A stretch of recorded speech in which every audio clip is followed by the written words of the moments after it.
Could be. Let's do the usual stuff here. Let's get mini meters in its rightful spot.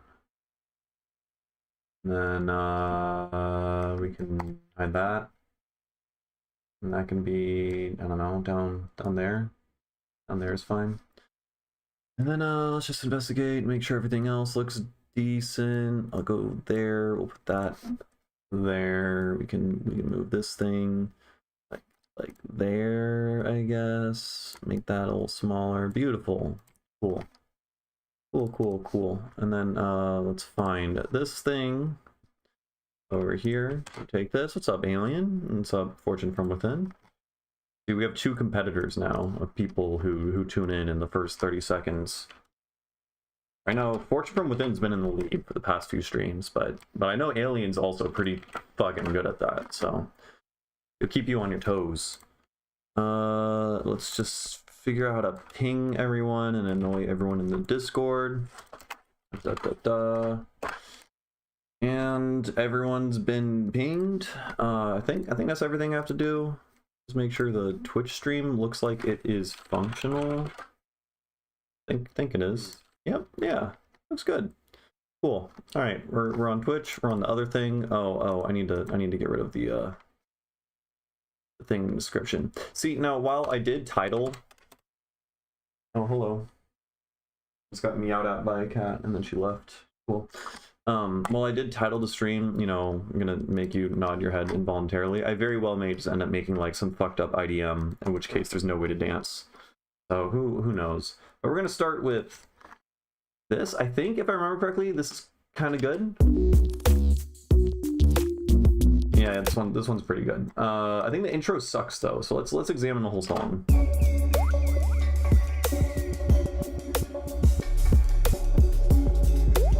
Okay, so for sure, maybe we like, and then let's just cut the sub, make the sub really quiet.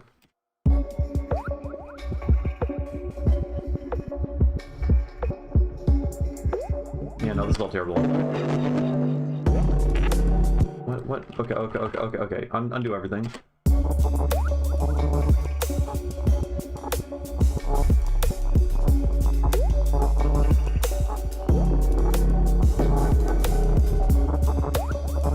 Yeah, it's all stupid.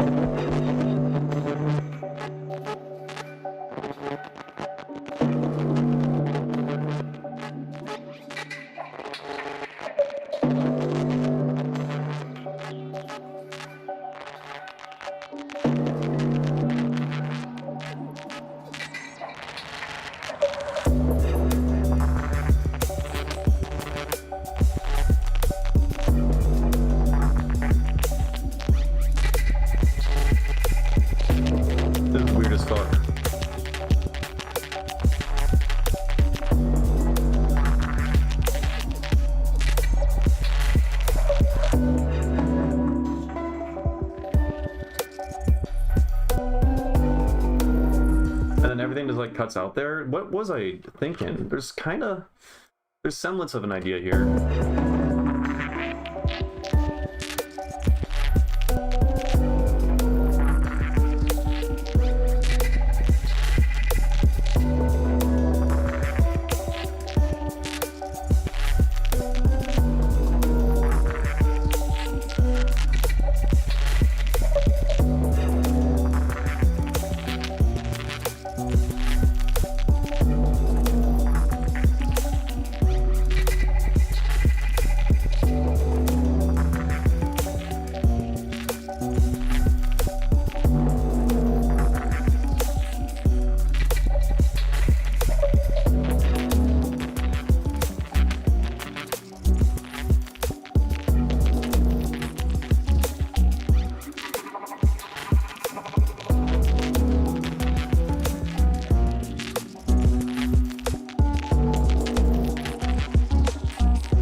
That later.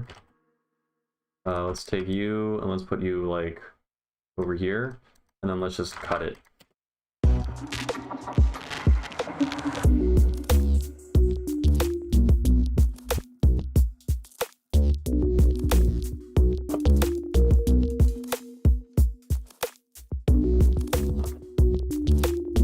Okay, let's check out what was this riser here.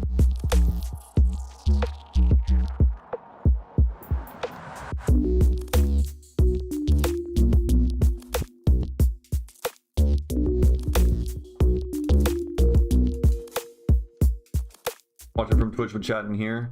Yeah, I guess, I mean, like, it's the chat's all displayed above my head, but it ain't the same as typing in the same box as your homies, you know.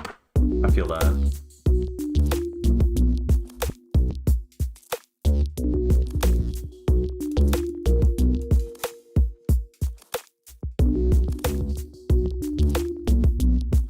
Where is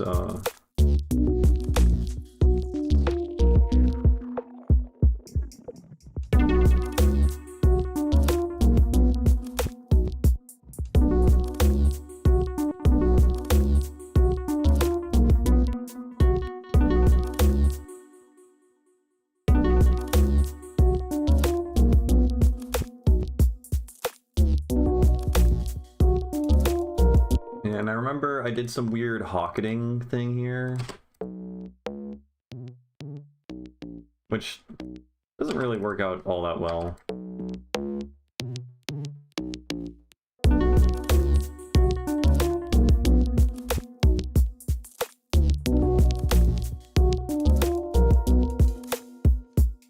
And let's record out this guy. Maybe we can make a thing out of it. Got this guy now. Like that. What if we... Yeah.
Here's the rooster, yep.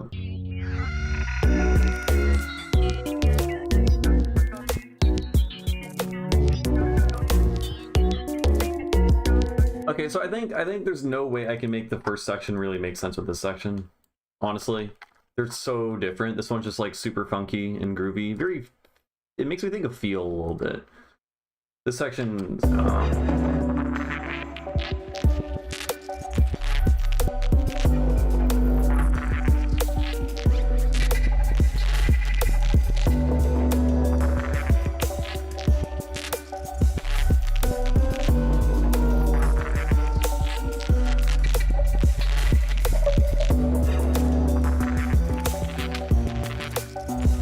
make it work. I might be able to make it work. Where's this thing? No, this thing? Yeah, this thing. Here, we'll take you, and then what if we just do that?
it does a thing.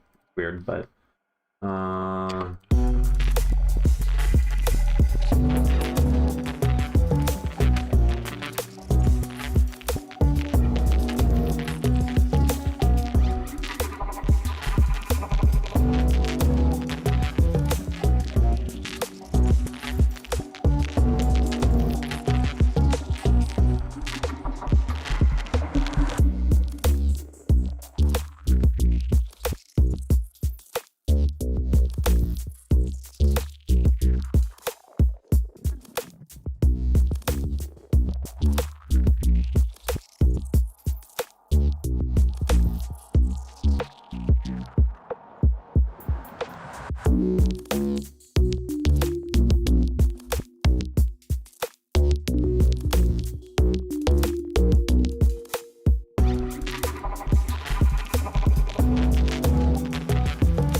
too much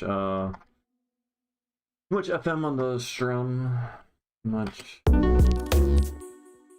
Are you the strum? You're just this guy over here. Yeah, too much, man. Too much.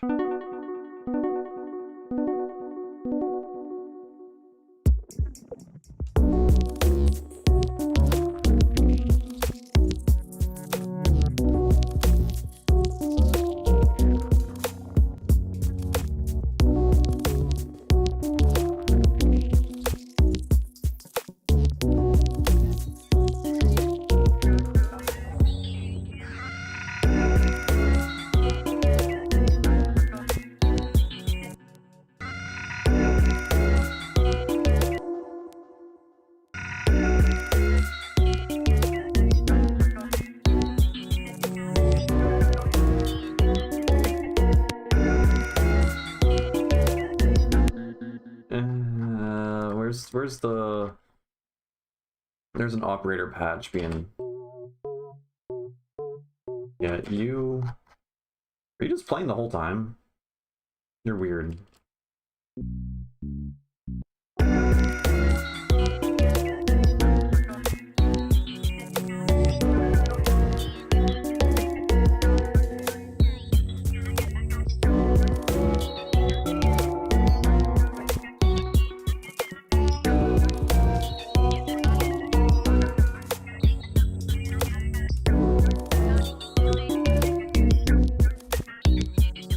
I don't know what to do with it, honestly. I'm kind of bored of it already. It's groovy, but then I'm like... I don't know. I'm kind of stuck in like an 8-bar loop with this thing. It's like, nothing crazy. What can we do to change this up? How do we make better? This part is good. This part is definitely good, and then I just kind of add a bunch of layers doing the exact same thing over here.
When in doubt, we always strangle the rooster for more genius ideas. Yeah, you know what? Might have to do that.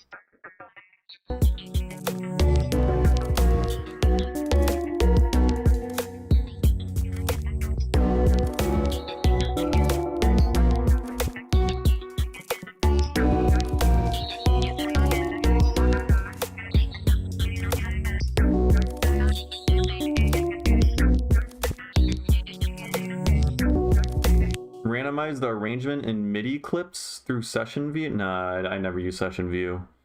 How would I? Oh, most of it isn't MIDI clips anyways. I guess some of it is, but I wouldn't. No, I don't. Maybe if I knew how to work session view, maybe there's something there. But I think what I'm hearing is we got to strangle the rooster more. I think so. Yeah. And then I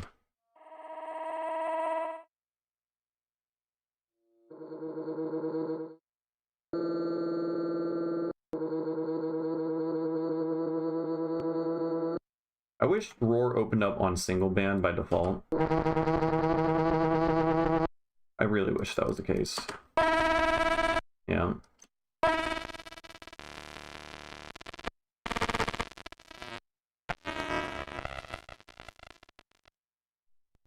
I do kind of like that.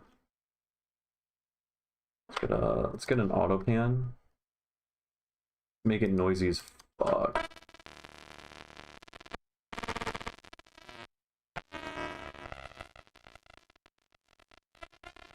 And then let's what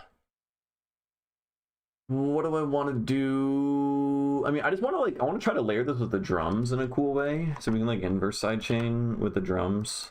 Set a sidechain to my drums group. And then create chain. And then how, what the fuck? Oh, it has to be playing. So this is inverted.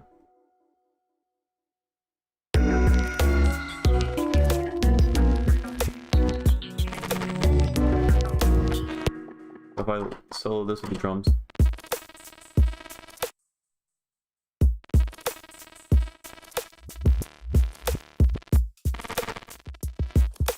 How do I want to do this? M ring modulator? What if we take M ring modulator and this we sidechain with the drums? I feel like there's something here. Take some fucked up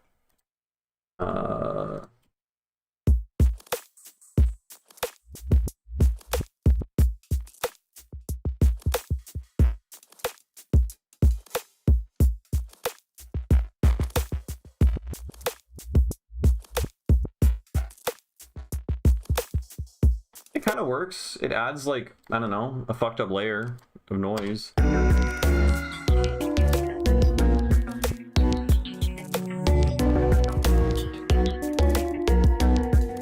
Doesn't help with the song at all, but it's like an interesting sound design premise, right?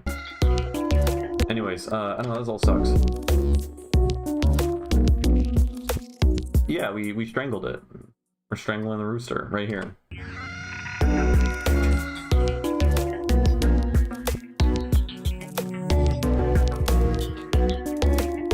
You're gonna have to ask Mr. Leaky though for further lore. He's the lore master in regards to what happened to this rooster.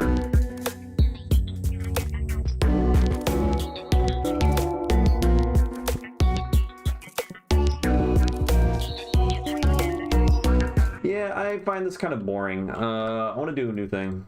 Let's just do a new song from scratch. I'm probably never gonna finish that. Honestly, it's a cool like 16 bar loop, but like what else do you do with it, you know? Hello. My cat is here. She's making a fuss. This is my other cat who is not a fan of the new kitten. They've been squabbling. What's up? How you doing? You gonna piss everywhere again? Please don't do that. She's been pissing everywhere because she's not a fan of the new cat. It's a little frustrating. That's okay. Oh God. Okay. All right. Well, My arm is now trapped underneath a cat. You can't. Okay, there we go. There we go. All right, all right, all right. How are we gonna do this? Yep, I get it. I get it. Trying to get the webcam to capture the cat at the same time. It's a mess. It's a mess. Okay, all right. What are we doing? Let's get a kick drum. Should we start with drums? Maybe we should start with sound design. Maybe we could do something in Serum 2 because frankly, I never used Serum 2. Yeah. Okay. All right. What do we want to do? We could do some cool. I have been playing around a lot with like audio rate modulation stuff. So like, what if we let's take like a distortion. Bro, make up your mind on how you're gonna sit in my lap, please. She's just rubbing her face on. Oh, my room and myself. I probably smell like the new cat, so she's just aggressively rubbing herself on everything. Because again, it's just territory stuff. You think she's doing this out of affection, but she just wants me to smell more like her and to not smell like the other cat. I think that's what's going on. So I was talking to Hoopla the other day. By other day, I mean last night. I'm trying to think about if there's a way to apply bias. Like Roar is amazing in how, you know, the bias knob works. Basically, you can do really, really cool distortion stuff by using an LFO. Let's just create a note. Right, so we have like our saw wave thing doing this. Right, and then if you take a roar, single band, stop, okay, just stop it, please. And then apply it to the bias, right? Right. You could turn this into another oscillator because we're basically just like squashing the thing back and forth. If we, you know, increase the amount, this effectively turns into like a square wave.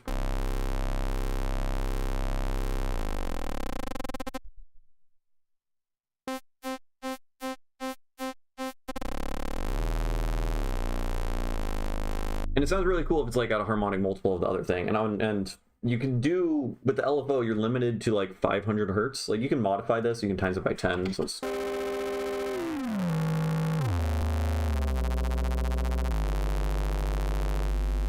Right, you can set this to be a square wave.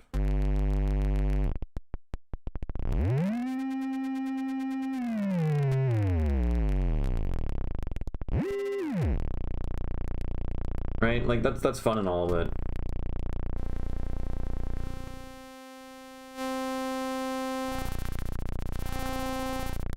Kind of sick. Just like fully conceptually understanding what's going on.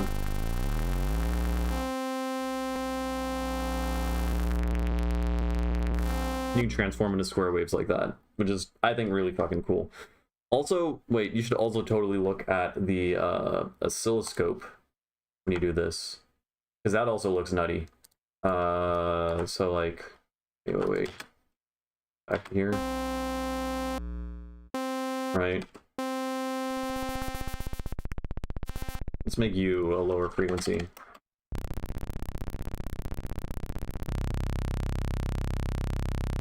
Right, so this is playing at like 31 hertz or something, right? So make this like 31.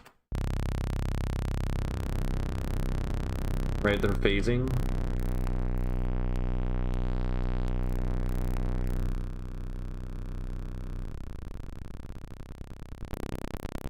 Make this, oh, no, it's not 31.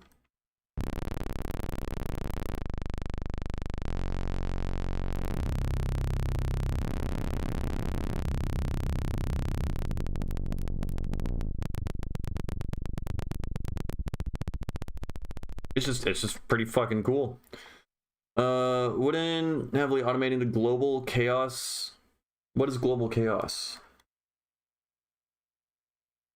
Is global chaos bias on a distortion unit? I don't think so. I'm assuming not. What is global chaos? I have no idea what that is. I imagine it would be in the global thing.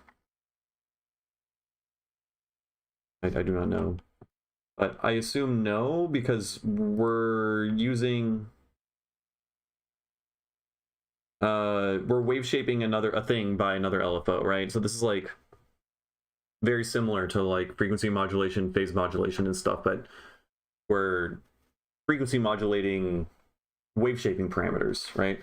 So anyways, I want to do this within Serum because, you know, you have to use a Max for Live device. It's buggy. You can't go larger than like 500 hertz, right? You can modulate most things using Serum, so you can just like drag, I don't know, let's fuck with detuning at audio rate, right? So now we have this thing. Bias on. Go. Oh, I was like, oh, we need multiple voices.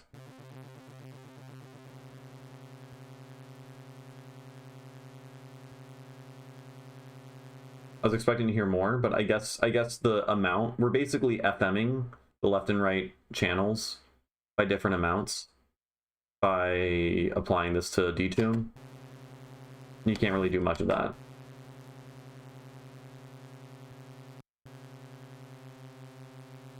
Anyways, that was uninteresting.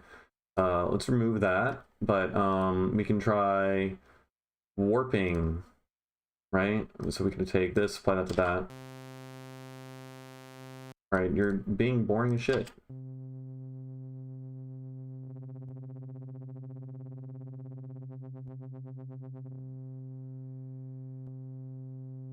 Yeah, it's pretty fucking boring. Here, let's set this mode to harmonics. Why don't you make cooler sounds, bro?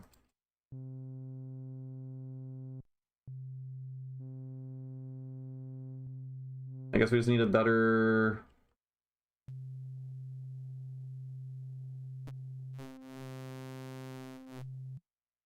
I'm lost, man. Sync. There we go.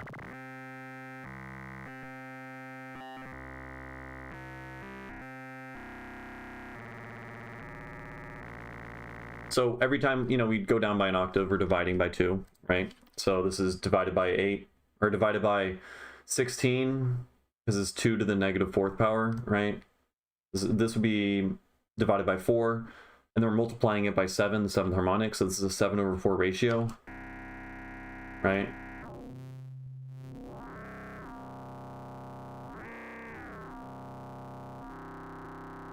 Which can sound kind of fucking cool.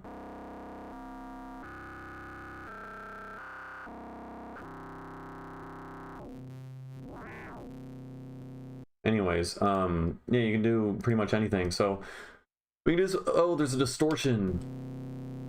It hasn't changed that much, honestly. We can go to X Shaper, and then you can draw in your own wave shaping stuff.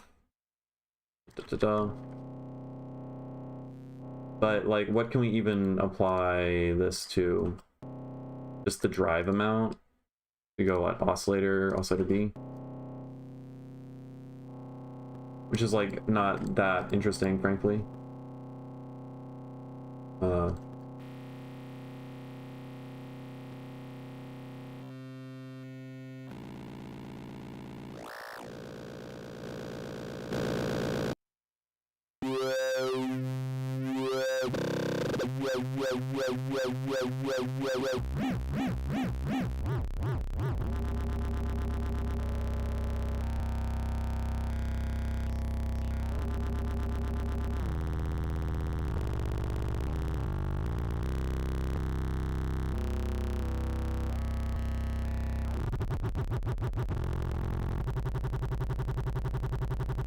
Okay, what if we do frequency shifting, right? So then we can...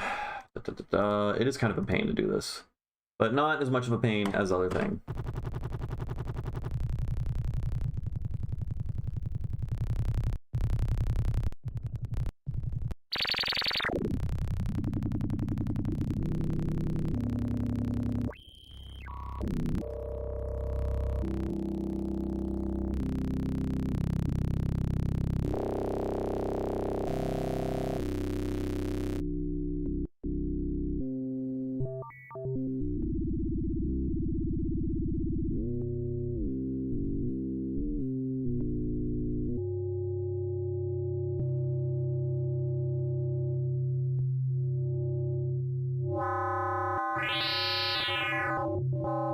So we're frequency shifter. We're frequency modulating a frequency shifter. Which is kind of cool.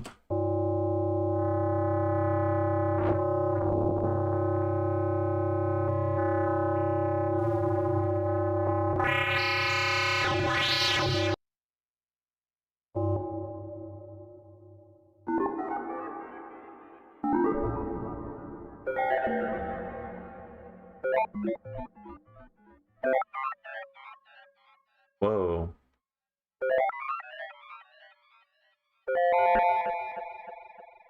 The feedback.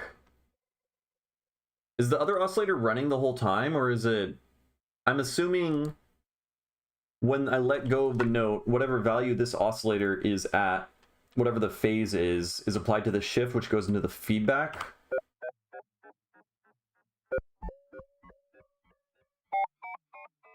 Is phase set to random? No, it's not.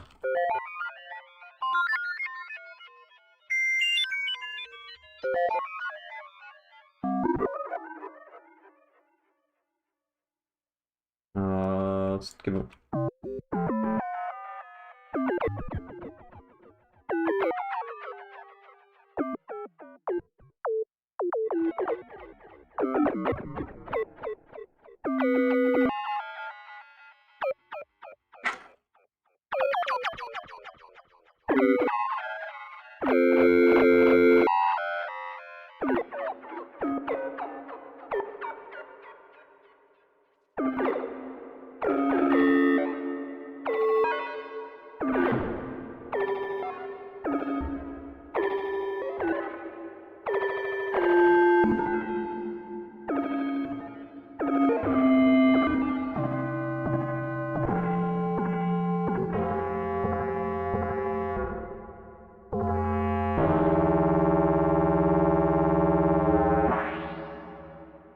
Kind of crazy sounding.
Whoa.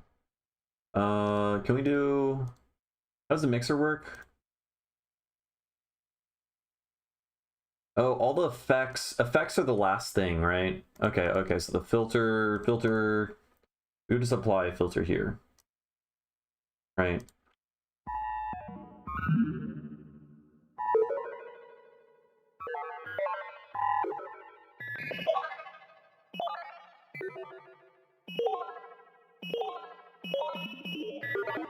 Why isn't it panning? Oh, I think Bode monos it. Right.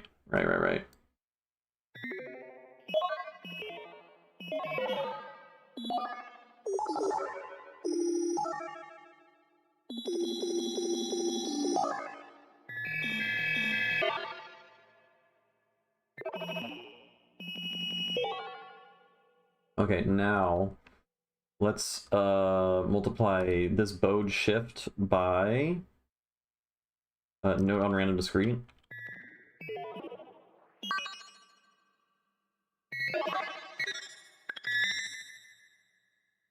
Right, and then arpeggiator.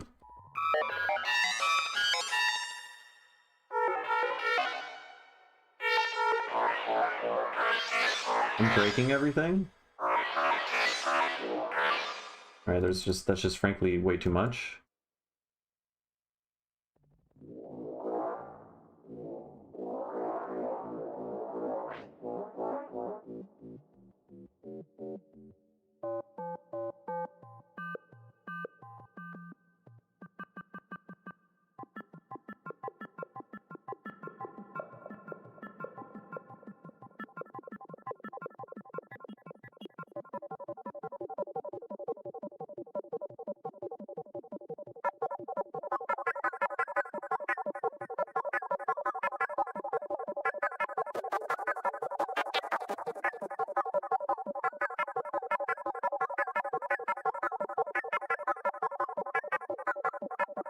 Weird.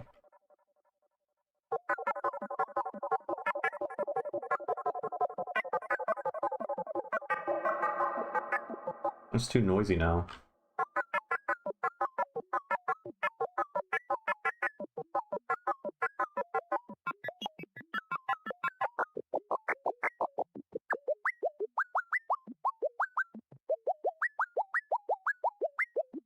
What are we modulating again with this? Even oh, bode.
Hey, what's up? This has got to be Cam. It's got to be Cam on the Tip Hop account, right?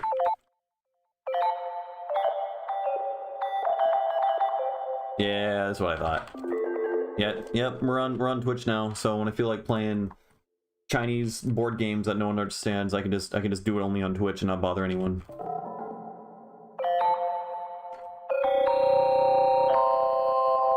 Doing weird sound design stuff.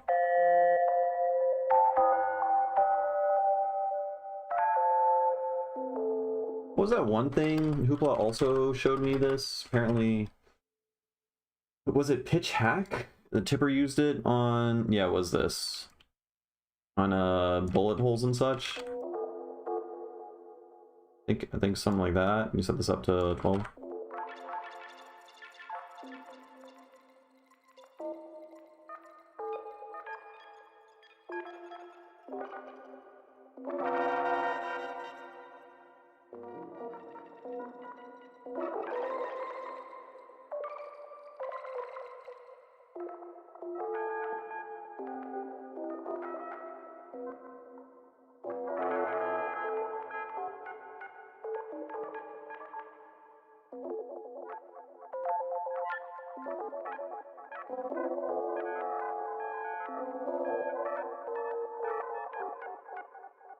Yeah, I don't know about that.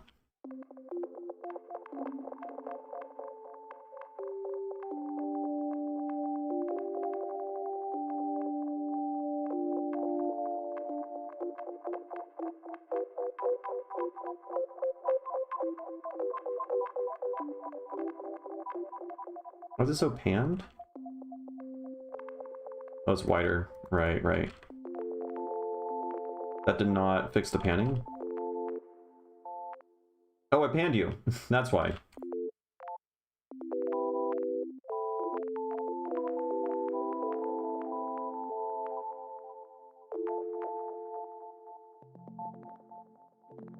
Okay, let's find what other effect can we put this audio rate thing on.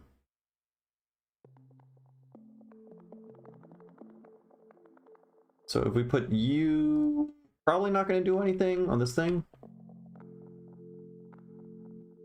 right?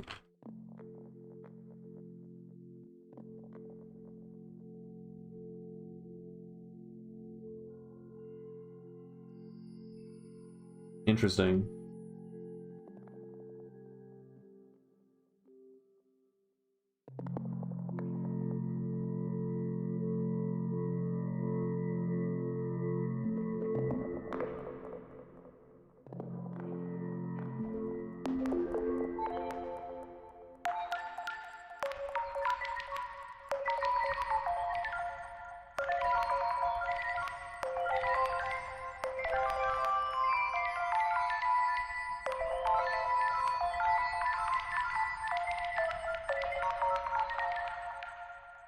Does envelope follower and pitch hack work together as a weird pitch bend? How would envelope follower work there? Pitch hack it's like grain delay, kinda. It's like a pitch shifter delay. That's what it is. But I don't see how an envelope follower just follows the amplitude of a thing and you map it to stuff.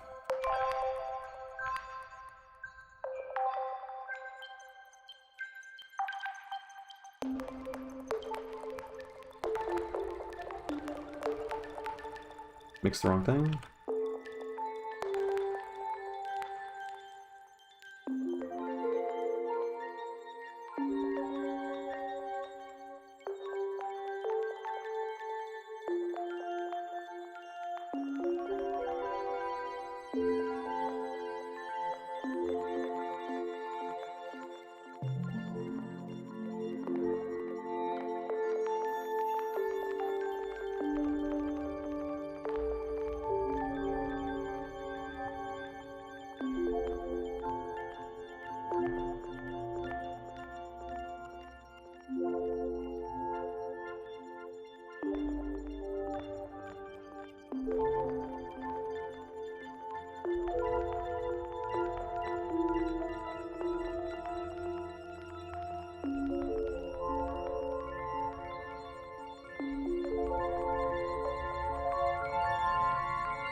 So that sounds fucking awesome.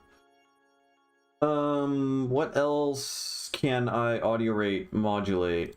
What other effects are there? Flanger, fuck it. I mean, that's like a delay, right? So if we... What do we want to modulate? The rate? If we modulate the rate, then we're FMing... We're frequency modulating the frequency of a delay line. So we're like accelerating, or like acceleration modulating, because it's like the derivative of the derivative of a, I don't know. Fuck it, let's try it. Let's try it.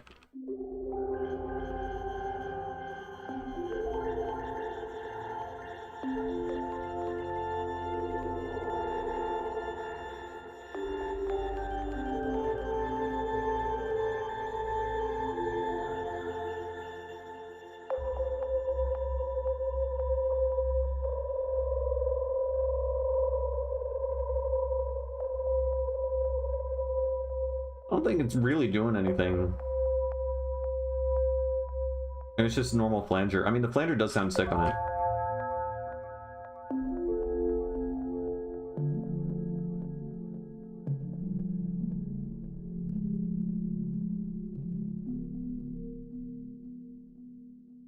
Okay, that was lackluster.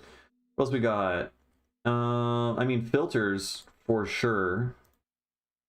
We can modulate filters, and that'll probably be cool. Let's do.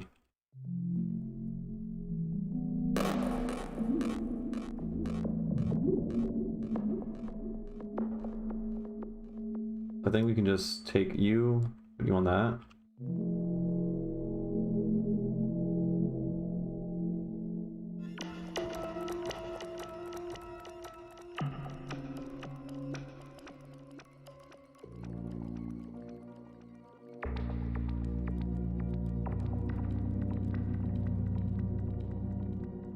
Put this to perfect fifth.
What's up, Kilatofu? Welcome to the Twitch side of things.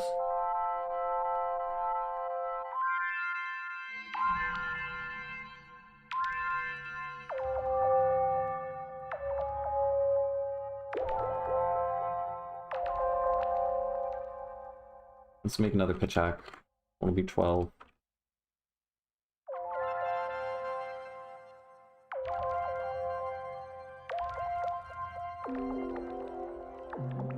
Can't comment on YouTube. It's fucked up.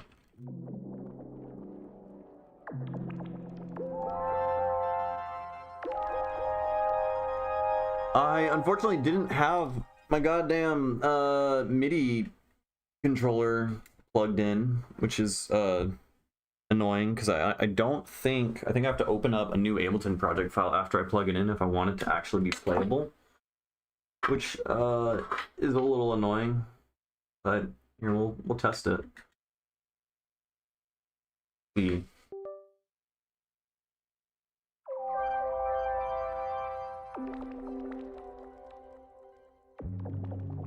Oh, it just works. It just works. To quote Todd Howard, it just works. Neat. So it's not very.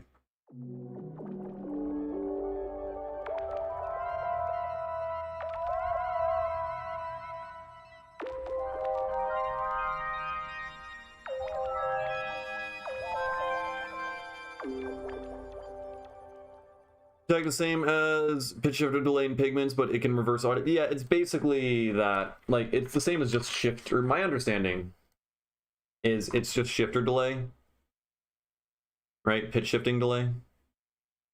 You just turn this delay on. You got a feedback. but it takes a window, and within that window, it reverses the audio as well. So it's just that, but also with the reverse thing, which is cool. So it's kind of like similar to like Granulator. I don't know exactly how that works. How the reversing like window is decided, but yeah, that's basically it.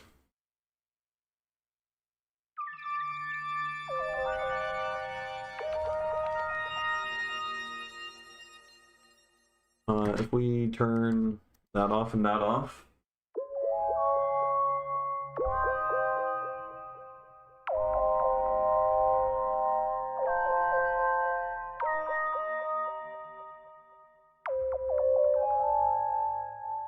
It's very, very resonant.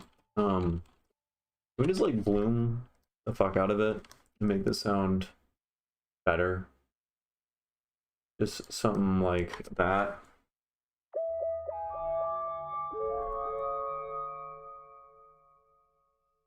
Then less of that. Some of that. Oh, we do have that on. I'm so silly. I don't know why it's clicking.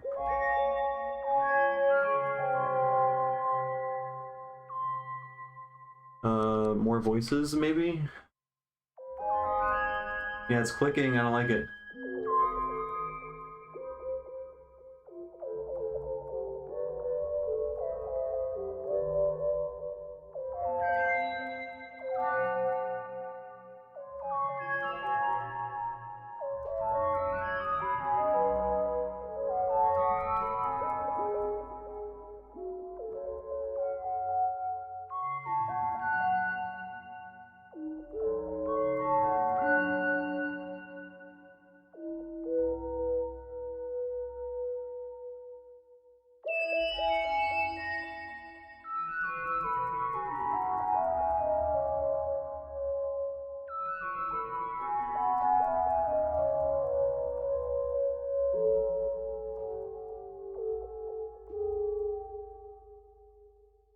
Weird.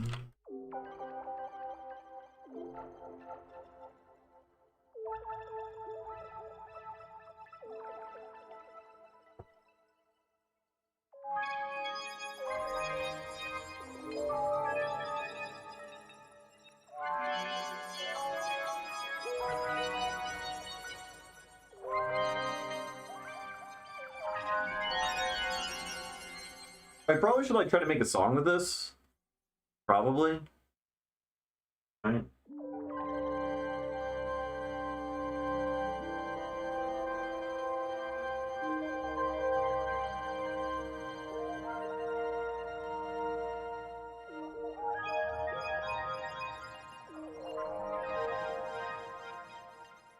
Yeah, this thing blows up like crazy. It's kind of nuts.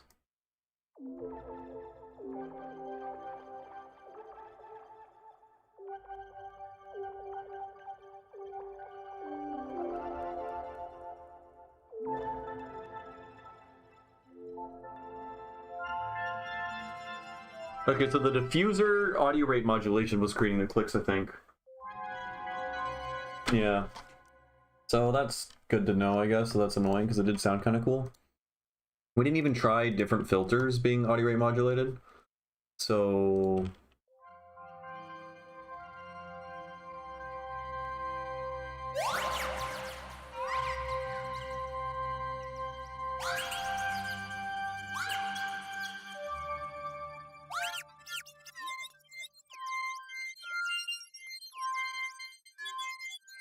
some of these are probably going to sound nuts if we slow them down. So let's record.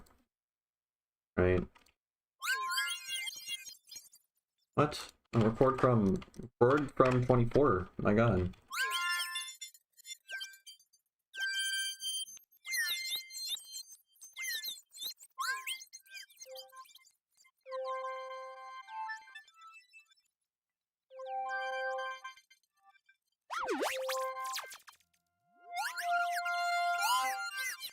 Weird as fuck.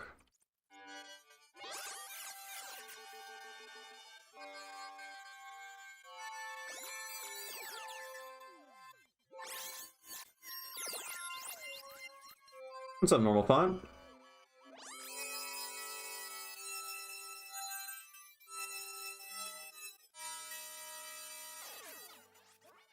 very weird. But some of the stuff in the beginning is kind of cool. We're just playing with audio rate modulating stuff by things with a harmonic seventh mostly. So as you can see, this wavetable is moving at 7 times, and then right now it's divided by 2. Now it's divided by 4, now it's divided by 8, right, of this frequency. And then we have that mapped to different shit. So earlier we had it mapped to a frequency shifter, which sounded weird.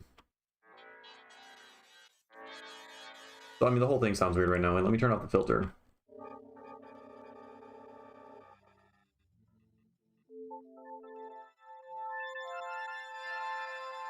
Right, we have that. And then with the frequency shifter, it doesn't seem to change anything. I'm so confused.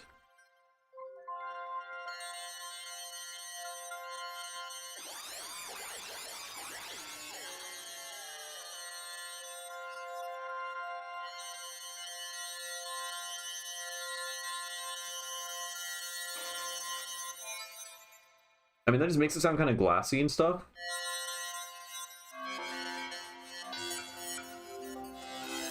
Which is pretty cool. So, you know, frequency shifting, audio rate modulating, can be interesting. We tried some distortion stuff, didn't really get any of it to work. Putting it on hyperdimension, though, did end up sounding kind of cool, especially if we, like, go pretty low.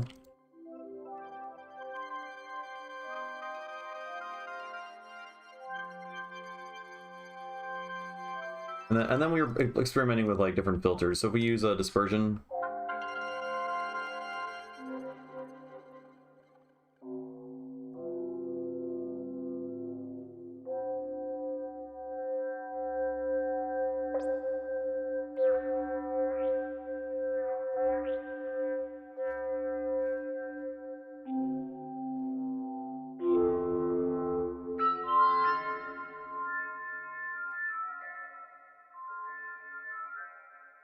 pretty cool.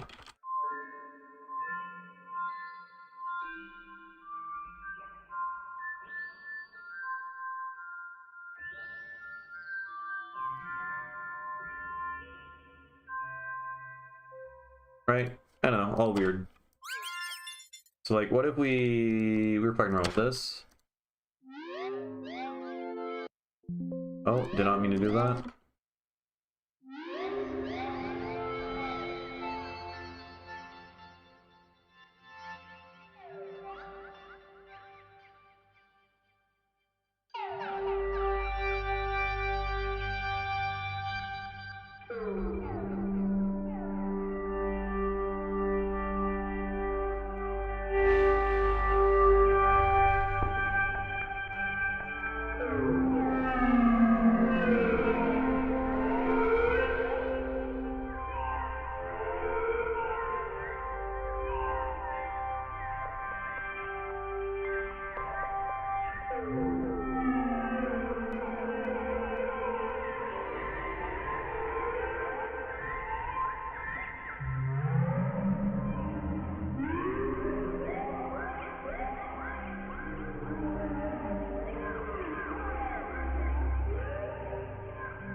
Okay, definitely. I gotta just make it stop a lot sooner. But that okay. We made an ambient song. We did it. We did it, folks. I make ambient music. That's cool. I have a sample and it's got like the word whale and dolphin in it, but it doesn't come up when I type it in, and it's really annoying. And I'm trying to find it, and I'm super annoyed. Like why don't these samples that I know for a fact I have appear when I type in keywords? It's very annoying.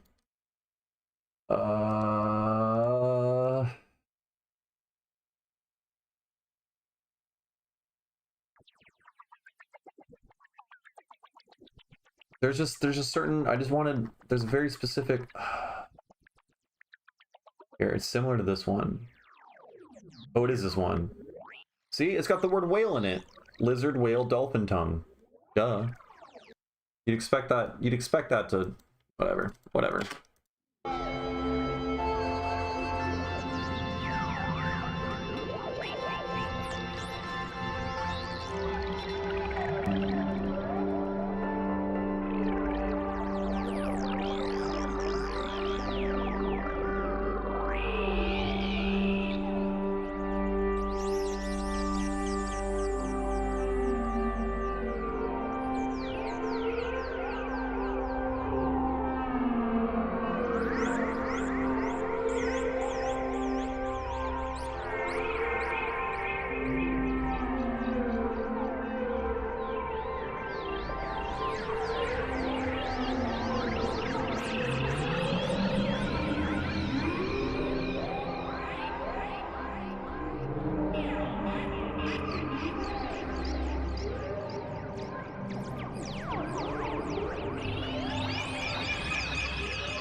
Okay, we made a song.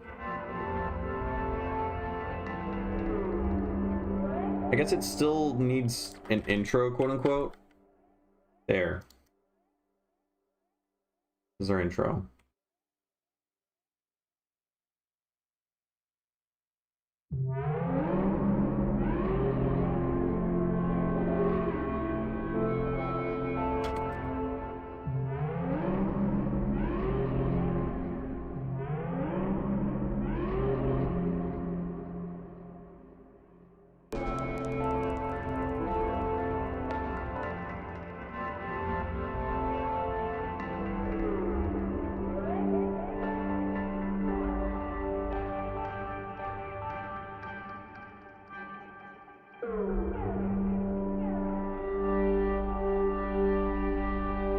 Okay, let's just save this. Yep. What do we call this? Something related to whales for sure, right? Because that's what everyone's talking about. I don't know. What do we talk about? Pitch hack. DJ Skinny Steve says trippy, you like it. Interdimensional whale songs. These are absolute genius notes and rhythms. This is true. There were some rhythms in there, I think. think you could glean out a couple rhythms.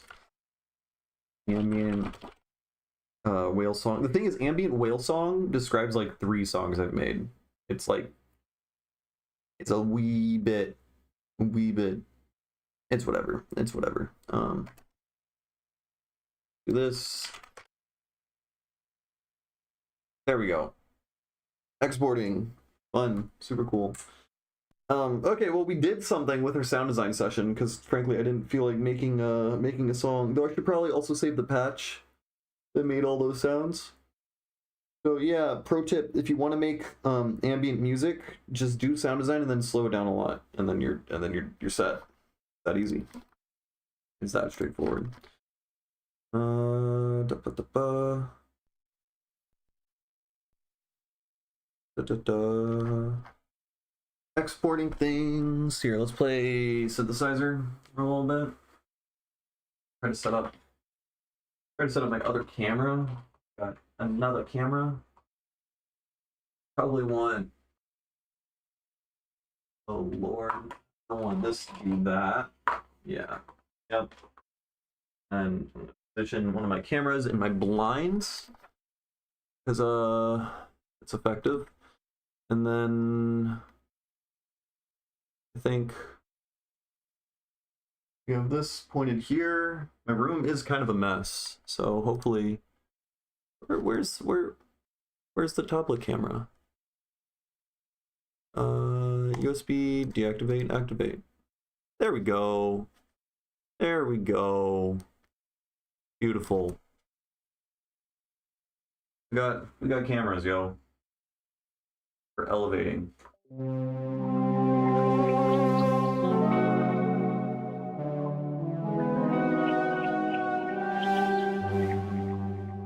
And I don't know. Something different.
Going through, right?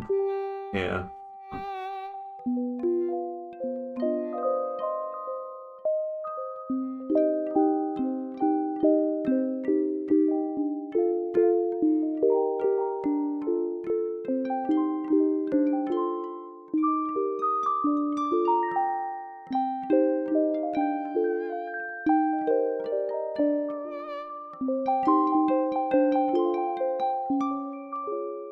Fuck me, dude.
Okay, that finished exporting. That took a while. And then we probably should also just save the serum patch, even though most of the cool shit comes from the stuff after.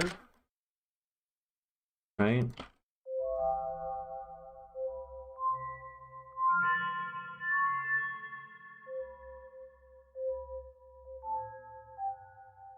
Yeah, let's just save this. Show in folder. What? Oh, did I accidentally just switch to that preset? God damn it. Okay. Save. And this would go in... I remember finding where I'm supposed to put the goddamn presets is so annoying. Show in folder. Copy that, go back, save, paste, there we go. We'll call,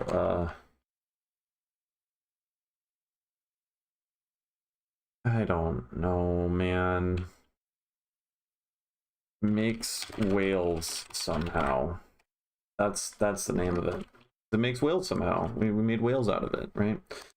Okay, what are we doing now? Let's delete our whole ambient song we just made. Let's make this, sound.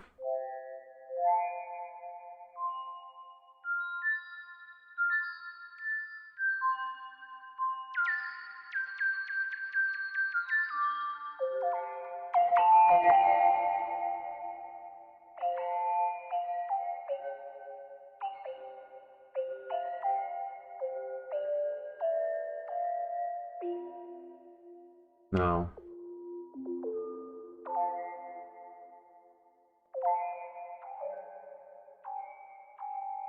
Whoa. Why do you sound like that? Why did pitch hack do that? I mean, the rate is set to 1/8.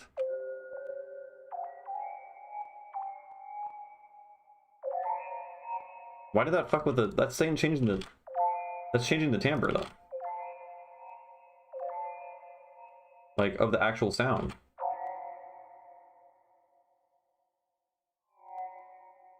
What the fuck?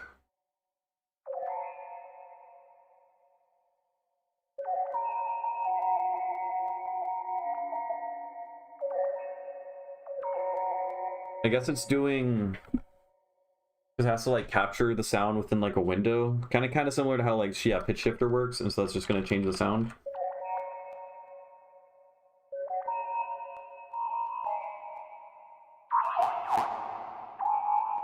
Okay, it is not behaving like I was expecting. What's what? I'm just going to delete it and get a new one, man. You're going to be like that.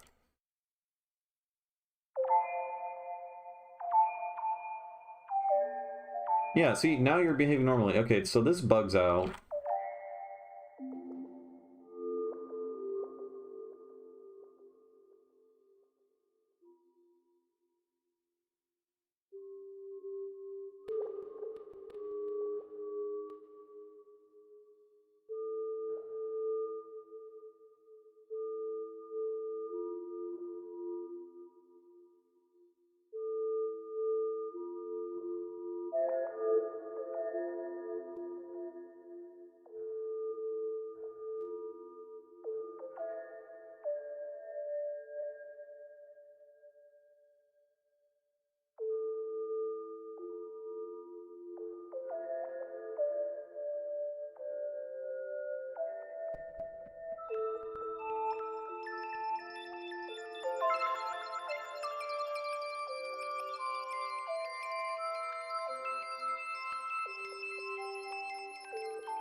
Let's parallel process this. Q8 chain here.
let's just spellbook all of these.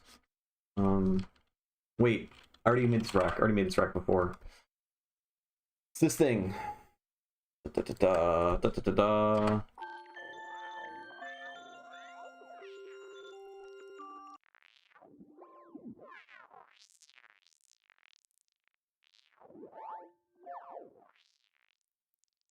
Except the spellbook isn't mapped to...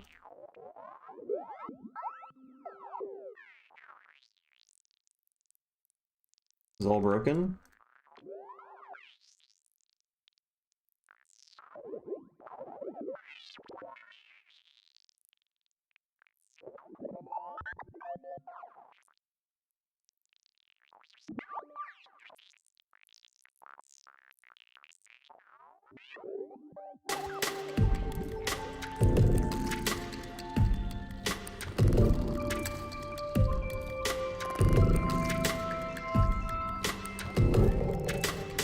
We have this guy now.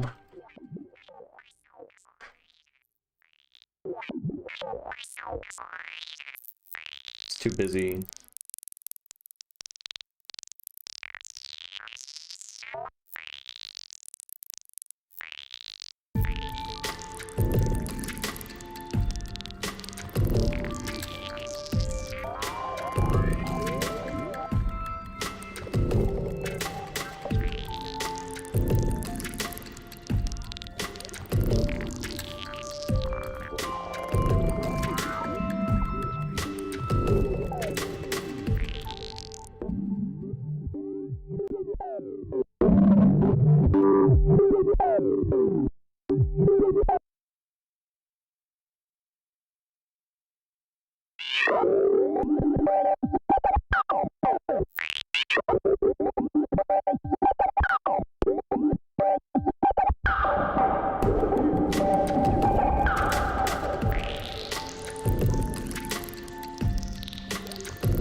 Oh, it's fucking weird, man. We'll just put that over there.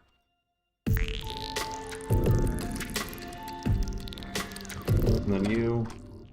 What are we gonna do with you? We can just do that. And then... Auto filter. Auto filter 180. Oh, I hate this auto filter.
That's fucking sick, actually. So I'm doing that bias thing I was talking about earlier in the stream, where we're audio rate modulating the bias of I guess it's only the low end. I meant to do one single band, and then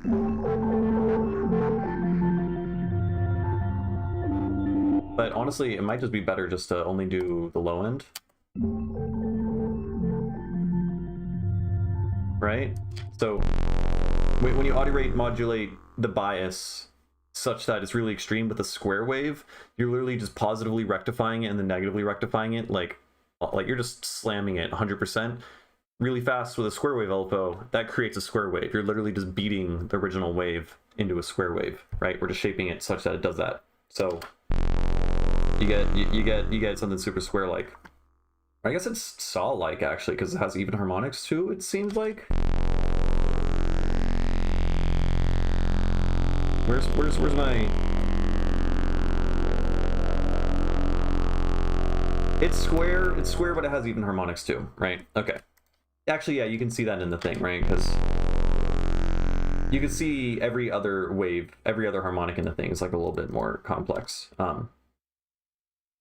Oh, it's also not at the same exact frequency as the other sounds in this. So we're audio rate modulating something with inharmonic amounts. Thus, you're going to get really complex spectrum, right? Anyways, you can then smooth it. And that doesn't make it square at all anymore. Now we're like, I mean, I guess as smoothing it, you're basically applying a low pass filter. So this is like a square wave with a low pass filter on it.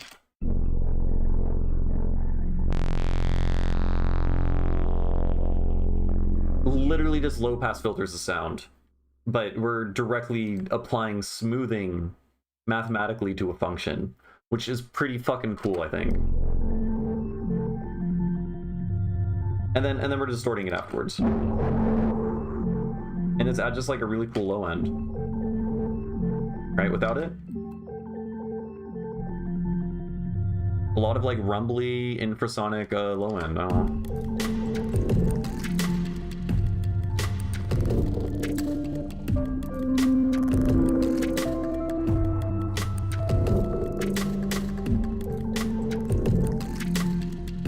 I think that's neat. I think that's really cool. Let's freeze this.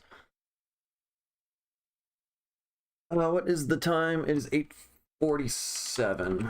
Okay. Let's take you. And then, I don't know.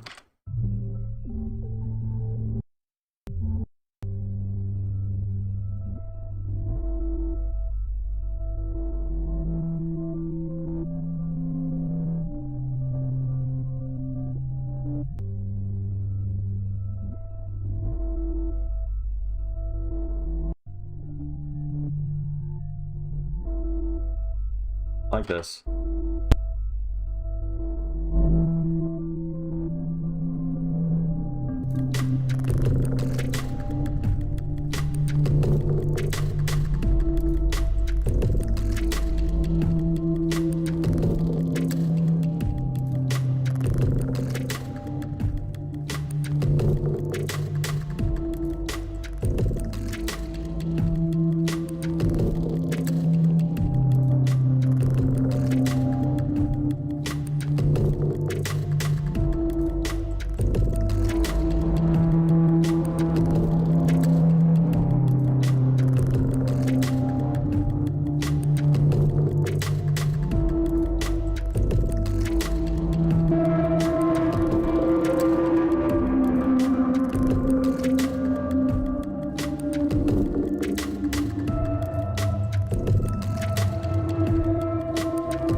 That's kind of neat.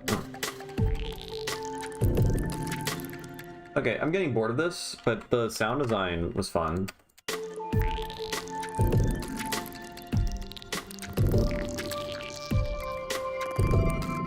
Why? My Command Z broken.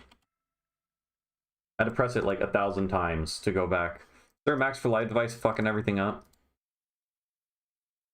Sometimes Max for Live stuff messes with Command Z, and it's very annoying.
Okay.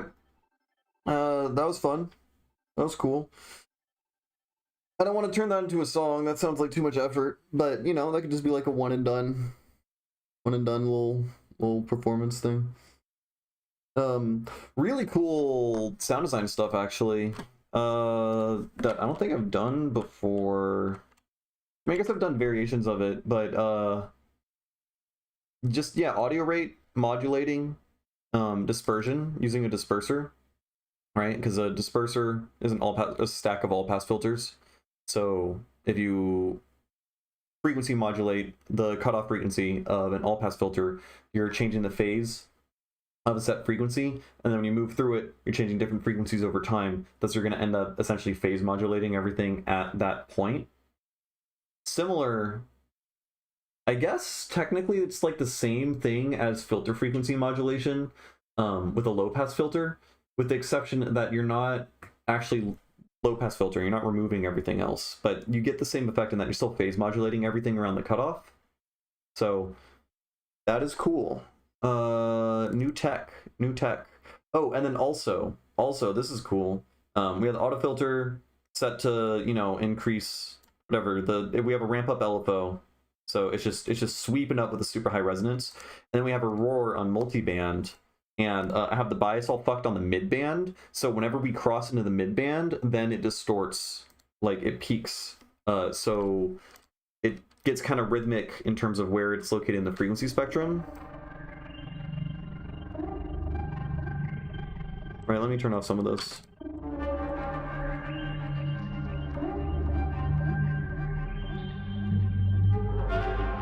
Right? It explodes when it crosses over there.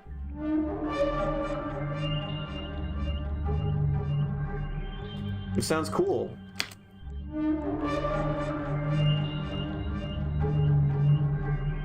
And then this is the dispersion, right? Right, the dispersion body rate modulating. So right now it's modulating like 1 time per second. Thus, we're phase modulating everything around that cutoff really, really drastically, really quickly, which is naturally going to repitch all those sounds. So you're basically pitch shifting things at a set frequency. Sounds fucking wild, right?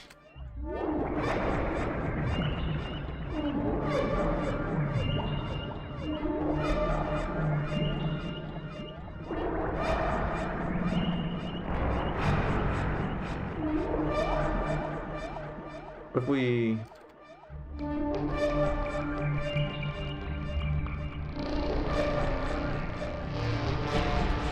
Ooh, that's cool.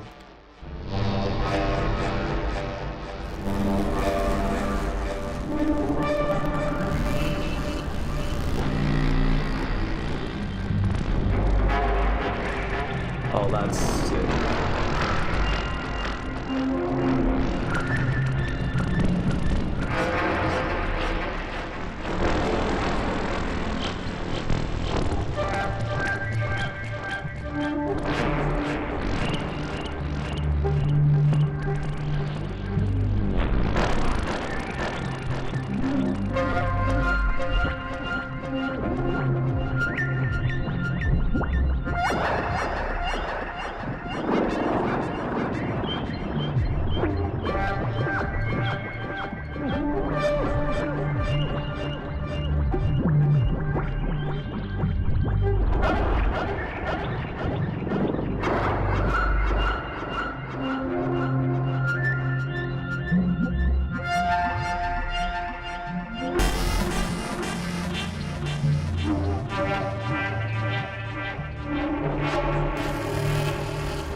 Okay.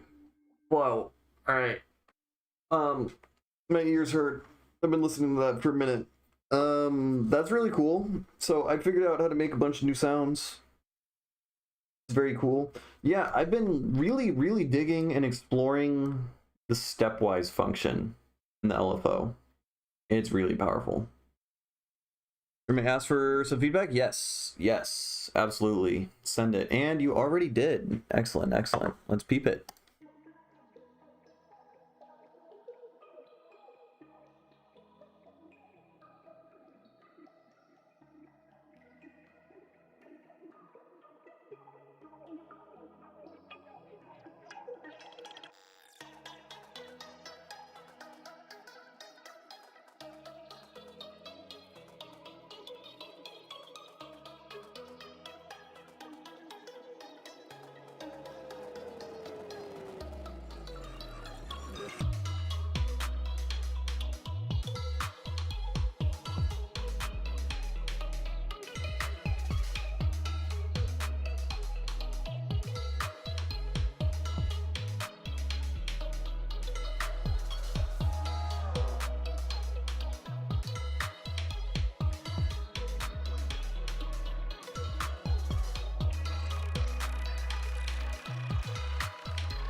Okay, the ending there, that little ending last 2 seconds where you're going to a breakdown, that sounds promising.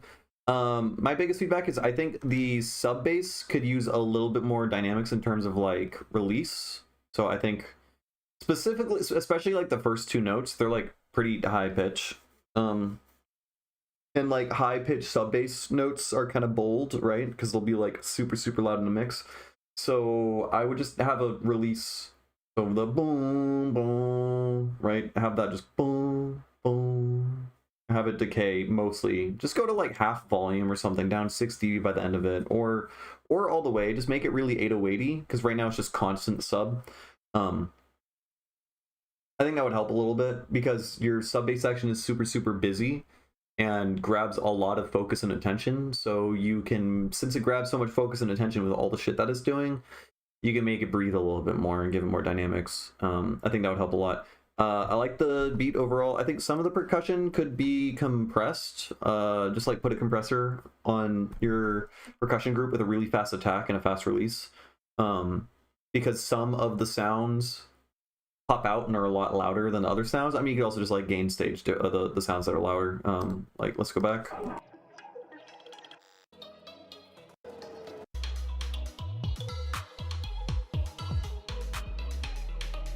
Those like rim shot, whatever sounds versus like the hats and stuff, those are like, the transients are like much sharper and they stand out a lot more than other sounds. So just like changing the balance of that a little bit. They're not too loud, but just like relative to the other sounds, you know?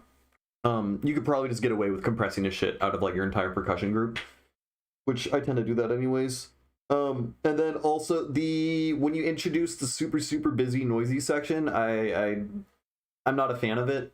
I think you have a really really pretty song going, and there's a lot of interesting like melodic ideas and nice like melodic lines and stuff moving through. And I think you can expand a lot on like doing some like counterpoint, counter melody stuff, harmonically evolving it more, changing out the melody with different sound design, playing the same melody, adding chords, making it more luscious and really expanding because it's really pretty. But instead, it's just this like sound design noise goop, which doesn't really do anything for me in particular. It's kind of cool at the very end how the sound design noise stuff like works as a riser and then leaves at the end of the phrase. Then you have that breakdown started, because like the breakdown, the release from the sound design, the noisy stuff was nice, because you know I got tired of it, and then the way that it left and you introduce other sounds, that's compelling. So maybe use that as a riser, but don't have it be like a central focus for, you know, so many bars in a row. Maybe just like start introducing those sounds much later in the process and use the volume increasing of the chaotic sounds as a riser. Yeah,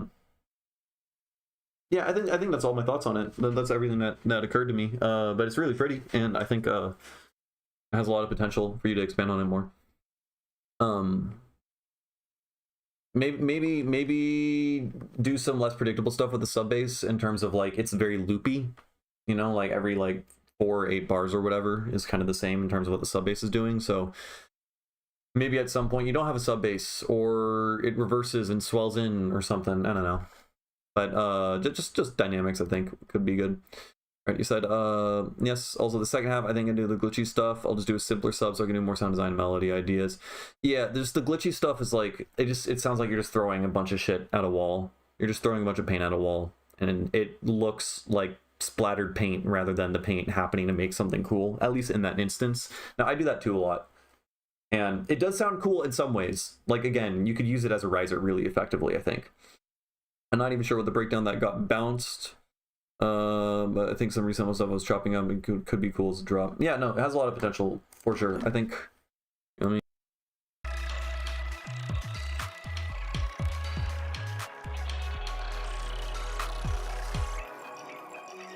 yeah, I think you're doing like cool sound design on stuff, on like melodies and stuff, right? I can hear what sounds like, I don't know, like a square wave LFO on a filter or something, on like some of the instruments on the melody lines, and that sounds cool. But there's also just like the super transposed glitchy elements in the back that I think you can get rid of. So just like do a lot of subtractive work, I think, in that section, and then maybe you can make the chaos work. Yeah.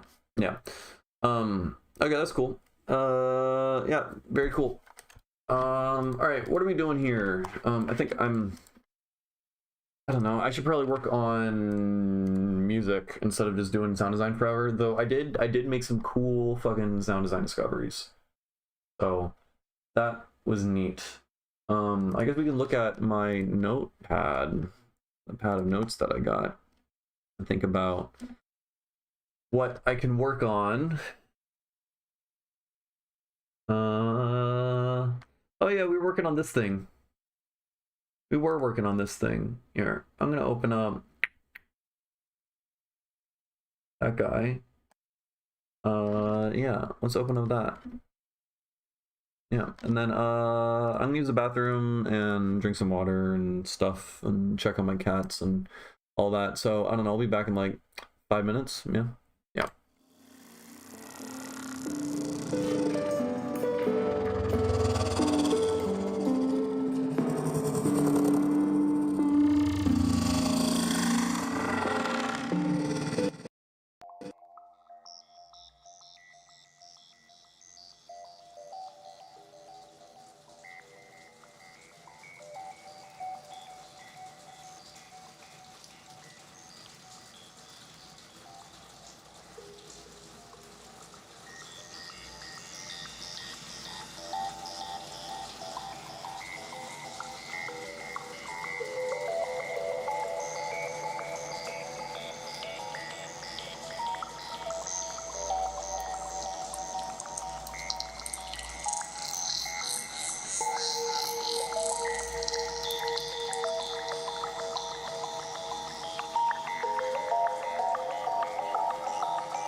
We are back.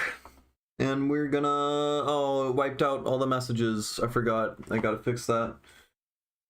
I gotta fix a lot of things. I gotta change up the waiting room music, I think. I've been using the same mix for like a year and a half now. It's gonna be almost 2 years. Wait, is it really? Yeah. I gotta change it up. Anyways, we got this.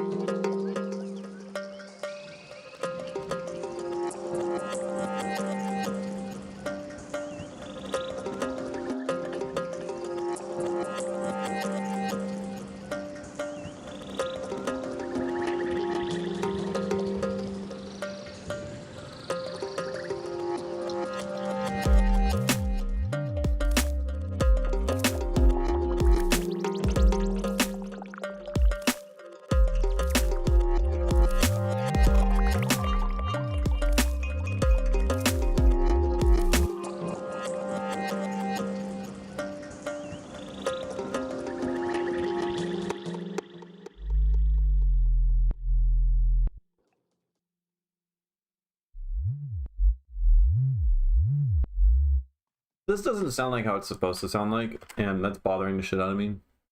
I don't think so. This is one of those cases where I'm pretty sure I built this dynamic funky sub rack. Why's my finger itch so much? Oh, I think a cat scratched it. That's unfortunate. Basically, I'm using a bunch of LFOs to control the pitch bend of the sub bass, and it's not sounding like how the original version I exported sounds. Which, where are you? Here.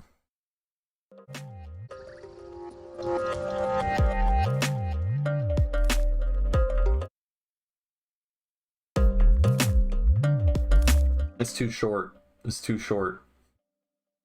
It's whatever, I'll come back and fix that later.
I don't know. The sound design choices I made for the very, very, very last section are like super questionable, and I think there's not like much I can do about that. Yeah. Well, normal font says that they like it, so that dissuades all of my fears. Why doesn't? Yeah, YouTube chat is so weird. Like what it decides is potential spam and doesn't show on the top chat or whatever is so annoying. And like live chat should be the default. It's very, very annoying. But yeah. Okay, I don't know. It's fine. We made a little bit of progress. Let's just chip away at a bunch of different songs. Yeah. So we chipped away at this one. This one's super old. Oh, I did remember earlier, much earlier, a song from like 2020 that I haven't worked on in ages, and I did remember really liking that song, and I'm curious if it is recoverable or fixable. I think this is it. Unless there's a more current version. This is from 2023. I worked on this one November 2023. Look at the 2020. Wait. What's the date on that one? 2011. Right. So 2024. I did not work on that one. So this is Oh my god, I have so many project files. This guy. It's probably gonna sound like shit because it's like 5 years old. But I remember this one being really good and having a lot of potential, though I ended up dragging it on way too long, I think. But I'm better now, so maybe we can make it better.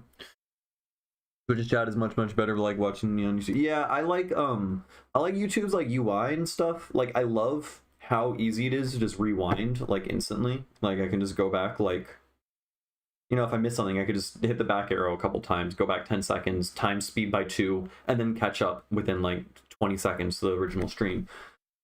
Twitch, you can't do that. It's a nightmare. You have to like open up the stream, wait 3 minutes for the VOD section to update if they have VODs posted, and then look at it. It's awful.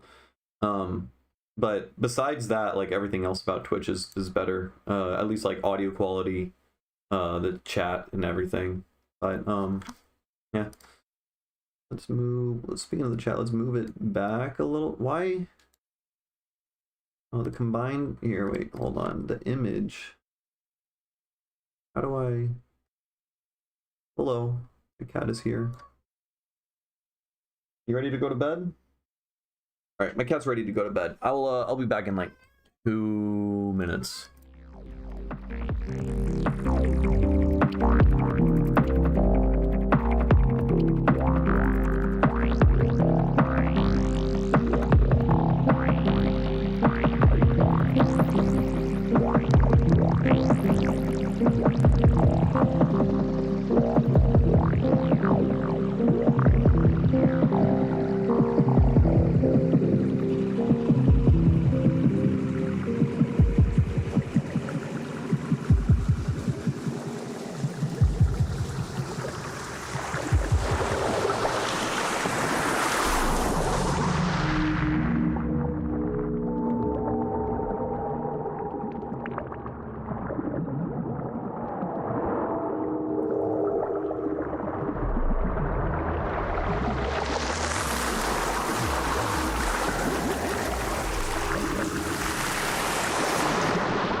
I'm back again. Instant VOD is nice on my stream for sure, and also like to go to Twitch for DJ streams, like basically like radio. Oh yeah, yeah, that makes sense. All right, I put my big cat to bed, and thus now the little cat is allowed to roam the house. So she's probably gonna tear shit up in my stream. Okay, this song I remember being good, but it's gonna sound like shit probably.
I don't know what to do here. Hello, what's up? You're stepping on my synthesizer. Well, while the song was playing. Hey, how are you doing?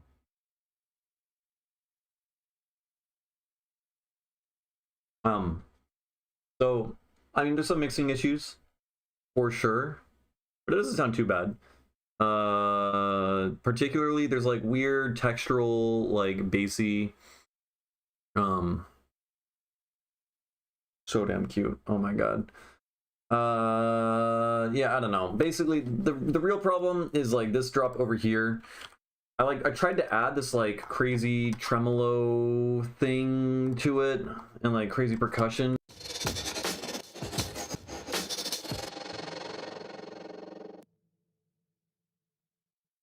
I muted myself. I think I just need to get rid of the tremolo thing over here, and it probably can still be cool. I don't know. I was trying to get like fancy with like exponential rhythms and stuff like that, but I don't think it sounds good. I think I just need to keep it pretty simple.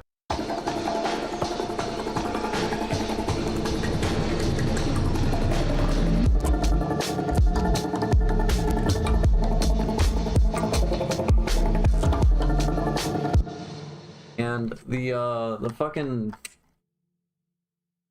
Okay, so for one, the bongo... Oh, God. The drums sound super, super squashed. I also made...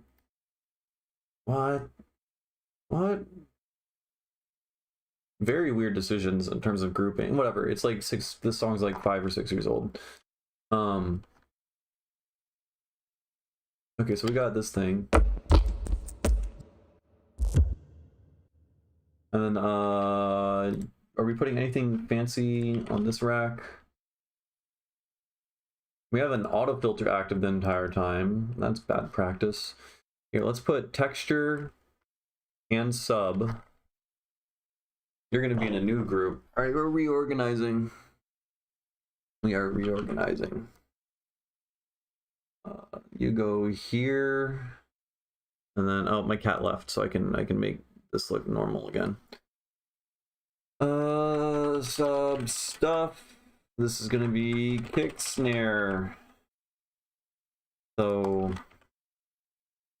let's just organize properly. Even though the snare is a snap,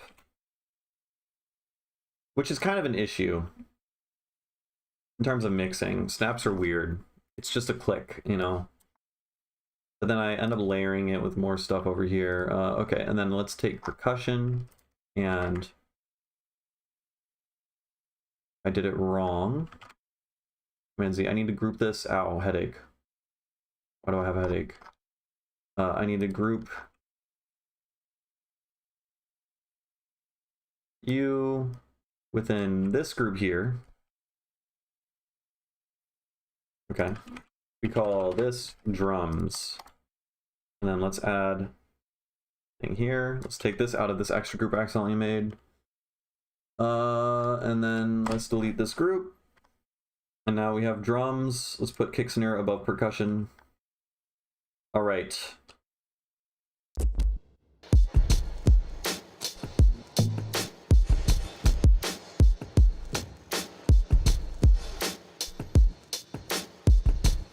What is this doing?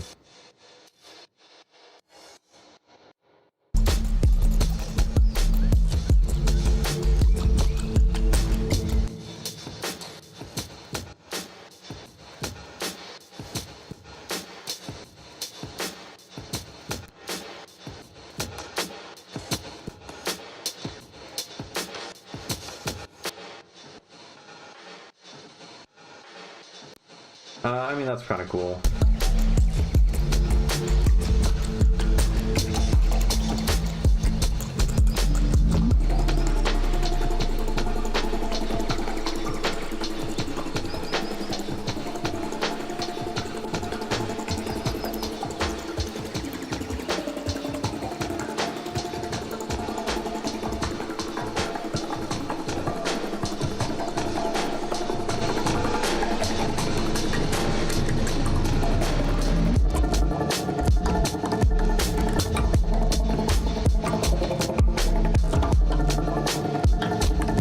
a few things. One, this like rainforest sample. It's a fuck ton of sub here.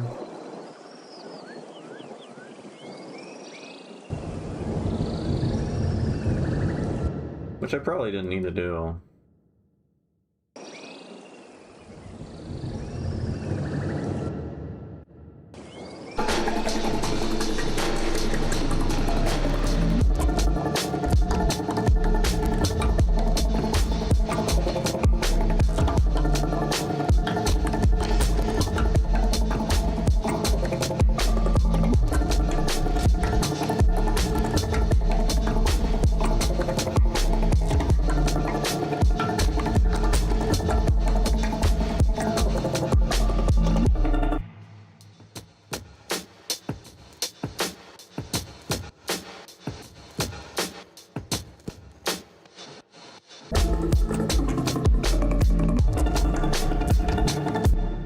Okay, but how do we get this still full of energy? This needs even more energy somehow. Like, on the first drop is really cool, right?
No swap. Put you here.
I just want a good snare, man.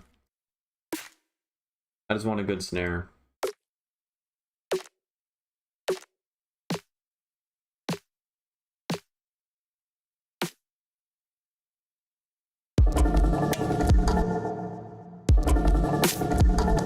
Fuck, dude.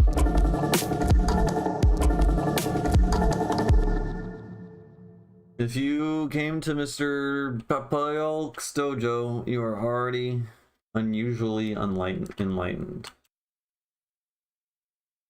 You're already there. How sad. The ones who want to be enlightened can't come to the dojo.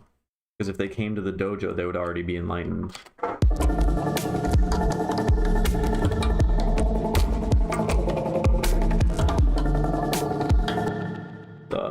This is fucked. Wow, what do I... How do I make this snare work, man?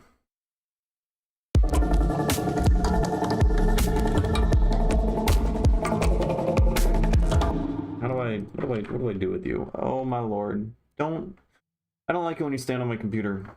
Please. Bird calling clap? Oh my god, everything's so compressed.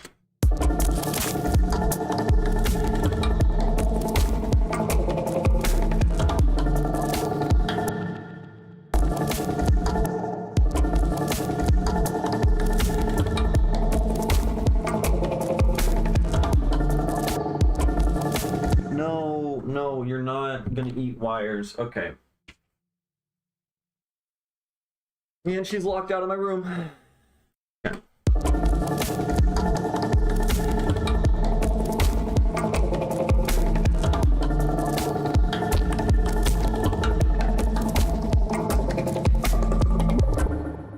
We'll just give it one of these. Give it one of those.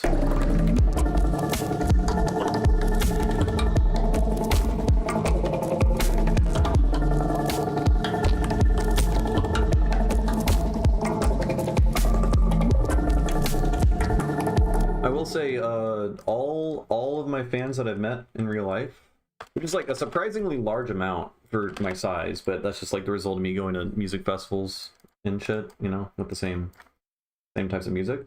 You've all been super cool, so that is neat. I was always afraid I guess I still am, you know. It was like I have my face shown on a camera. I'm speaking to it for hours a day. Some psycho might build like a crazy parasocial relationship with me, and that might happen at some. It's. I feel like that's guaranteed. If you just do this long enough, you're gonna end up getting like a stalker, which, yeah, that won't be fun. But at least I'm not a woman, so shouldn't be too bad. But everyone's been super cool so far. Really neat, really cool.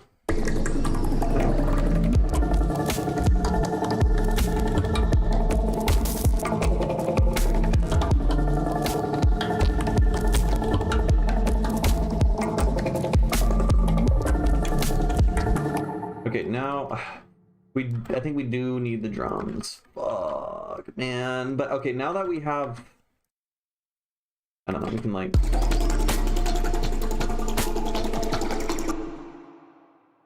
we can give it one of these. One of these.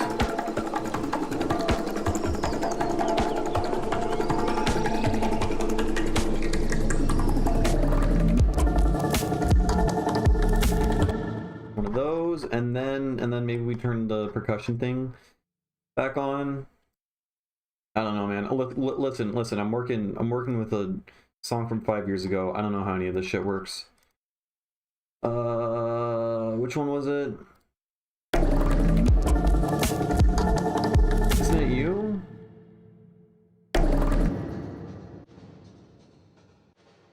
Oh.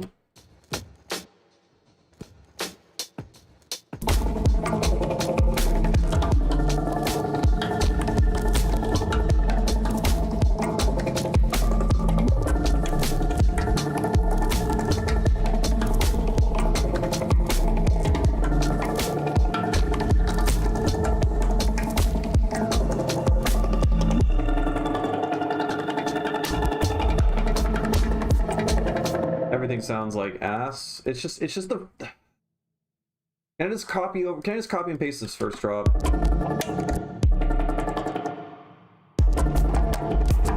I'm so tired of listening to this already. Sub is squashed. Everything's squashed, man.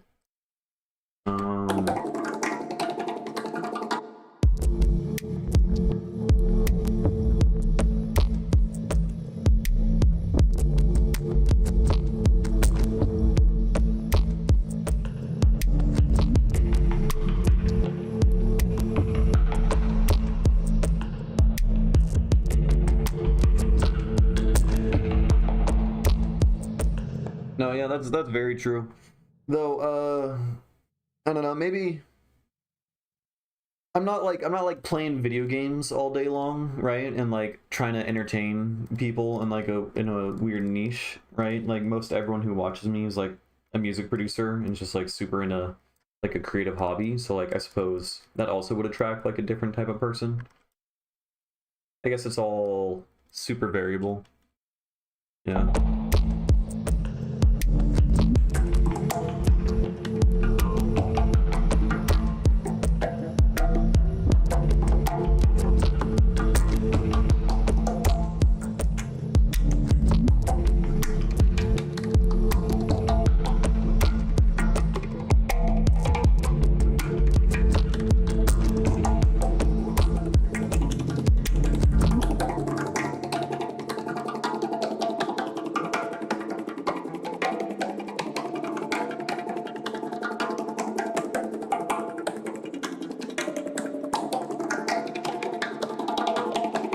Like, this is definitely like kind of a clusterfuck.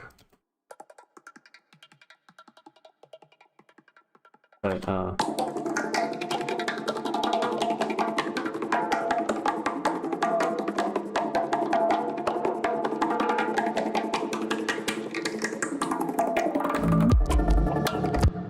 I clicked it and it broke.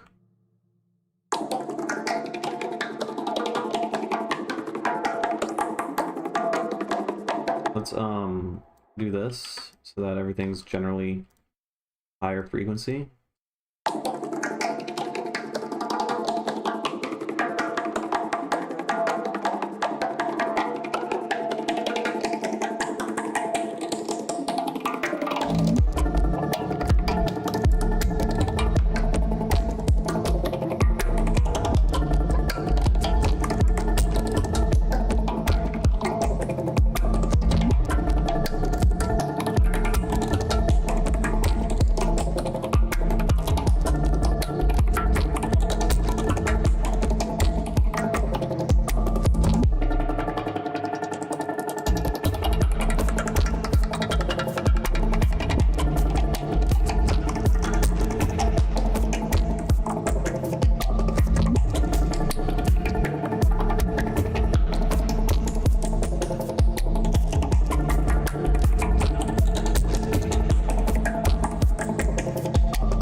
True, if anything, we know that we just attract regular people to the stream. Very regular people.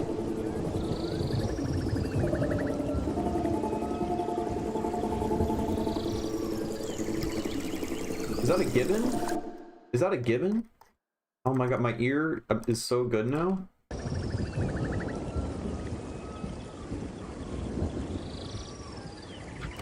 That guy right there. That is 100% like a white cheek gibbon or something.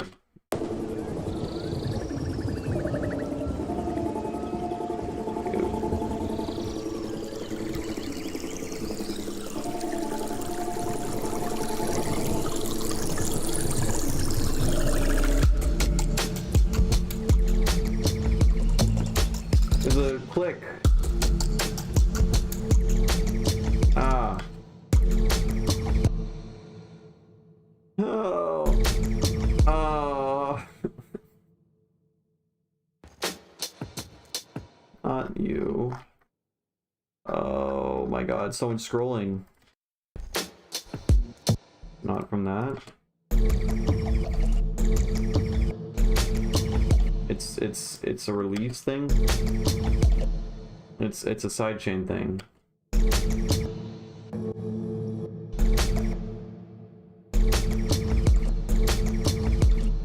What is doing it? Where's it coming from? Where's it coming from?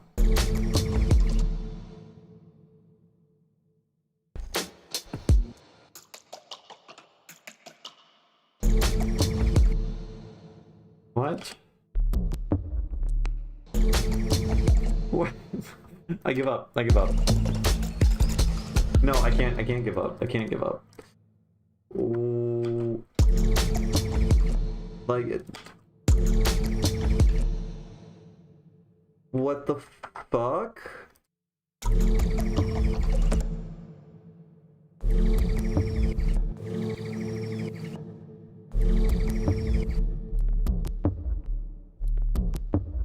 Why? You're not clicking when you're soloed, but it's just part of the sound, isn't it? I'm just getting.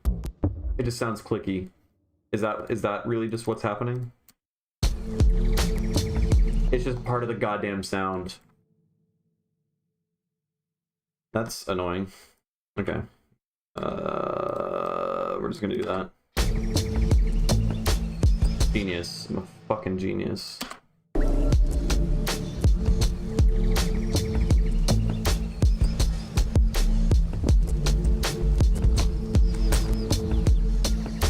Okay, that's just gonna happen every single time, huh? That's fine.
Oh my god, I hate the LFO.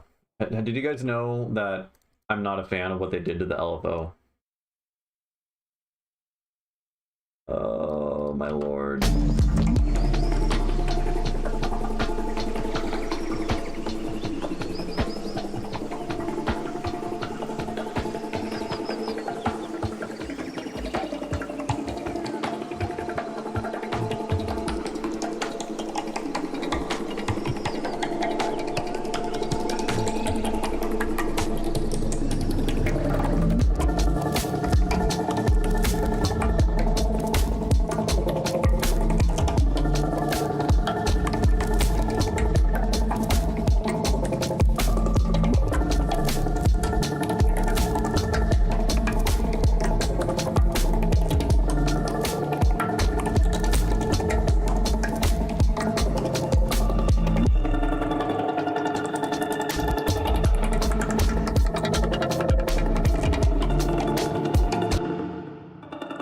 don't think I like that, frankly.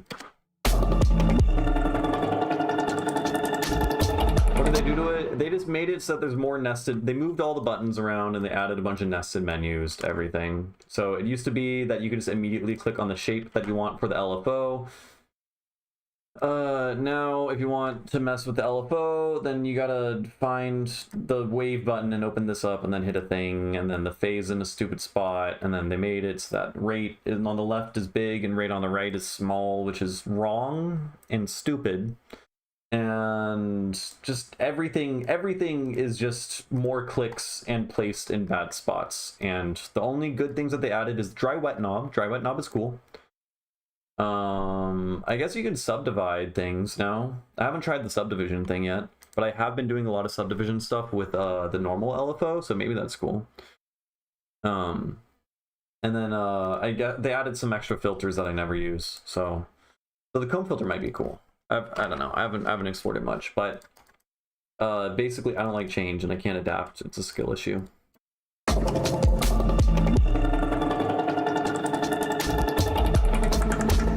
Yeah, this is definitely.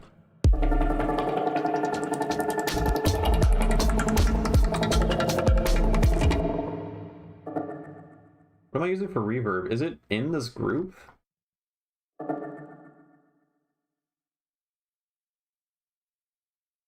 Oh my god, I forgot about this rack. This is one of the first racks I made. I was like, I need to learn how to mix. You know, pink noise mixing, where you just play pink noise and then you just balance all your levels such that they all get perceptually buried by the pink noise at the same spot. I tried to make a rack that would auto compress everything such that it gets pink noised. And I was like, clearly, if I just throw this rack on every sound, then it'll mix it for me. But that's not really how it works.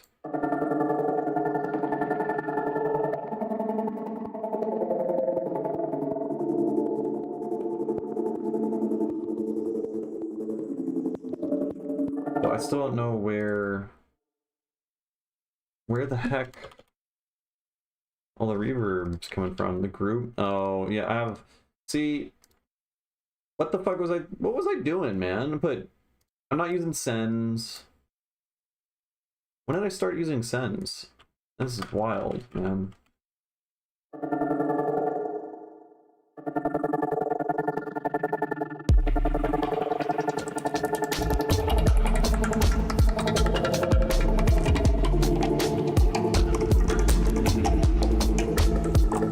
I don't know.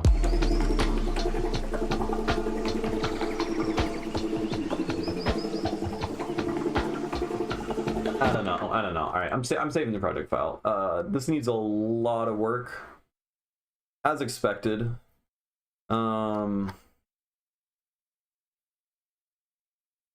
Yeah, no, it's cool. It definitely sounds very different than what I'm making around. Just like what I make in general, but it's good. It is good. Ableton 12. Okay. All right. That song, I want to keep revisiting a little bit. It is compelling. I think it's good. I've had some really, really cool moments listening to this song. Such that I feel like other people would have very, very, very cool moments listening to that song as well.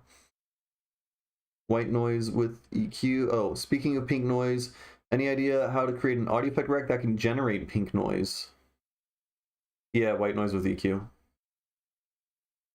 Because what pink noise is just like white noise, but with like a certain dB. Like you remove a certain amount of dB per octave slope, right? That's like pretty much it. Okay. What else we gotta work on? This one is titled incorrectly. Should be 240919. 240919. This one is 240914. 240914. Did I mess up? Did I do 29 on the other one? I don't know. No, I didn't. This one is also fucked up. We're fixing things. 23, 12, 21. And this one, apparently I have 2 of these, whatever, 24, 09, 19. Cool. All right, I fixed those.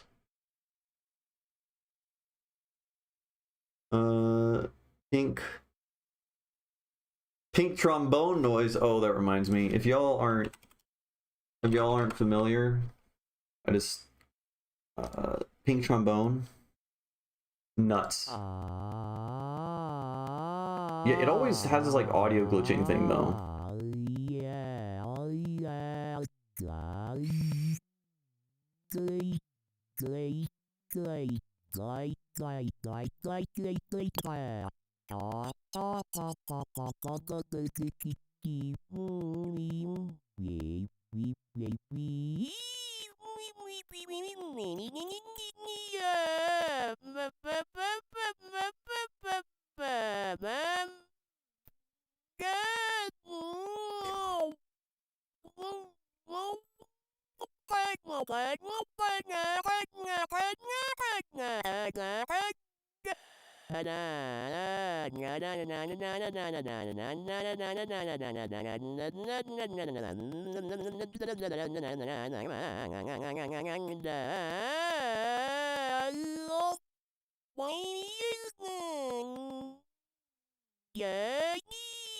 Yeah, one time I was at a house party, and by house party, I mean it was like me and like 10, 12 other people, and we were in college and we're all nerdy and in audio and stuff. And at some point I show someone pink trombone, and we just put it on the big speaker, and we all just fucked around with pink trombone for like half an hour. Like we were playing like party music and then just pink tromboned it. How many keys recommend on a MIDI keyboard? Depends on your goals. 49, I think, is good. I have 2. Well, both of these are 49 keys. One's a synthesizer, right?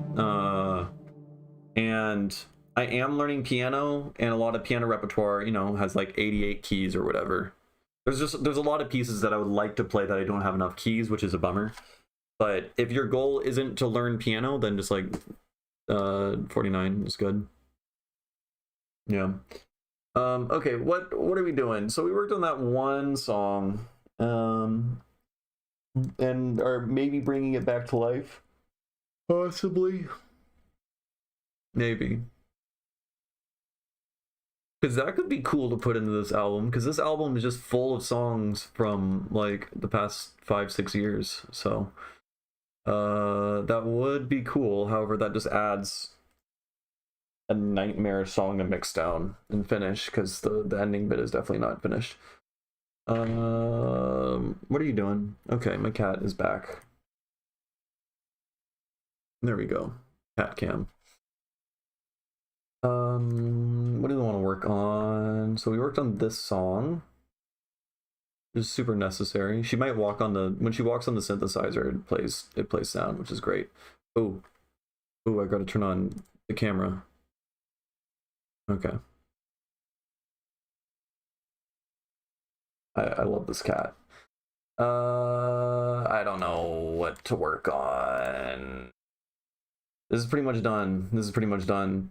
Ooh, this one I should work on.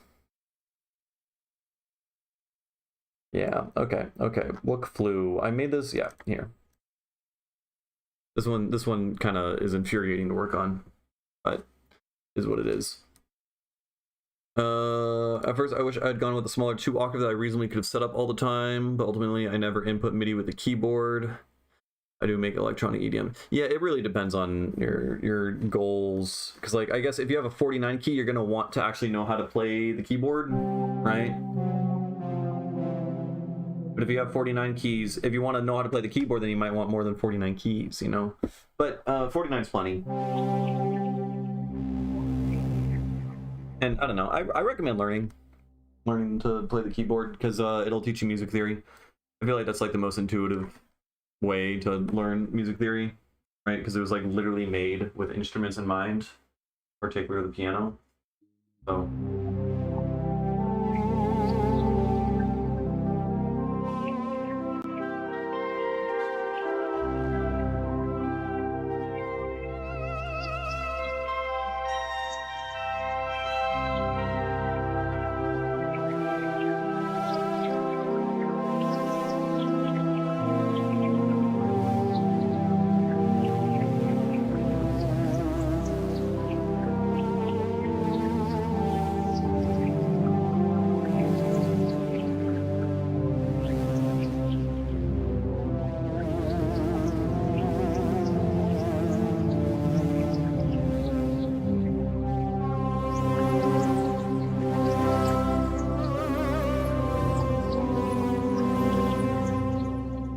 Upcoming beat battles.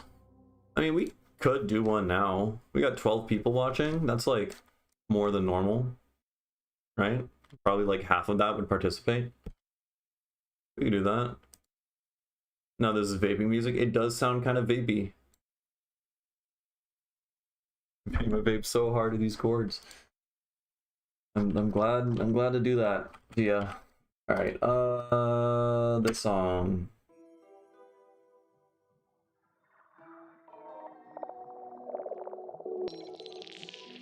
What am I doing?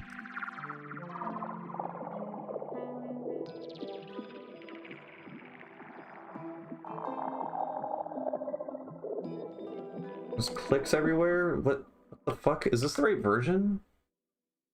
I think so.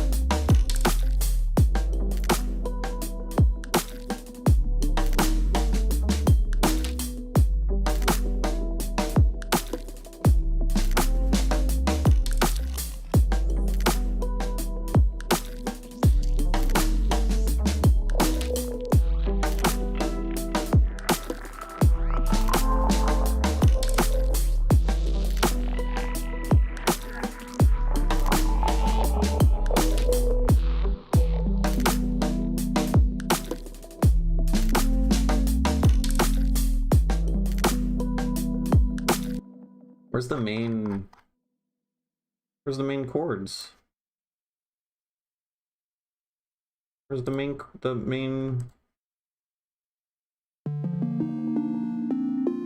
No, definitely not that. Maybe I think these were all made from arpeggiating.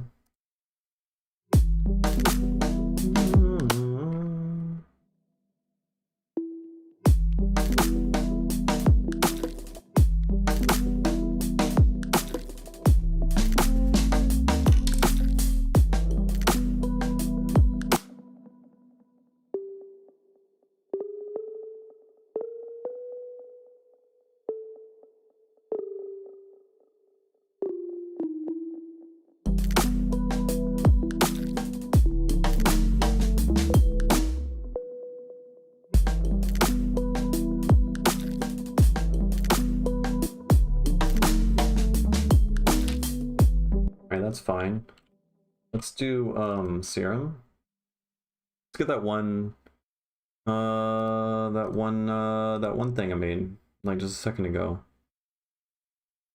What did I call you?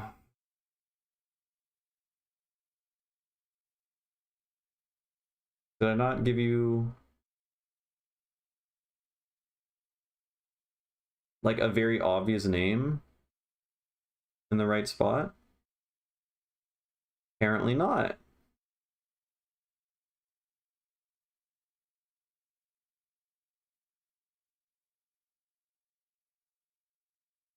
Oh, makes whale somehow, that's what it was.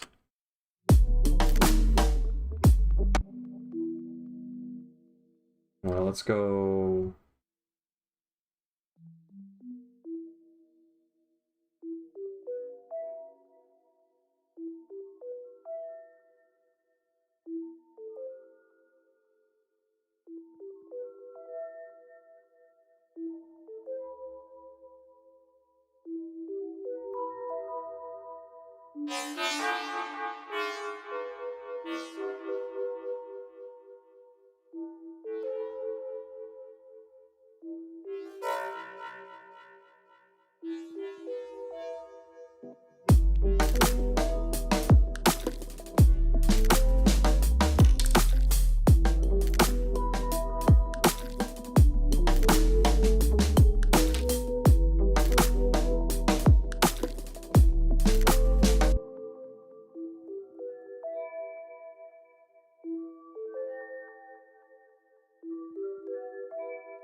It's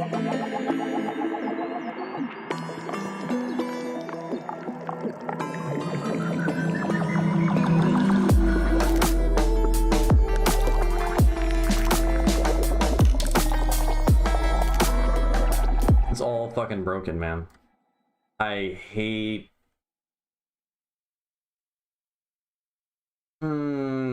So, I made the song using a razor patch, and I exported the song out, and it sounded fucking awesome. It sounded fucking beautiful. So happy with it. Can never ever get the patch to sound the same as it did on that export. It just does not sound like how it's supposed to. I've loaded like 10 different backup versions of the song, scouring them, trying to find when it happened. It doesn't. It just made... It just didn't save, or I don't know, Razor's buggy as fuck, and you have to resample and record everything out immediately. And it's so infuriating. Yeah, and it drives me crazy. Because I ended up falling in love with that one outputted whatever, that one export.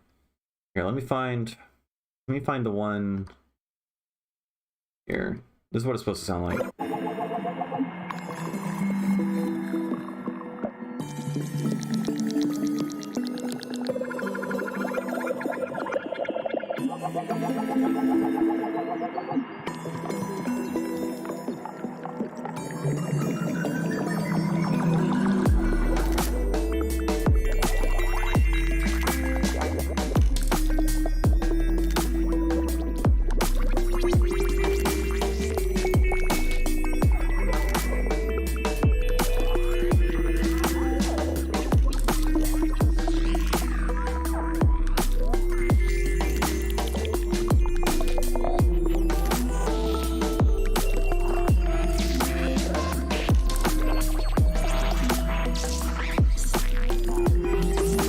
Anyways, it sounds like this now.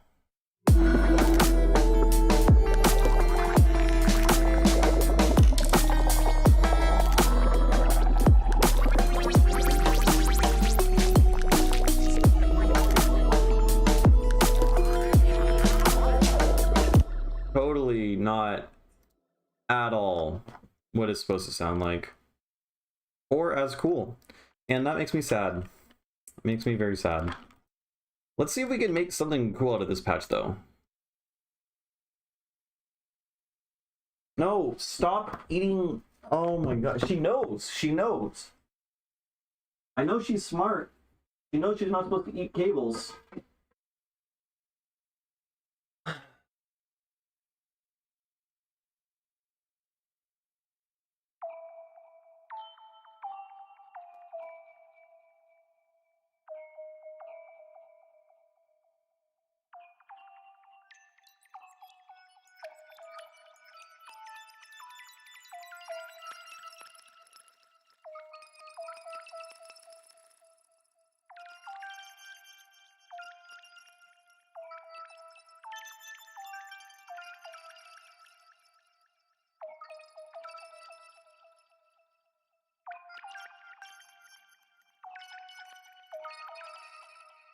No, the razor patch doesn't sound like how it's supposed to. It's gone. It sounded like that one time when I exported it, and then never again. Also, Audacity would do the same thing as Ableton. It would just play the plugin, right?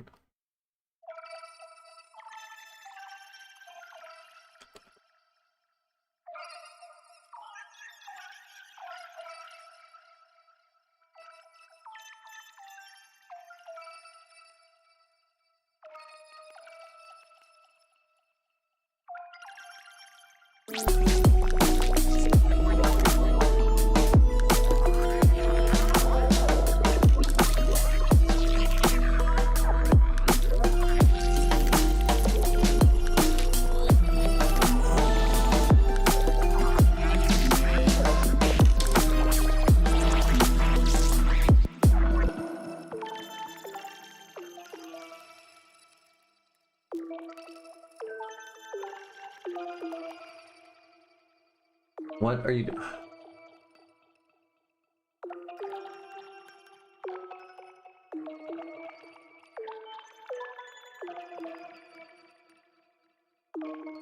I mean, it's the same thing as just resampling it in Ableton and then I have it as audio, right?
No, they're trying to eat my goddamn speakers. They keep trying to eat the tweeter of my barefoot speakers, which would be really bad if they accomplished that. And then just now they're pushing on the woofer. Like, I'm not even playing them right now, and they just can't. So I had to lock her out.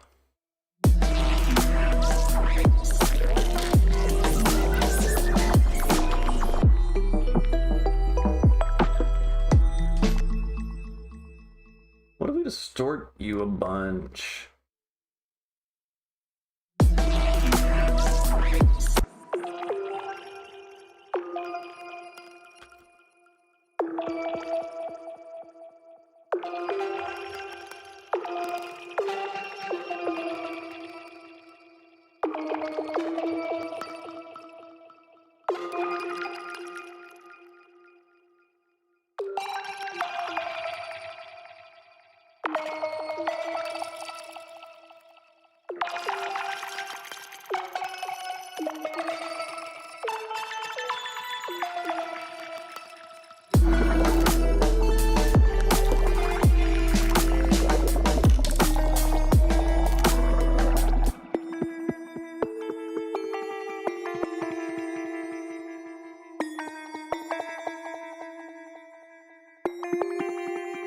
What would be the easiest way?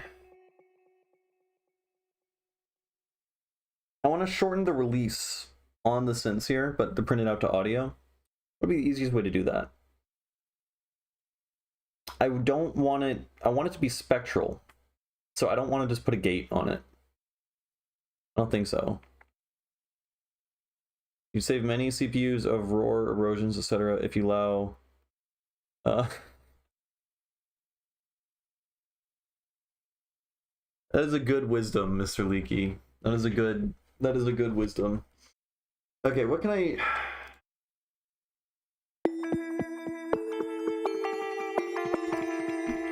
Oh, I had this thought in the shower. I had a shower thought. I'd be having really cool sound design revelations in the shower. It's good. What if we soothe the shit out of it? We give it a... Oh, why doesn't it tell me the release time? Oh, no. I want really long attack.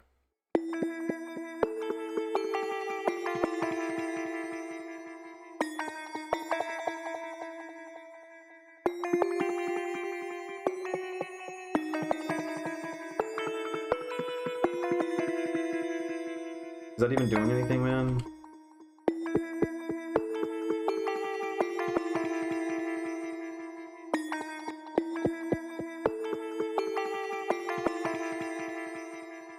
It's helping a little bit, yeah.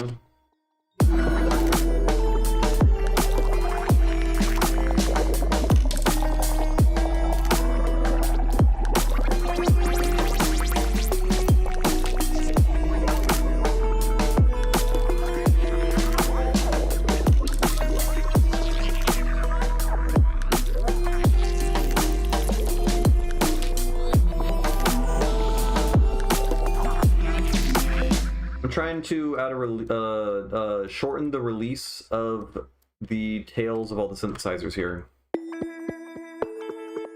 but mostly in the low end. So, but there's a bunch of delays and stuff going on, so I don't want to just use a gate or something, you know. So I think just like a really slow attack soothe.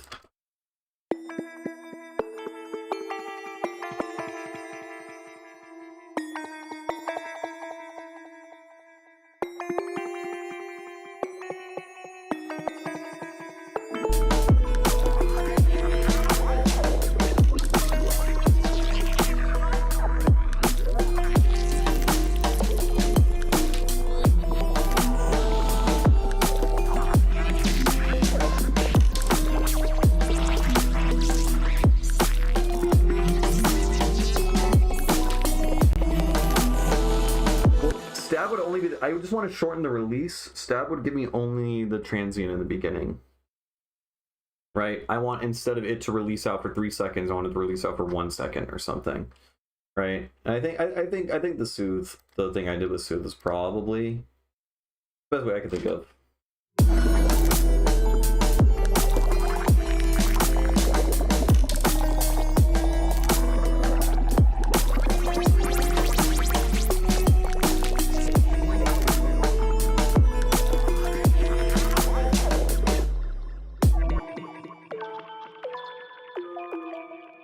Ooh, let's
Okay, yeah.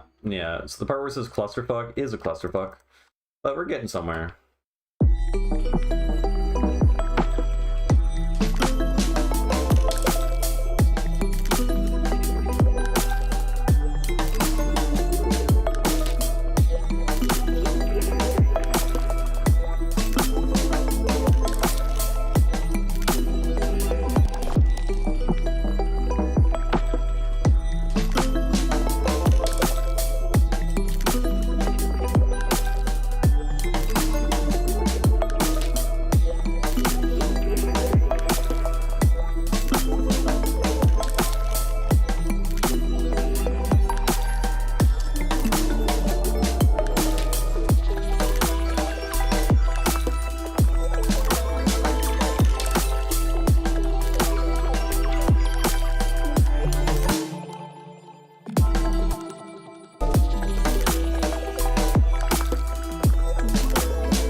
There's so many sounds. Where is this thing?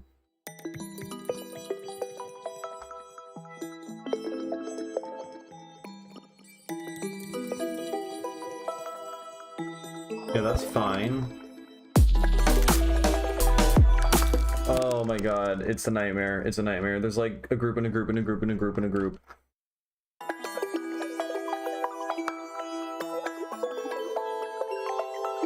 Okay, okay. Is it you? But you could probably be muted, honestly. There's so much shit happening.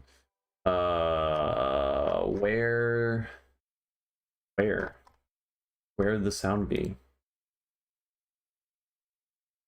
Is it you? It's just this, isn't it?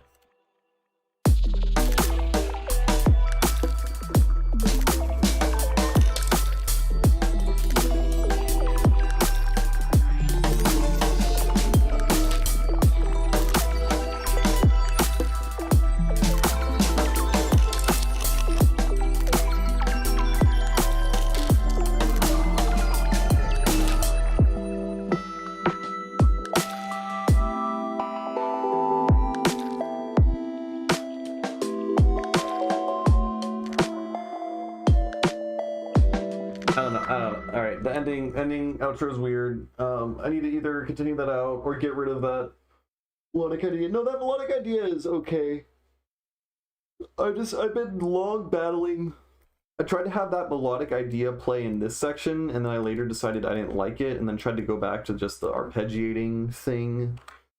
But I made too many changes in the earlier part of the song, and then I fucked up that second half of the song, such that trying to revert it to an earlier version ended up getting super chaotic and messy, and then it's a mess. And then not only that, but the razor patch is fucking busted and could never recreate what I once had, and that makes me sad. Okay, well, we made some progress on this. Let's increase it from 70 to 71%. Okay, cool. We're streaming for 3.5 hours. I still have juice though, because I drank a fucking Red Bull. I understand now why streamers drink energy drinks. Red Bull's fucking crazy, actually. Like, this is nuts. I can just keep going. Alright, what do we want to do next? We worked on this. That's done. That's done. This I don't want to deal with this one, but I probably should. Worked on that. These are all pretty much done. I guess I could work on Whale Dub. You should just be located.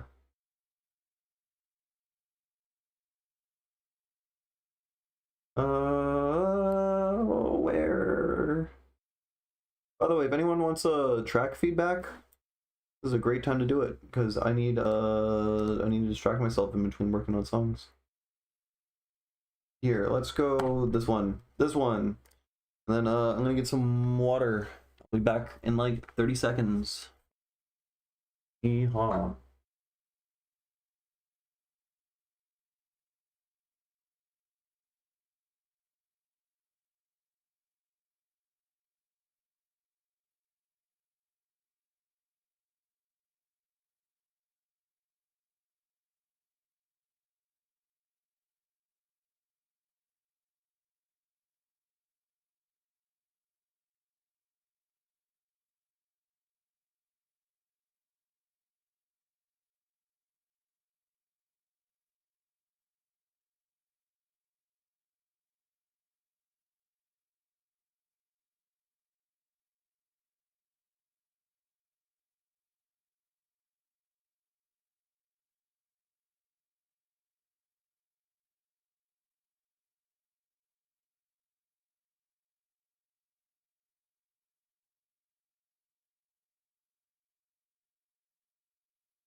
My cat snuck into my room when I opened the door.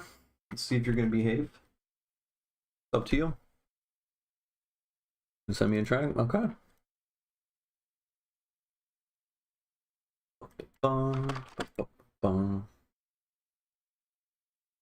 Mm. Da, da, da, da. Da, da, da, da.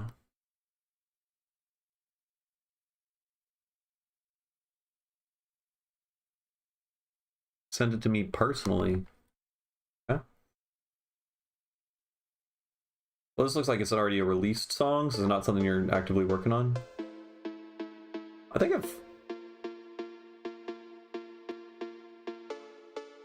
have you sent this to me before? Sounds super familiar.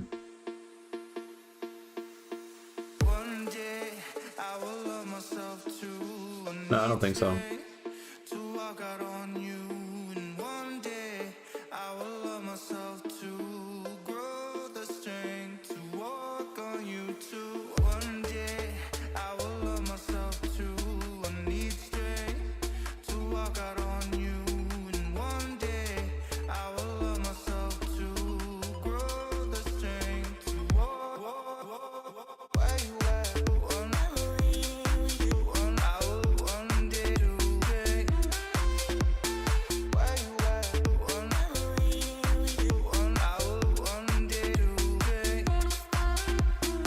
I think the kick is a little bit too clicky in my opinion. I would just put a little teensy little volume fade on the kick transient just to make it less clicky, remove the high end.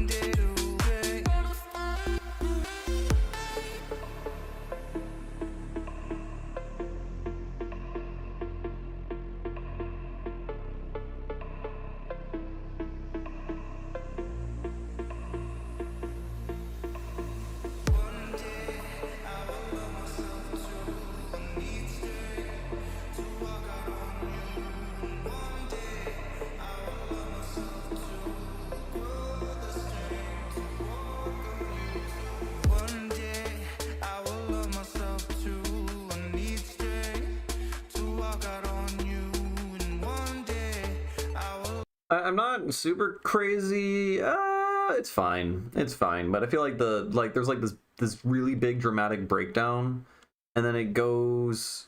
I was expecting that dramatic breakdown to be part of the build-up, but then it just like abruptly transitions into the already upbeat kind of build-up section without any indication of that. No riser in that breakdown part. I don't know. I feel like that could have been done slightly differently, but I don't know. It's like a very well structured song. It's following all the formulas and whatnot. So there's not much I can really say, like in terms of like a subjective critique, other than like I wasn't not crazy about the kick.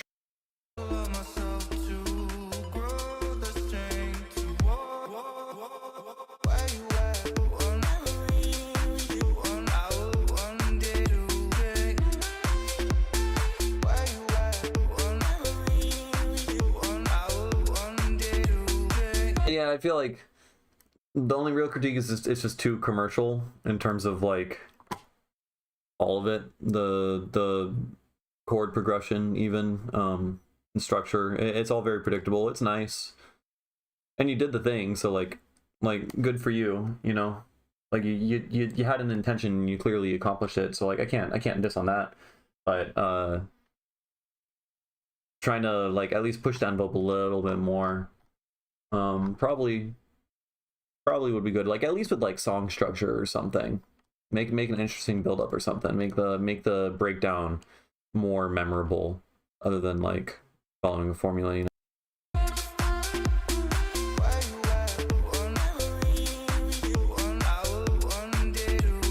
Yeah, add a single squelch. That reminds me of what's that one song by Black Carl? The really good one. You know the one, the really good one. I think it's his most popular one.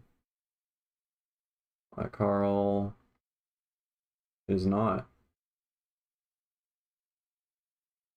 It's got a single squelch in it. Has like a super crazy. What? What? Did I just like look over it?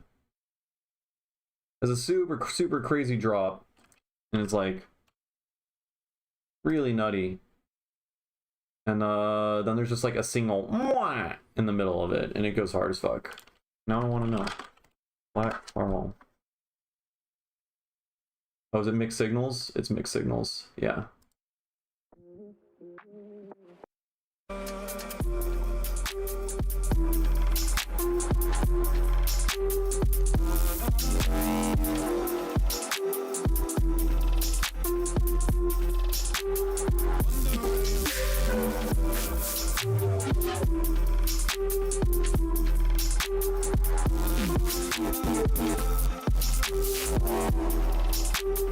Someone told me, wonder where someone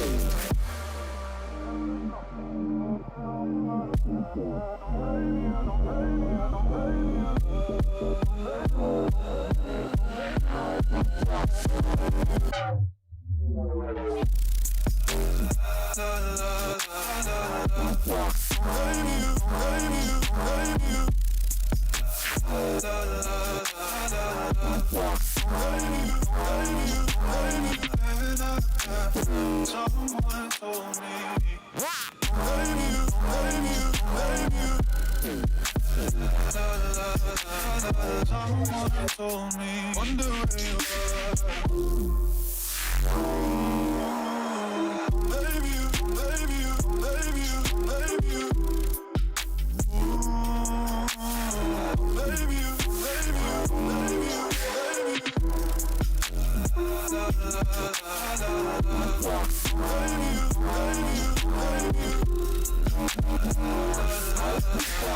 Someone told me, wonder where you are.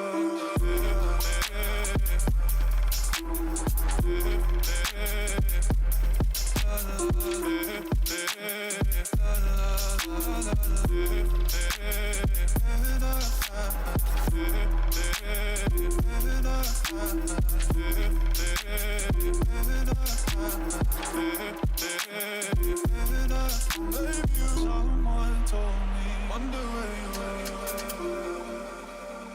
Yeah, that was a really good song. That song's fucking awesome. I remember James Blake. I think I saw James Blake play at LIB. Was it James Blake? And it sounded terrible. But I was standing in a really weird spot that was not optimal for sound. But I was just like, wow, this is awful. But everyone who saw him said it was good, so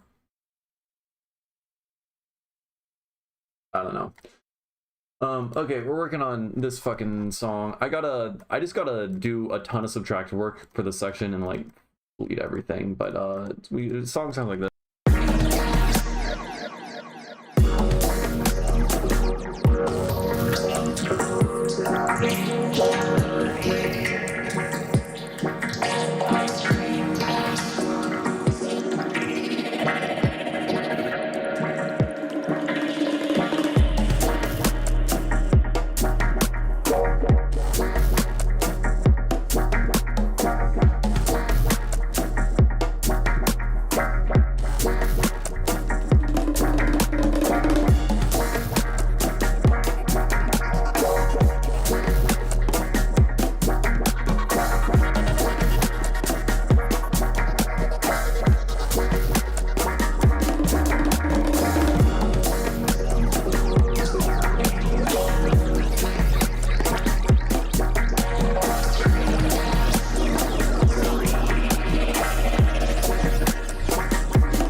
just drop it.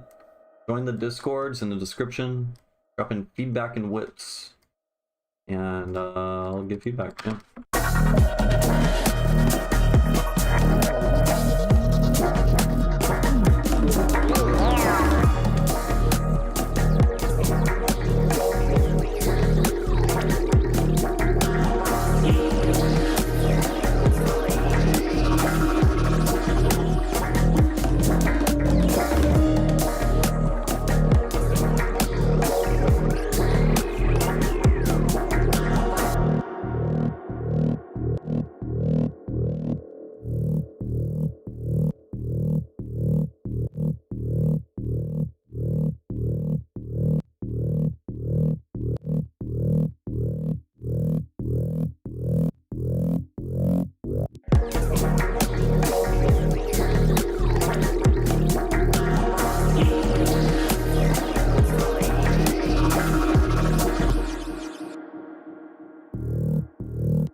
What frequency is D sharp?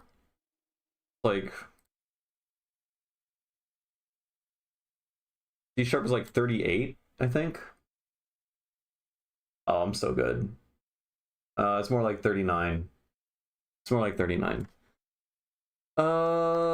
Let's. I should make flashcards and just memorize all the fucking frequency notes. That's what I should do. That is what I should do. I want... Here, let's take an LFO. Take an LFO. Hear me out. Don't crash. Are you crashing? Seriously? Are you fucking serious? It's just an LFO, bro. It ain't anything serious. Alright, well, good thing I have feedback to give. Oh! There's no one posted feedback yet. Alright. Well, Ableton crashed because I tried to open a very stable device. So, that happens. That's great. That's super cool. I was gonna audio rate modulate a disperser with an LFO, and then use that to fuck with the bass sound to make the bass pop out more in the mix, and it would have been so cool, or it would have sounded like shit. One or the other. Discord invite? It should be in the description of the YouTube video. But here, I'll paste it in the thing.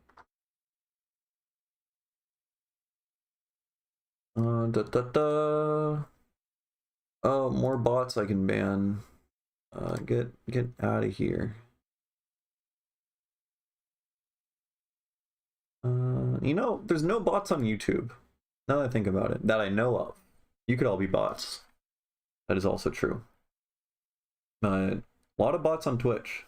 Not many on YouTube. At least for the streaming a little bit. Okay. We open this up. Did everything break? Yes, everything broke. Did I even accomplish anything? I did a little bit. I did change a couple things. All right. I have to find every single instance where I'm using the spellbook and then delete it and restore it. Oh, and it broke there. Oh my god. Oh my god, you terrible. Disgusting. Disgusting. I'm getting closer and closer to switching to Bitwig. I really am. Not a bot. Promise, pinky swear. I'm actually a regular guy. I think Mr. Leaky is the least bot-like person. Well, not a bot also. Not a bot for sure. It's not a bot. But like, there's no way an LLM could type like Mr. Leaky. It's actually foolproof. It's insane. Honestly, if you train an LLM on Mr. Leaky, like, I feel like you would just like corrupt it. It's great. Yeah, no, this is all. What are you used for? Use you over here. You just delete the whole thing and then hit Command Z, and then you're fixed. You're not fixed. You're doing the same thing. That's so annoying. I feel like I should just You know what? You know what? I'm just reloading the whole project file.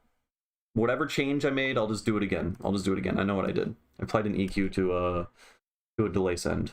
That's all I did.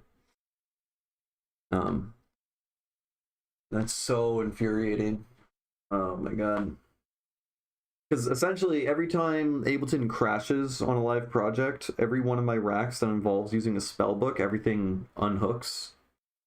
And so I have to re-hook everything every time. And then when I'm working on really big project files, then it becomes very tedious and it's very easy to miss something. And I don't like that.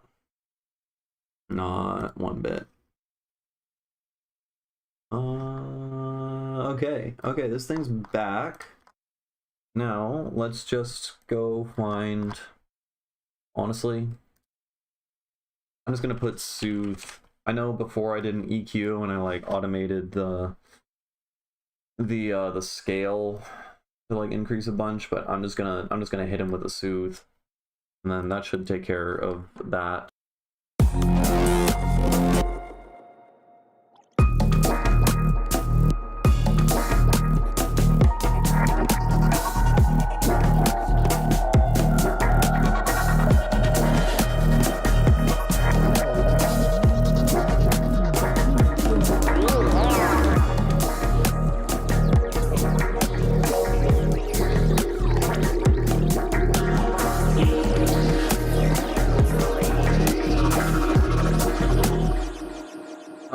Porchpirate.aif. What the fuck?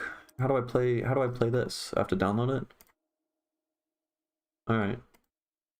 I downloaded it. What the am I getting a virus? Can you try sending this as an MP3? I feel like I'm getting virused. VLC media player. Oh, there we go. There we go.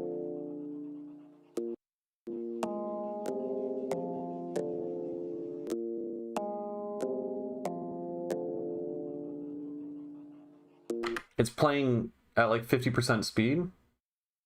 It's getting warped.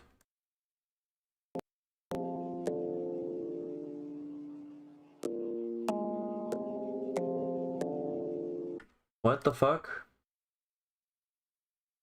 What? What's okay, hold on. Let's drag it into Ableton. And then, now we'll just set you to exit out. Right? Exit out. Okay, there we go. Sorry. Alright, this is soloed, unwarped. There.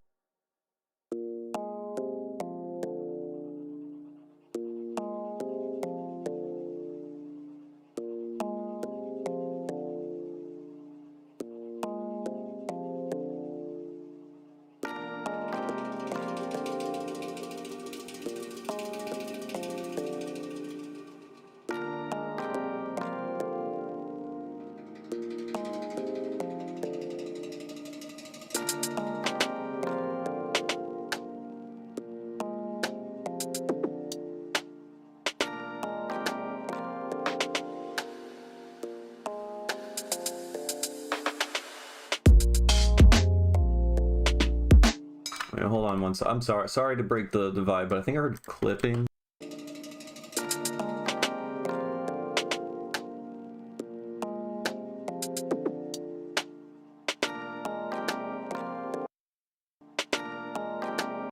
No, it wasn't. It's just there's like a lot of like flams and stuff that sound kind of like distortion was layered with stuff. Never mind.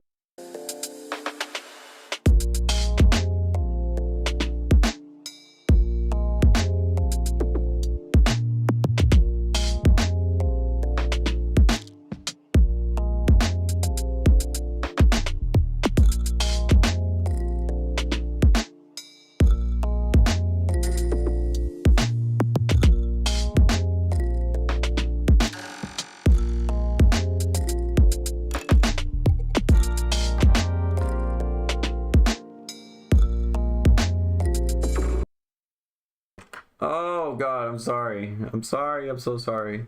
looping points.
That open hat right there, at this point, I think if we turn down a little bit.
Okay, so mix is really solid. Mix is super solid. Yeah, I was gonna say of two notes, really, two main notes is one, use a lot of very clicky sounds and that they have like super clicky transient. So the melody being super clicky, I personally wouldn't do that. You can still have it clicky, but not so much so that like the frequency goes up that high, you know. I would give it just a little bit more of an attack. I'm personally not a fan of the super clickiness. That's not necessarily bad. However, there's a lot of other stuff doing clicky shit. Like you have like these drum fills that also are clicky in the same way, and it just feels very unnatural. Super digital, right? I don't know where they are. This thing? No. Where are they?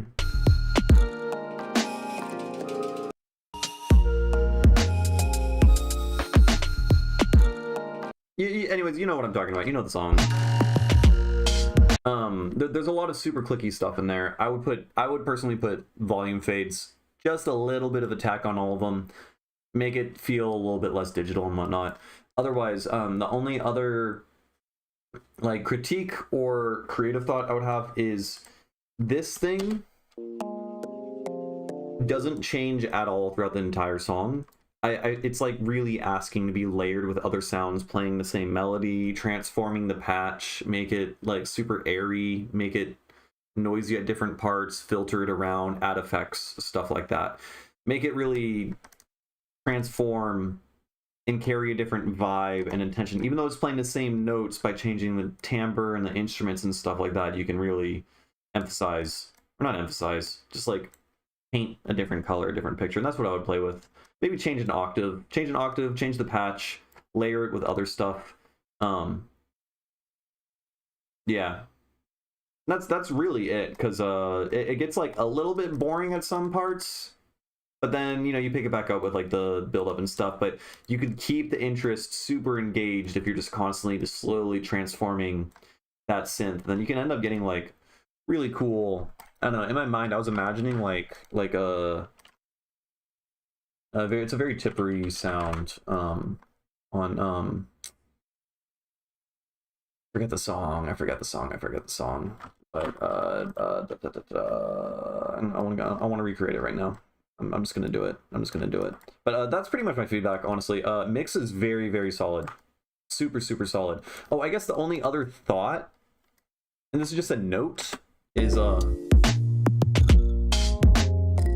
that most of the sounds are super, super like clean and digital and stuff, but all of your drums are like resampled, repitched down like samples, and they all sound like kind of muddy, not like they're like lo-fi and stuff, right, just like the snare and the hats and all of that. And that it might be cool to explore adding like a brighter, higher fidelity hat or something, or like a layer to some of those sounds. I would try that out. Maybe it's cool. You clearly have an intended effect that you're going for, and it does work, but it doesn't sound polished per se. It's got that lo-fi sound, but like lo-fi is a vibe, so it's whatever. It's good. I don't know. That's not really. You can ignore that bit.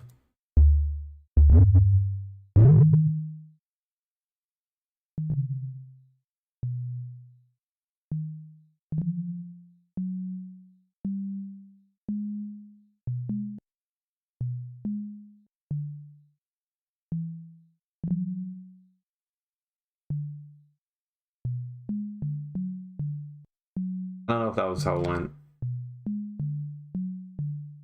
Right, so you're doing that the whole time. I want to hear it get like super noisy.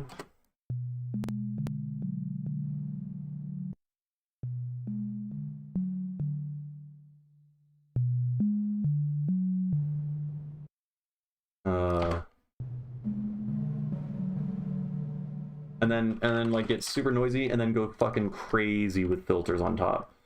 You can have oh my god, I hate this LFO so much. And then you can like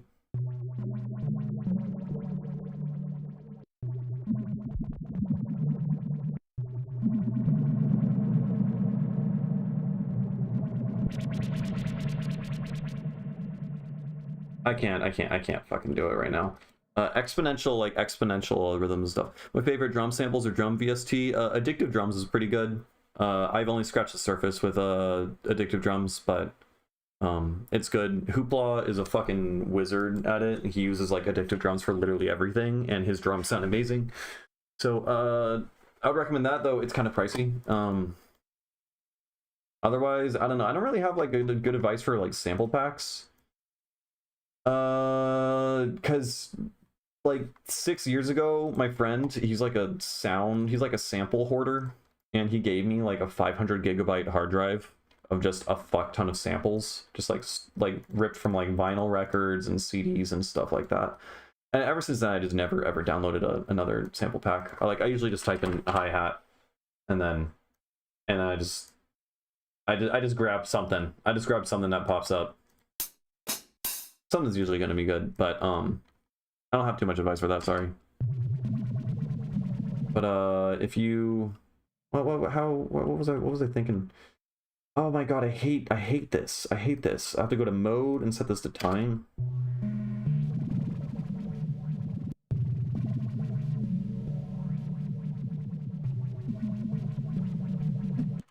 Right, and then you can go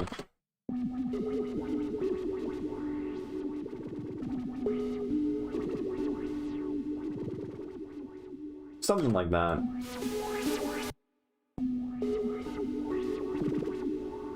And so I can imagine that sounding super, super cool, layering around with everything else. So stuff like that. You can make it patty, make it more, I don't know, to just explore a bunch of different layers and sounds and synths and stuff like that, just playing that melody, and then I think that would just make the song way more interesting and just carry interest throughout. But yeah, it makes it super, super clean. Very clean. So like good job. Good job on what you got.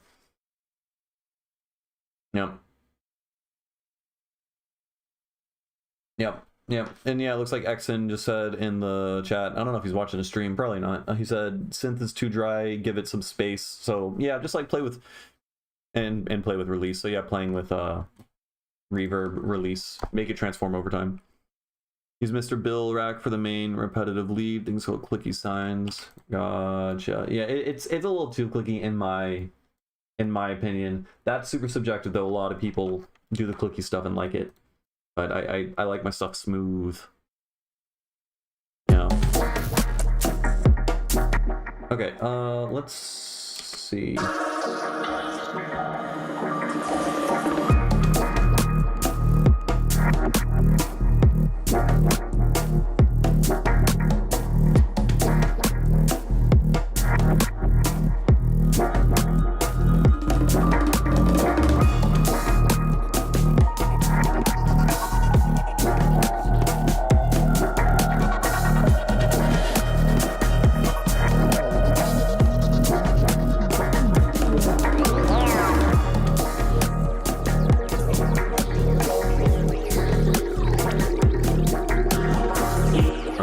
Get PQ disperser.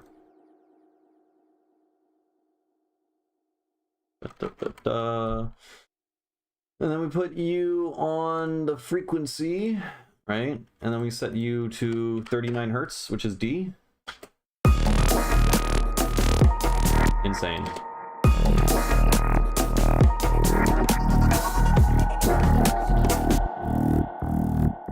That's pretty cool. Yeah.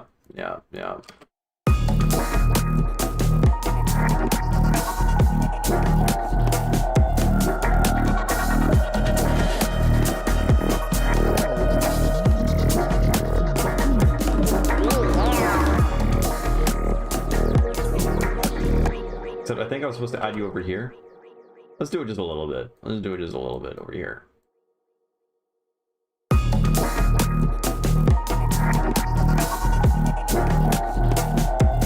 But let's because I'm limited, let's set this to 3.9 and then multiply it times 10, and then let's set this to like 4.5 because it goes up in pitch here.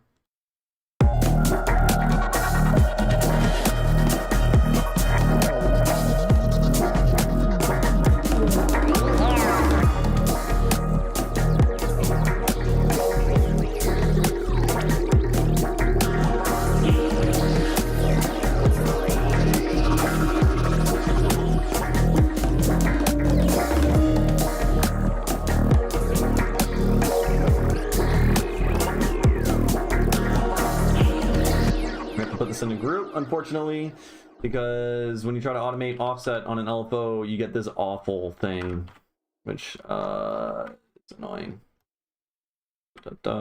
Yeah, I've been super big lately on audio rate modulating stuff. It's opened up so many sounds. Honestly, like the first hour of the stream, I got into a really cool like sound design flow thing, doing crazy audio rate modulating using like a bunch of dispersers and fucking with roar and messing around with a bunch of stuff.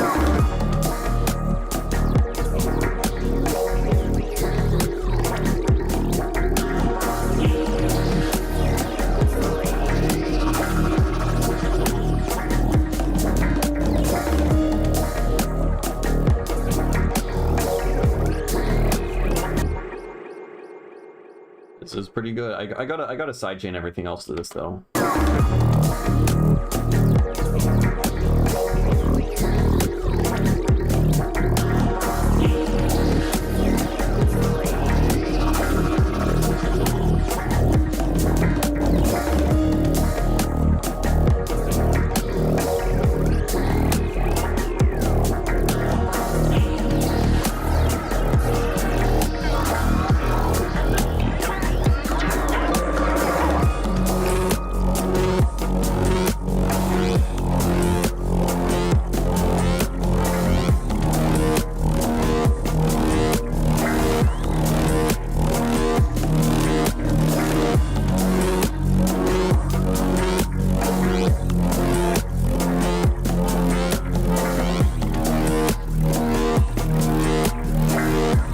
right, more feedback from Exon. Track from early in the year. I like to rap. Last few times I opened it, got bored, worked on anything else. All right, you want ideas?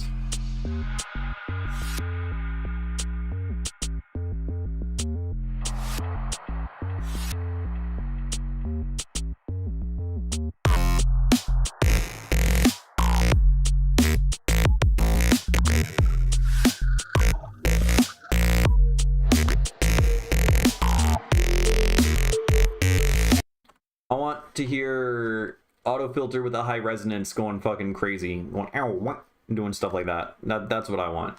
This is super harmonically rich, so I want you to paint with it. You got all these harmonics, do something with it. I think that could be cool.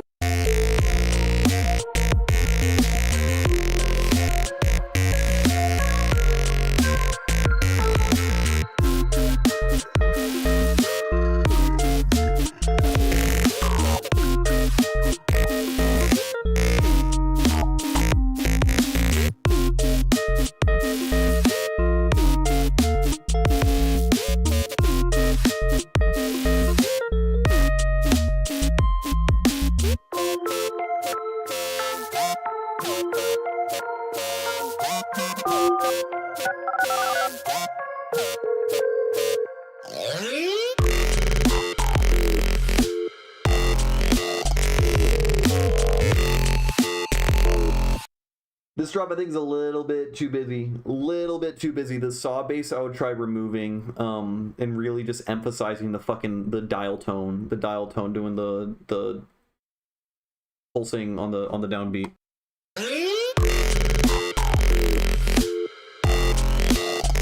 Or filter it a little bit here so that it doesn't take up as much. So like we like in the preview section, everything's super bright, everything's super open, big build up, and then timbrally everything's like low, and we got this pulsing dial tone thing. And then then you can open up the synth again later, like after 8 or 16 bars. Then that could be cool to like build tension and release some money.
Yeah, that's fucking awesome. I mean, you could release that. You for sure can. I still think the second drop can be improved a lot. It feels a little bit too busy at first.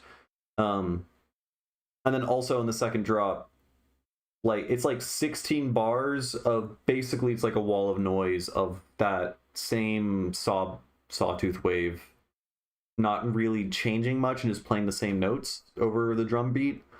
I think you could filter that, maybe do a call and response with the same sound that you already have, and like a filtered version, or just like different bass sounds and just like hawk it different sounds or whatever to make that section a little bit more groovy.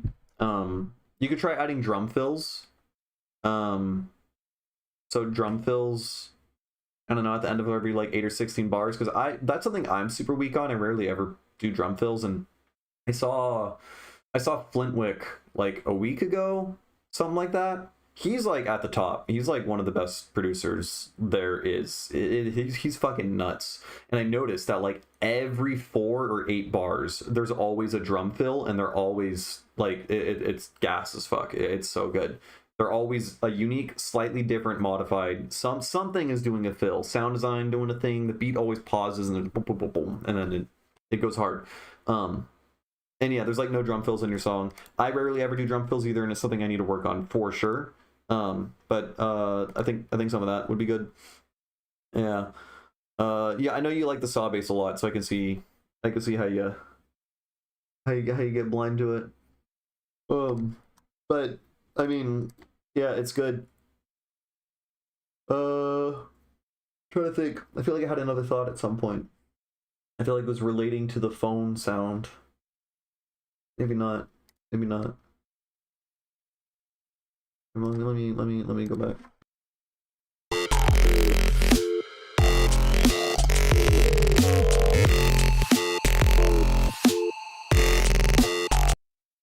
Yeah, no, it sounds good. Just would vary the sound design a little bit more, because I think personally it gets a little bit stale. But the songwriting, the arrangement, song structure is great. It stays like pretty interesting the whole time. It carries a really nice like flow. The like Rhodes piano or whatever is so good. Alien asked if you could drop one more in feedback. Yeah, as long as it's like a work in progress. Because like I feel like giving feedback to songs you've already released like over a year ago is probably not that helpful. Just because like you've already moved on past that point. It's already released also, so I don't want to tear down a song that like you're already finished with, you know. But yeah, yeah, very cool. I don't know. I don't really have much other feedback to give. It's pretty much done. So, we'll just change up the sounds a little bit. Use filters. Use make wubs.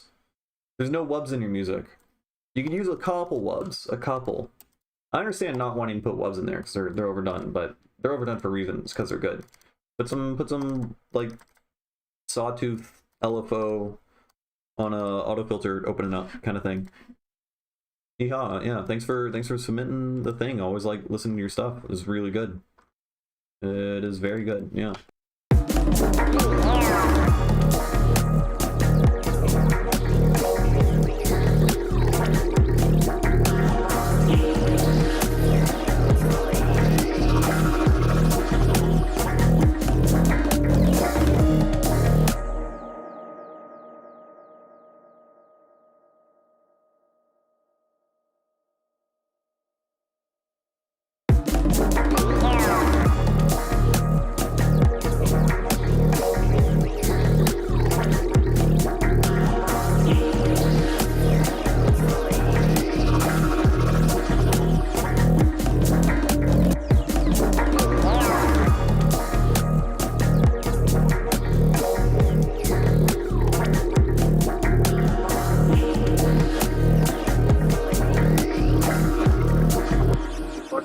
Without nitro? Are you trying to drop it in the Discord server? Because I think you could just drop a like really large files in the server in the feedback channel. So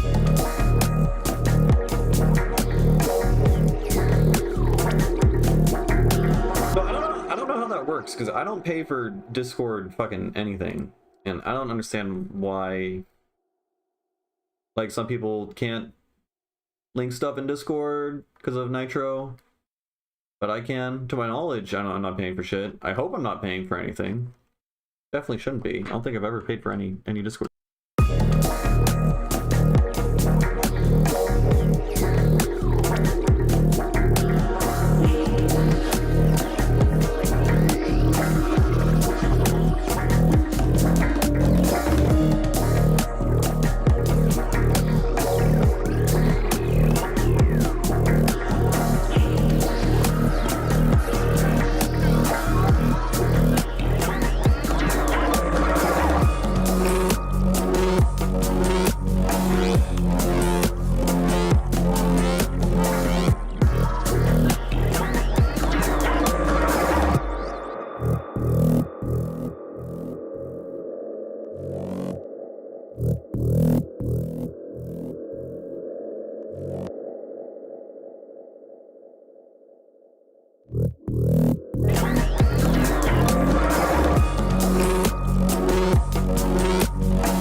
it gets a little too busy when I get... I do really like those sounds though. Once I get used to them, then they sound really cool, but when I introduce them initially, I feel like it's too busy, if that makes sense, you know?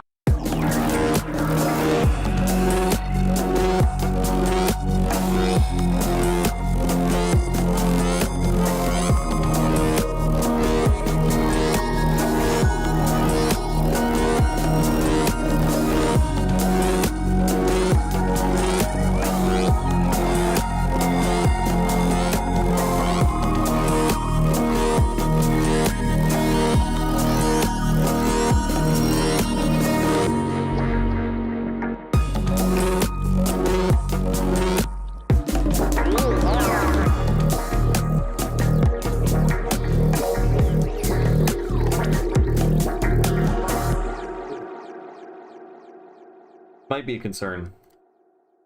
I mean, it sounds good on my speakers, but the spectrum looks gnarly as fuck when I do this dispersion audio rate thing.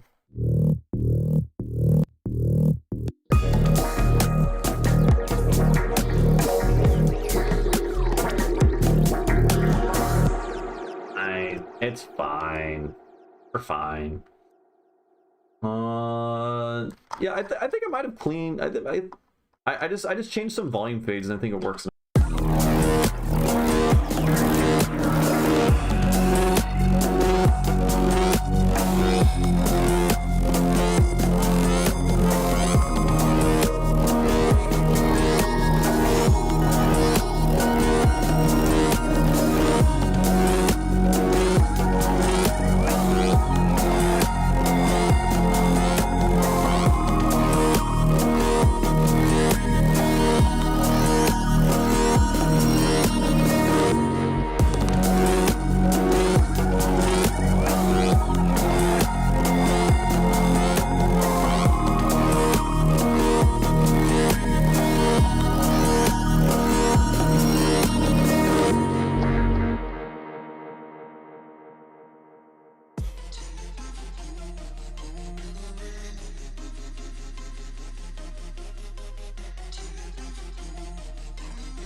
I think it's a little bit too wide. This is a cool drop. This is very...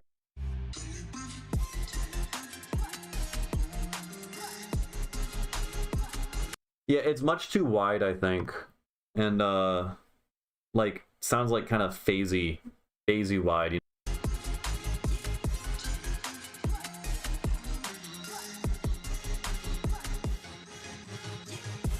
I would try changing out maybe the sound design for the mid bass after a little bit. Try like hocketing that with like a different sound, maybe just like a sawtooth wave or something that's filtered, something with just like a lot of harmonics, just playing those notes, the dun dun dun dun dun dun dun dun dun dun dun dun, that thing I feel like could switch up a little bit.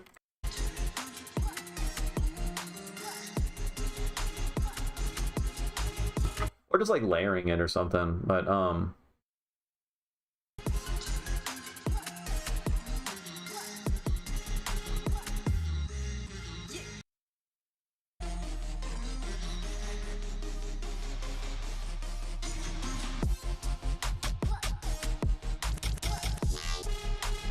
and I feel like the horn thing that comes in is a little bit louder than the rest of the elements. I feel like your reverb tails are kind of burying a lot of other elements. You can add a riser before your drop. It's also another thing I think that is a little lacking.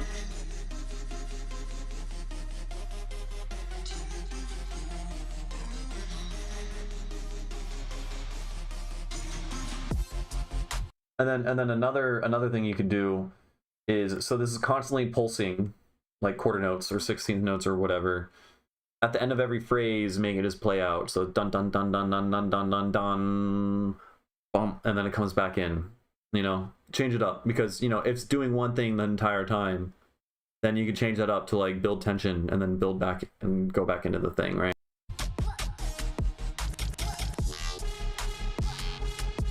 Like even right here when it went bow, right? This note here lasts like a quarter note, but you're still playing like eighth notes here. So like this sub should play the duration of that just to emphasize and make that thing stronger, you know?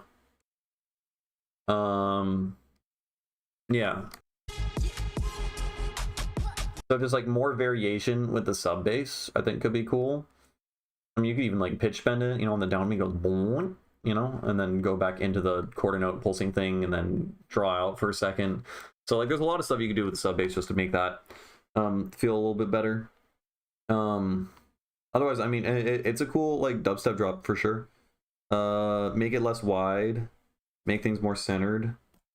Feels like wide in a like kind of a bad phasey way, like there might be some like phase cancellation stuff, so keep that in mind. Otherwise, yeah, it's good. You got like an intro and a drop, so make a breakdown and then make another drop, I would say. I would also say that like the intro, the bass line is doing the exact same thing that happens in the entirety of the drop, and so for the first half of the entire song you're just hearing the exact same like 4 notes over and over and over again. So maybe experiment with not having that bass line in the intro and having something else, and then as you go into the drop then tease that bass line and then go into it, something like that. Just some ideas for different directions you can go. But yeah, good track, good ideas, and I can see it going in a good direction for sure. I like the little chromatic movement in it, and I don't know, good dubstep stuff. All right, we got another .aif file. He does not want to send MP3s. Understandable. I wouldn't want to change my ways either if I had a ways of doing things, you know. Let's go. How do I do this again? Exit out. Yeah.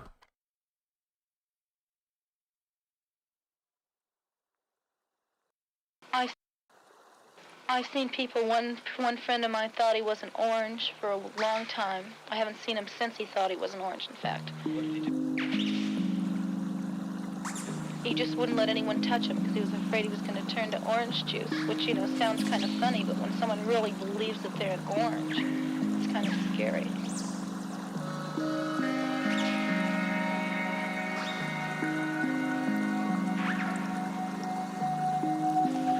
Yes, my youngest took it accidentally once. He got a hold of 3 caps, which is equivalent to 6 adult doses. He remained rigid for, about an hour or so, at which point he got off the couch he'd been sitting on, and he started to giggle.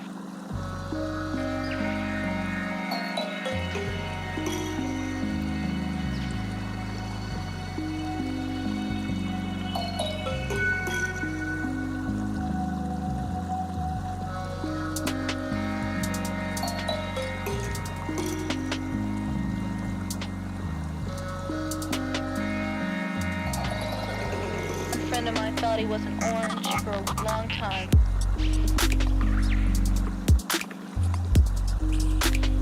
I would on the drop I would like remove, wait, hold on, let me, For a long time. I would like the rustling, the like waterfall sound or something, maybe cut that and have it echo out on the drop when the kick drum comes in, or do that with the chords, or do that. Basically there's a ton of really cool background samples and stuff playing that are all like kind of noisy, and I think removing some of them or all of them or whatever, some of them on that impact I think would make it really, really cool. And then you could add effects and like echo it out, make like echo out only like a quarter note, like right as the kick drum hits, and then it'll just boom boom boom boom That could be really cool. Would be trippy. Remember when they had good old LSD? I remember. Good old days. I think we're still in them. Yeah, and make the lady shut when you squeaky yapper slides in before the drum hits. A friend of mine thought he was an orange for a long Yeah, actually, you should put nudge. 100% agree with that. You should nudge the voice so that it happens over here, and she says, a friend of mine thought he turned into a, and then goes, oh, ah, and then just like a squelch just plays instead, and then the drop happens. I think that would be really cool. Maybe you just keep it as my friend thought he was an orange, and then the drop hits. But I think for a long time is a little bit less impactful than if you just, my friend thought he turned into an orange. Bam. That would be, I think that would hit a little bit harder. And if you wanted to hit even harder than that, then my friend thought he turned into a what? You know, that could go crazy. Just some creative thoughts. Yeah. time.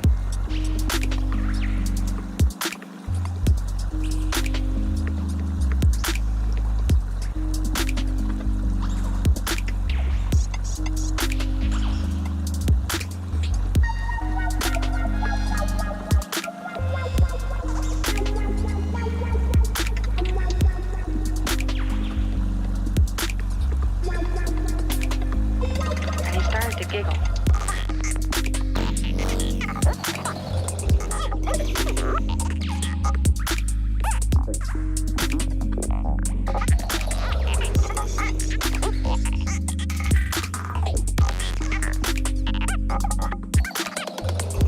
I think it's a little bit too busy. It's hard to focus. It's hard to focus on what's happening. I understand if that's the intention, then, you know, ignore me. But I think some subtractive work and being a little bit more deliberate with the fuck ton of sounds that are happening, especially when they're panning around. When you have a bunch of sounds panning around too, it like amplifies how busy it feels. So that's something to keep in mind. I bet if it was all like more mono, it would be less busy.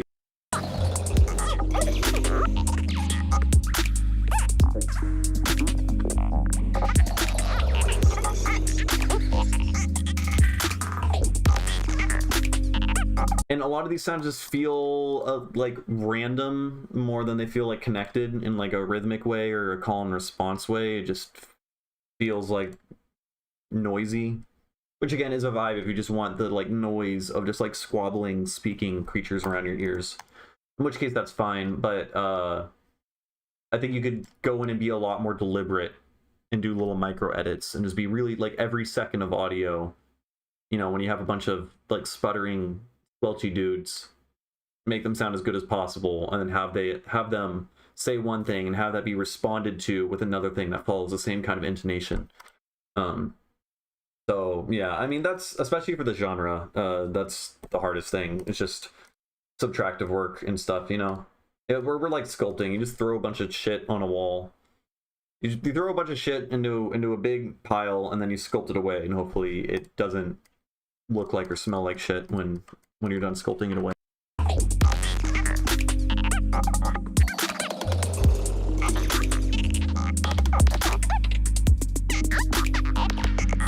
And yeah, I think they're too wide. I would have some of them centered or mono. Like some of them work really, really cool as just like rhythmic elements, like similar to like hi-hats or whatever.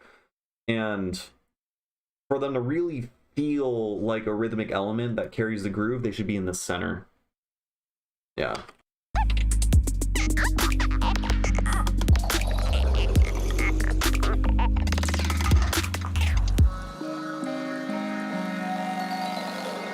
And I noticed when more of the stuff kicked in, that's when you cut out like the water sounds and stuff like that. I think, yeah, if you did that same thing but a little bit earlier, that'd be cool. Yeah, but that bit's definitely clear.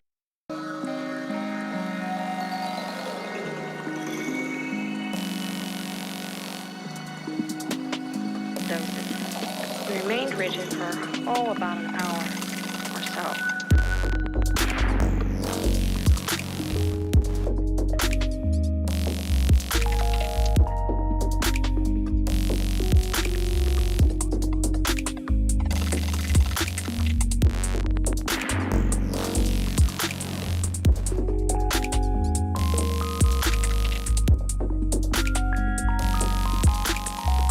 Here's an idea.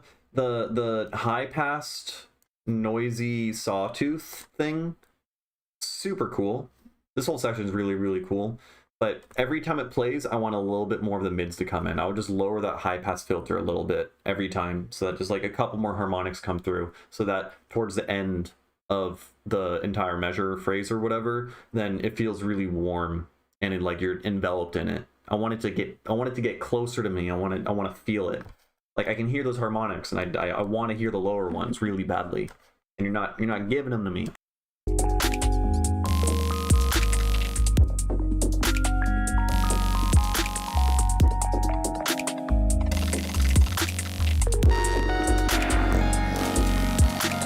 Is this like Lydian, or are you doing like a whole tone scale thing per second there?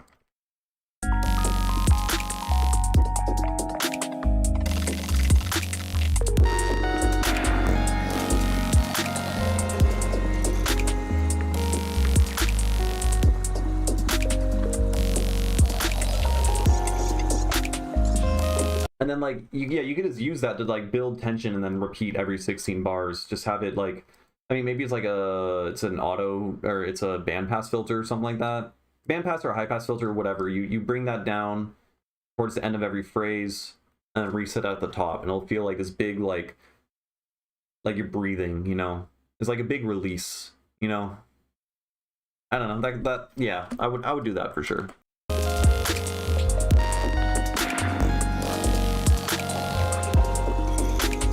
I mean, it's a really cool sound, but I want it to move. I want it to evolve a little bit. I think there's a lot of potential there for it to just like operate kind of like a riser, you know? I mean, it would be a faller in that sense, but like you can really build tension and create movement and evolve that sound just by adding harmonics slowly. I mean, you could parallel process it. What you could do is you could group whatever that sound, and then you're just freestyling it on the key. Well, you're crushing it on the keys. It sounds really cool. There's like a bit where you played like a tritone in some unexpected way, but it felt expected when you did it, and it sounded neat. Anyways, what are my thoughts? Oh, what you could do is you could take a bandpass filter and parallel process it with the like an empty chain, right? And then just slowly bring that auto filter down. So you're going to keep that same high end noise. It's going to be there, but then you're going to hear the harmonics like brighten up and get down into the low end. And then you could use that. And then you can put like a saturator after the fact, so that the bandpass filter, whatever harmonics is going over, you're going to create multiples of those harmonics, and that could sound interesting. And then you can bring that down and then have that movement reset every 16 bars. That'd be fire.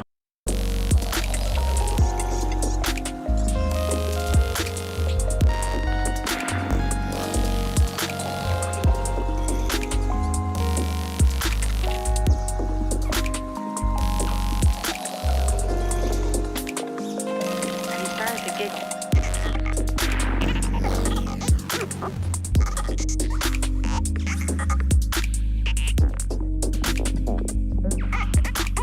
All right, now I want, so that white noise sound that we've been talking about and yapping about the whole time, you did this really cool bit crush thing.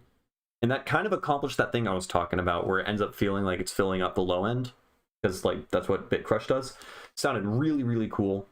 And then, you know, it was silent for the bar after that. I really wanted to hear it come back in.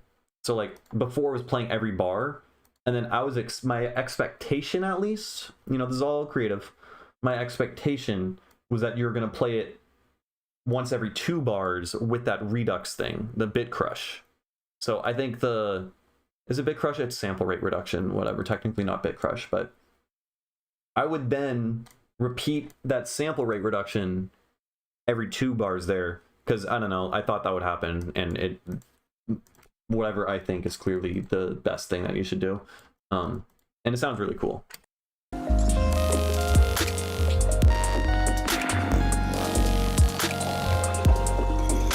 It reminds me a lot of Kiln, K-I-L-N. I'll show it some enough.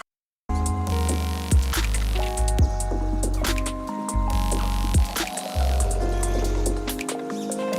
he started to giggle.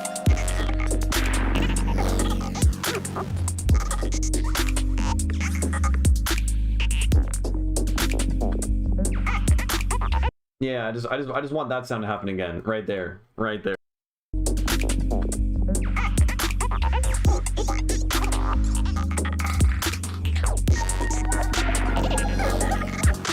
Oh, you do it there. Okay, you do bring it back after 4 bars, but I really want it after 2. That's just me. That's just me. At least something. At least something. There's nothing that played after 2 bars. It was just kind of empty, and I felt like I was like denied something. So you don't have to put that sound there. You can put a different sound, but something that serves the same like functional purpose, harmonically or whatever, timbrally, spectrally, in the same frequency thing. Yes, blue balls. I was trying to avoid saying that. That's exactly what I was thinking. Yes.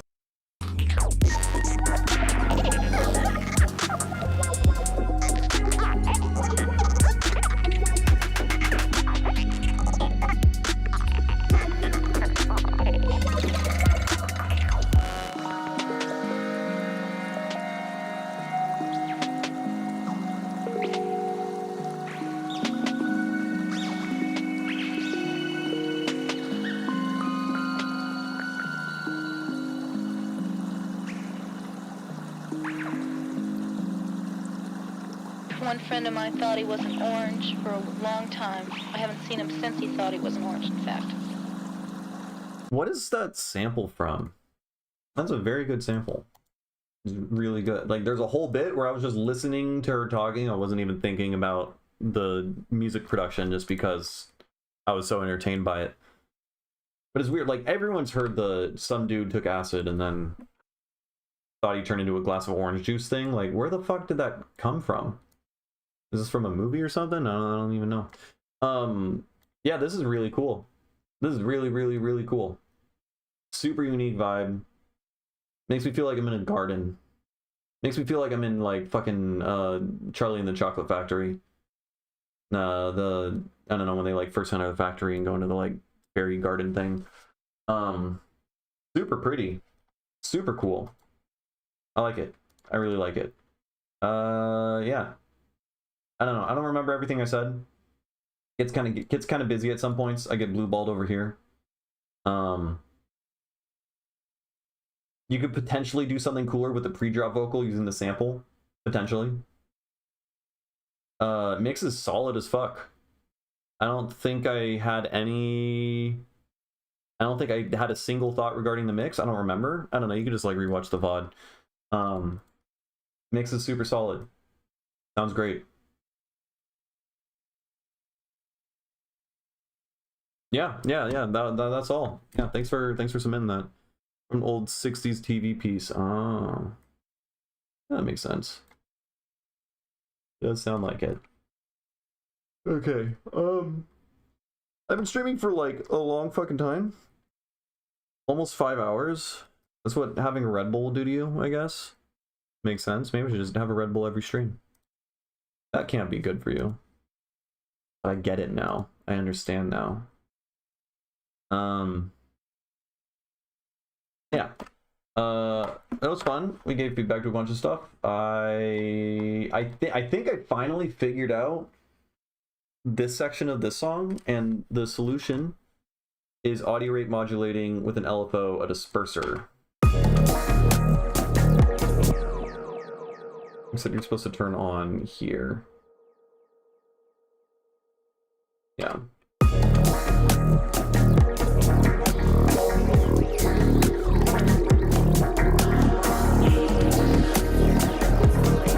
I've not used SonarWorks, and I probably should. I took measurements in my room once, and I have a Murphy bed. This thing right behind me is a Murphy bed. It flips up and down. And I just remember that there's like a massive difference in the mids when it was flipped up versus when it was flipped down. And I unfortunately don't remember what that difference was. But basically what it's taught me is I should just always produce with it flipped up or always with it flipped down, so I get used to like hearing it in one way. But I always thought that was interesting. But yeah, I should probably do room correction. I mean, how much does that matter, really? It probably matters, but you know, you get used to how things sound a certain way, right? Like your ears eventually get used to what the entire system sounds like. The system being the speakers as well as the room that you're in, right? So you'll end up compensating for it. You know, if your room like boosts mids, then you're just gonna learn, okay, when the mids sound like that, that's bad. Oh, you never died by getting folded up? I've yet to get folded up. I'm gonna get flat stand lead. Yeah. It's an ever-present threat, for sure. And I'm very scared of. Yeah. Oh, sorry, Gilb. If you wanna, you could rewind like 10 minutes or something, 8 minutes, something like that. And I listened to the song. Maybe it was like 15 minutes. Damn, I get feedback for a while. Okay, we listened to the song 20 minutes ago, and then I yapped about it for like 15 minutes. I'm such a good feedback giver. Oh my lord. My throat hurts. I've been talking so much. I'm staring at the screen so long. I'm so caffeinated from the Red Bull. Why did I? I'm gonna stay up for so fucking long now. Oh my god. Alright. Sonar work changed the game for you? Everything just translates. Alright. I'll do it. Your mixes sound fucking great, so you know what you're talking about. If you have, you can place it in. Whoa. If you have, you can't place it in your dresser behind you. Okay, I think that doesn't make sense, right? Or am I too tired? How often do I stream? It varies when, depending on my mood. Frankly, if you join the Discord, which you are in the Discord, I ping everyone every time I do stream, but it's sporadic. Sometimes it's like every day of the week or almost every day, and then usually I let people know. Like when I go to a music festival or whatever, then I won't stream for like a week or two, but I do stream a lot. But it is sporadic. It's not like a schedule. But and it tends to be around this time. Tends to be like 8 to 11, 12 p.m. Pacific time. But sometimes I stream earlier in the day, and then Mr. Leahy comes in and heckles me and leaves for streaming too early. So year I am as existed as Chris from Signs of Life. Yeah. Yeah. But yeah, pretty much honestly, every time I make music at this point, like 80% of the time, 90% of the time, I'm streaming. And Chris goes high about a new plugin. Yeah, man. I feel you there. Okay, I'm gonna stop. Learn a lot watching today than you. Learned a lot watching today from me. I assume. Yeah, thank you. I appreciate that. I definitely made a lot of really cool discoveries. Very cool sound design session earlier, doing in particular melodic stuff, and then audio rate modulating dispersers over the melodic stuff. Sounds fucking awesome. That sounded really, really cool. Audio rate modulation is underrated as fuck, and I feel like no one's doing it. What I should do with all the caffeine that's running in my body is make a bunch of flashcards and memorize all the frequencies of all the notes, so that when I need to like audio rate modulate something, I'm just like bam, I just like plug the notes in. That's the thing I was considering doing, honestly, for just intervals, right? Like basically the more and more you study like microtonal theory, the more you end up like learning about certain interval sizes. So, you know, like a perfect fifth 3/2 is 702 cents, a major third is like 386 or something. I don't know that one off the top of my head. Like a harmonic seventh is like 970 cents or something like that. And they come to be very useful knowing all of them and the way that they relate to each other, especially when you're like thinking up scales and temperaments. So like just sitting down is like making flashcards and just trying to memorize all the interval sizes and what send value they correspond to probably would be pretty useful. Tabla shit the other day was insane. Yeah, Tabla is good. Tabla is very good. I recommend everyone watches this solo. This Tabla solo is really good.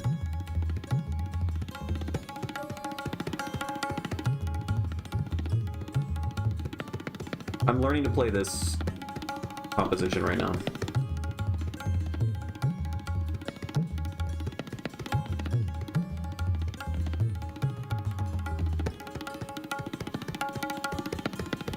This is Tariq Khan. Ustad is like the homie in Hindi, and then his name Tariq Khan. But the homie only for like really good musicians, basically. So you have a frequency note chart poster, but I also need to know like intervals and stuff. I guess I could also just make a poster for that.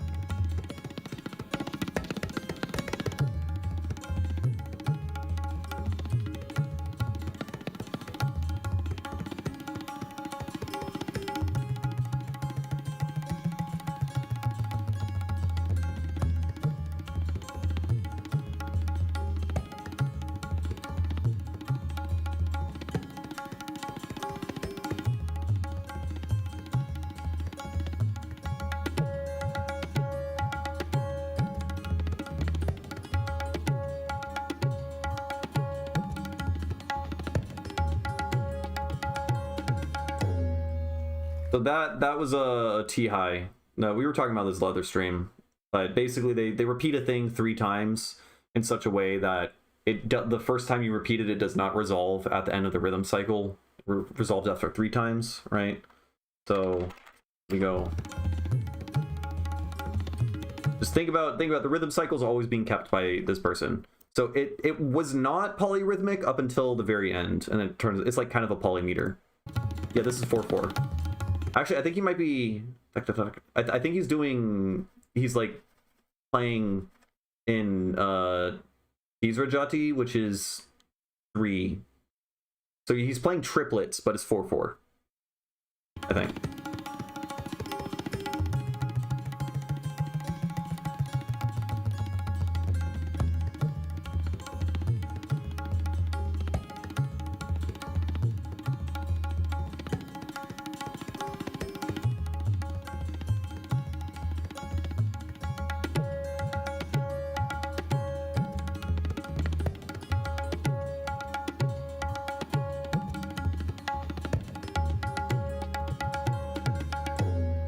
Yeah, that's sick.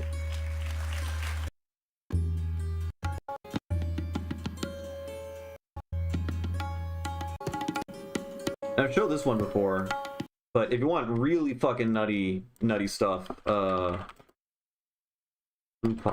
Hall. Oh. 4.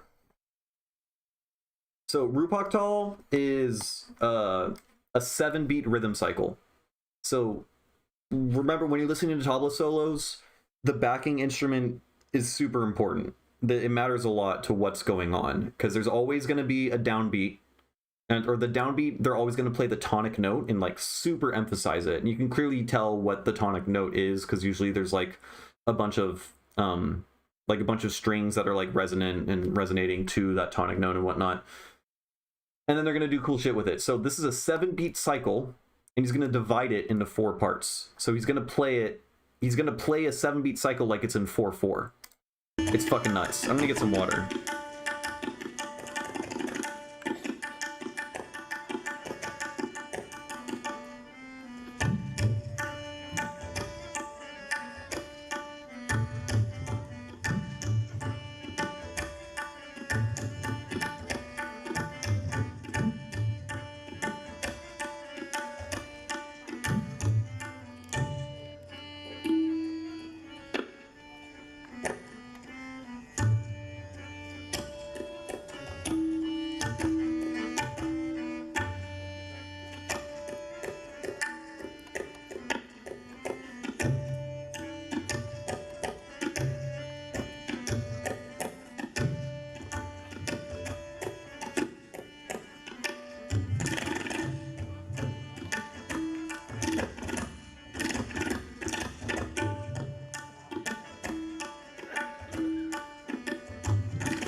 Right now he's just playing in 7, I think.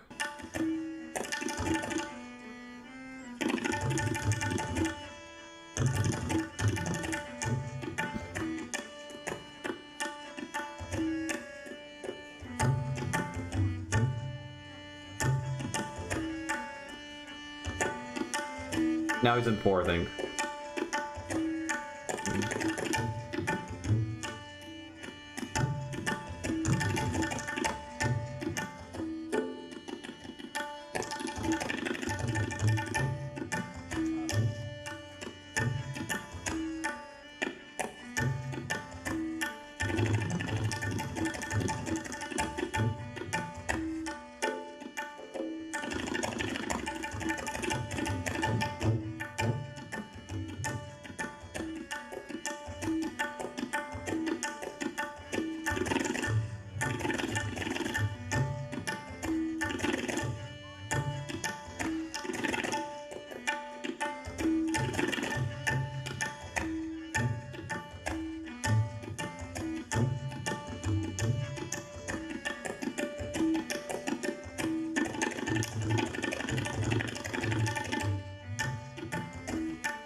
Oh, that's so good. I gotta rewind that. That was nuts. I thought he fucked up. I was like, holy shit, he just fucked up, but he did not.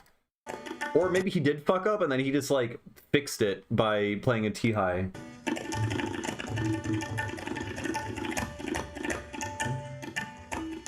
See, like right there, he missed the downbeat.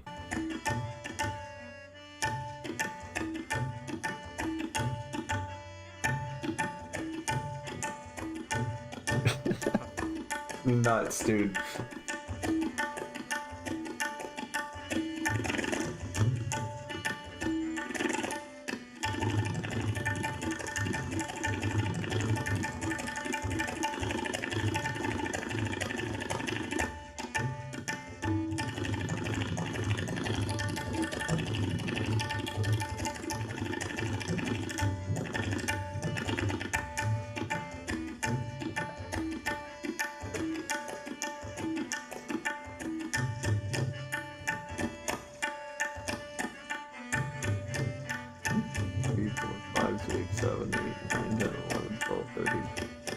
Okay, now he's 100% dividing it into 4/4. So I'm gonna go back, but so try to pay attention to the backing melody as well as his own subdivisions.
Oh, that's fucked up. You can't stop there, bro. Hey, what's up, Hoopla? Hold on, I'm going back just for a second, just so you can see this shit. So we got a 7-beat rhythm cycle. So keep in mind the shit in the background, and he's gonna divide that into 4/4. It's nuts.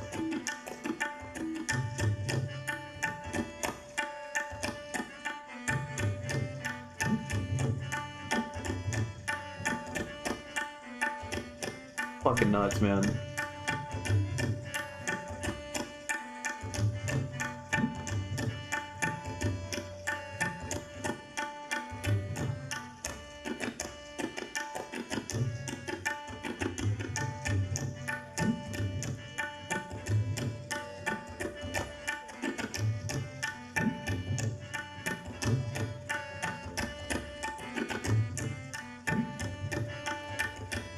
Honestly, there's so much cool shit, like rhythmic stuff, that I think is super, like, pretty digestible while being, like, super abstract, that is just not present really at all in Western music and dance music and electronic music.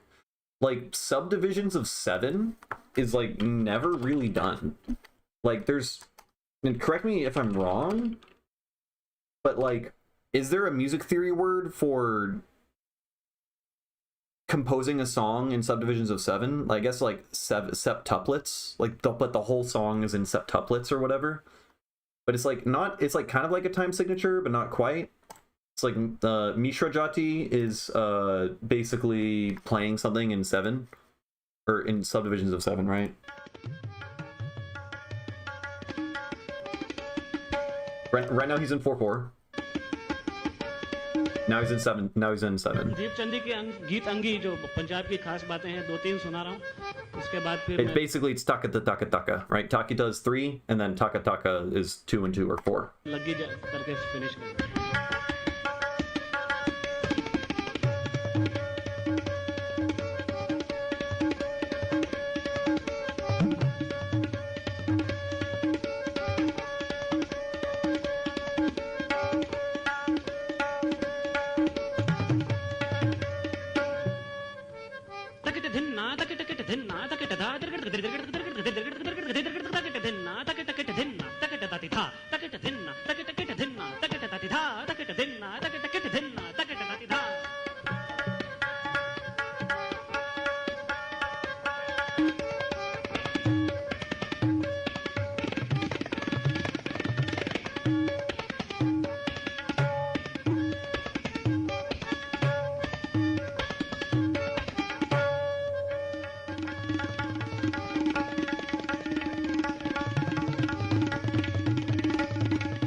Yep. No, it's fucked that he died. What's even more fucked is I was told he was supposed to play at the Gorge.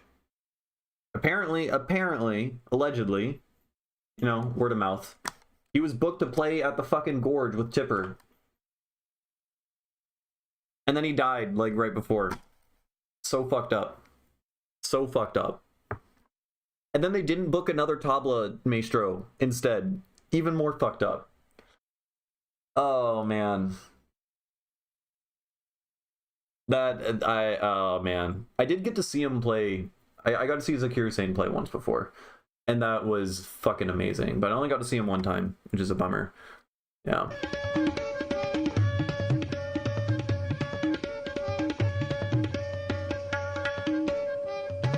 Oh, what is there's one tabla ustad who looks like a 12-year-old boy, but is actually like a 40-year-old woman. Riva Rimpa Siva. Yeah. This is like a 40-year-old woman. What got me into this stuff? I've always liked percussion. I have like bongos, and I have like a hand drum, and I have a cajon, and I'm not really great at any of it, but I've always just liked percussion. It's pretty easy to get into and play.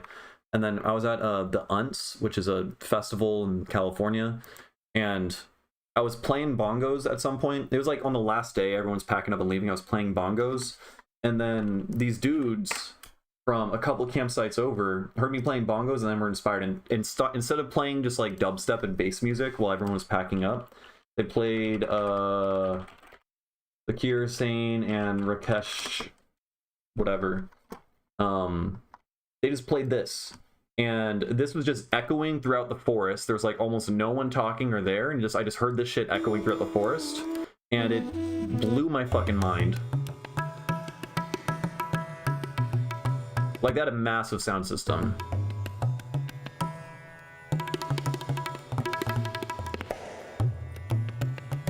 And then I got super into it, and like you should 100% watch this if you haven't. This video is a masterpiece. It has 23 million views for a reason. But besides that, Tipper also plays tabla. Broken Soul Jamboree is my favorite album of all time. It's the best album of all time, and he plays tabla on it. And he's like obviously super inspired by like tabla rhythms. Like when you listen to Mason by Tipper, he's just playing tabla rhythms on a mason jar, right? He's like got the same technique and everything. A lot of his percussion and stuff like that is clearly inspired by Indian classical music. But I originally started just because I saw this video. I was like, holy shit, this is awesome, I want to get one.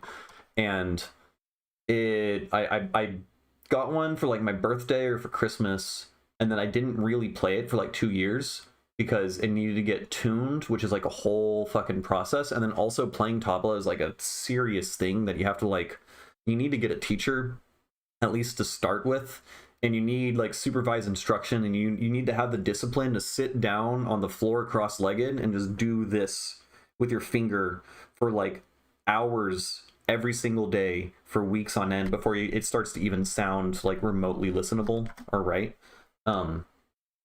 And I don't know, I just like got fixated and just decided to do it, and I somehow had the discipline to sit and do that. I feel like it's taught me so much about discipline in general and on like what it's like to learn things. The droning instrument is a tempura, and Bart Hopkin, I think Bart Hopkin made like they got in. I don't understand the acoustics behind tempura strings, but oh, with Bart Hopkin, this isn't.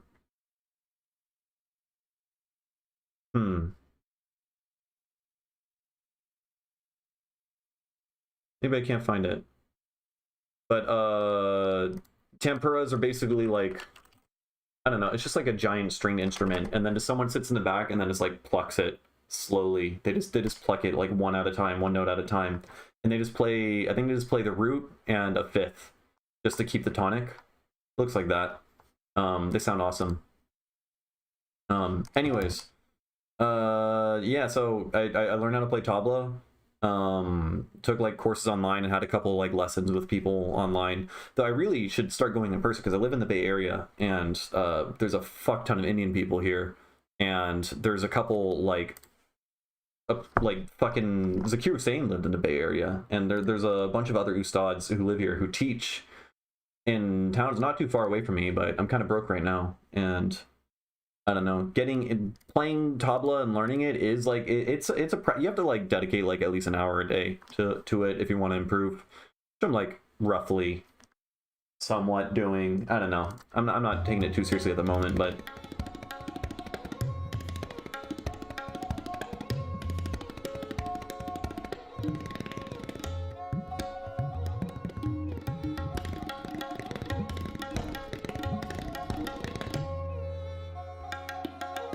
and I want to learn the sarangi. That's the instrument the other guy's playing. I want to learn that so bad, but that's like even harder to learn than tabla. And it's like a violin. It's like a fucked violin that's way harder to play than violin, and violin's already really hard, so I'm probably never gonna learn how to play it. But it's like the most beautiful sounding instrument. It sounds just like the human voice, and you can articulate it just like the human voice. It's nuts. Oh, you're in Santa Cruz? I lived in Santa Cruz for like 2 years. I'm there all the time. Are you? Do you know the Sona Silva crew? The you know Ferngully? Are you familiar with them?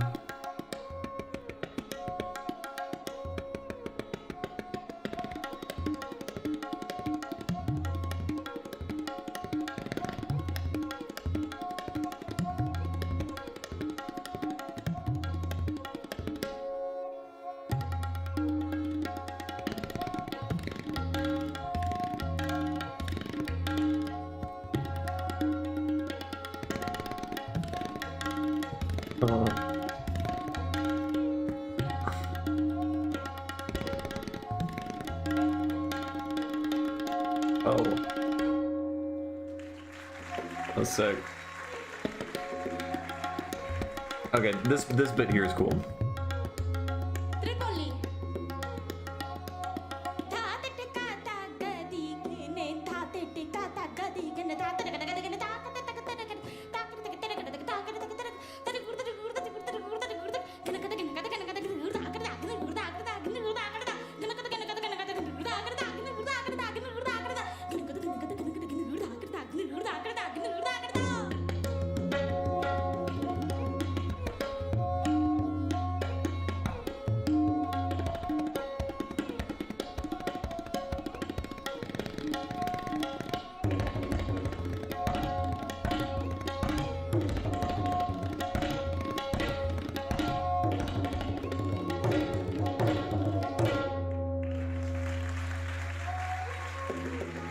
Fucking nuts. Yeah, I'm playing at Ferngully. Is it next week? I think it's next week on Saturday. Maybe it's the week after. I need to figure that out. But I'm playing Ferngully at 3 a.m. So you should go to that. And then we can meet there. That'd be cool. Yeah, no, Tabla's nuts. It's fucking endlessly deep. It's so cool. It is very cool. I should go to bed. I said I was gonna go to, I'm not going to bed. I'm fucking wired from the Red Bull.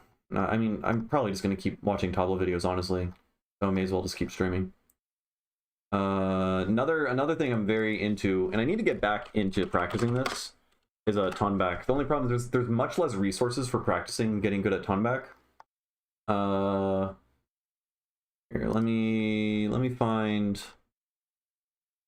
What is this one?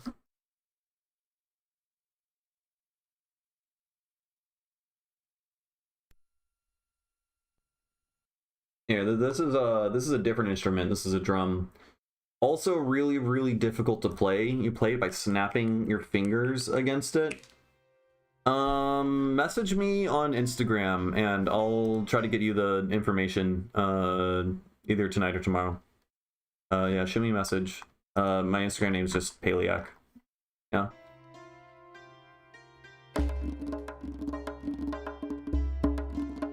So it's a lot of like, you like flam your fingers against it by like, you know, hitting it one note at a time, and then you snap your fingers against the rim, and so you just get like really good, and you like snap your finger like that, like your index finger. It's nuts. It's really difficult.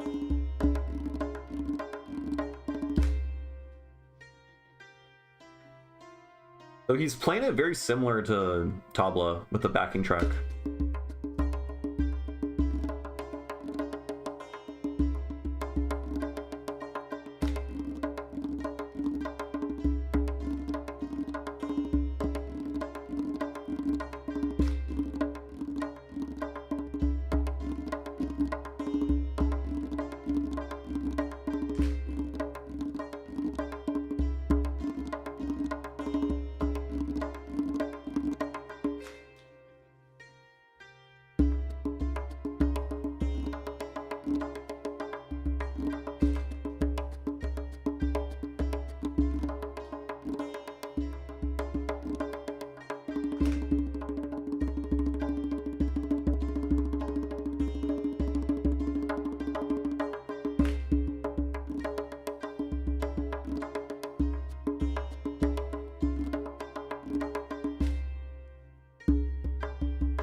Yeah, so he's really good. This guy is probably the best in the world, but he plays it in a completely unique style that like I've never heard anyone else do ever.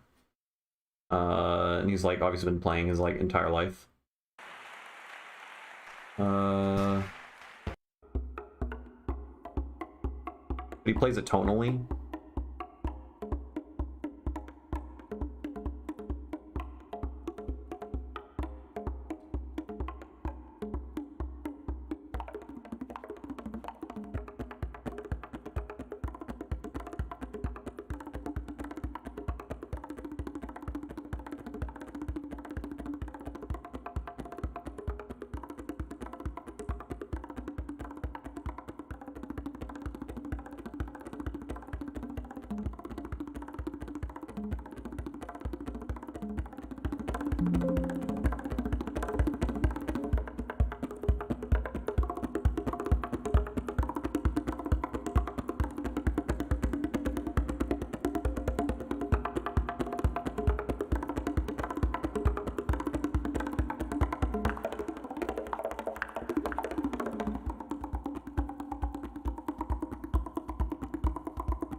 He also plays a frame drum.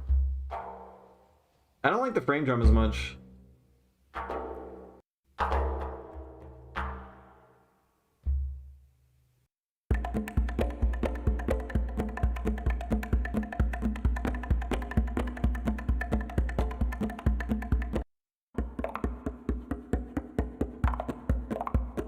Yeah, it's nuts. All right, let's check out this thing that Gil talked about.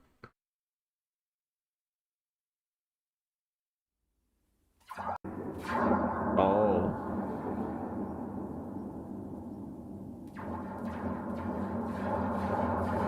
Yeah, I don't understand what the fuck, why it makes that sound acoustically. Like, I also noticed that, like in San Francisco, there's a bunch of, like, trains, and they, like, or not, like, trains, but, like, carts, and there's, like, wires on the streets that they, like, connect to, and the wires, when they get, like, jostled around, you know, they shake along the entire thing, and it makes a very, very similar sound. It sounds like disperser.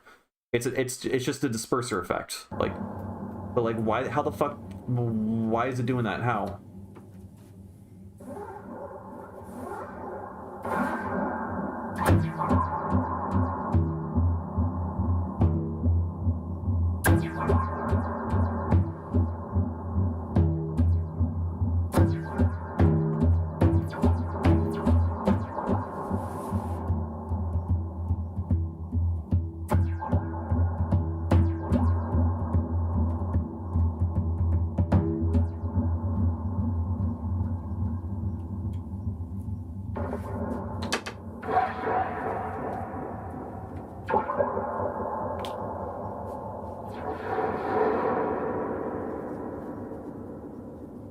I was gonna bow it?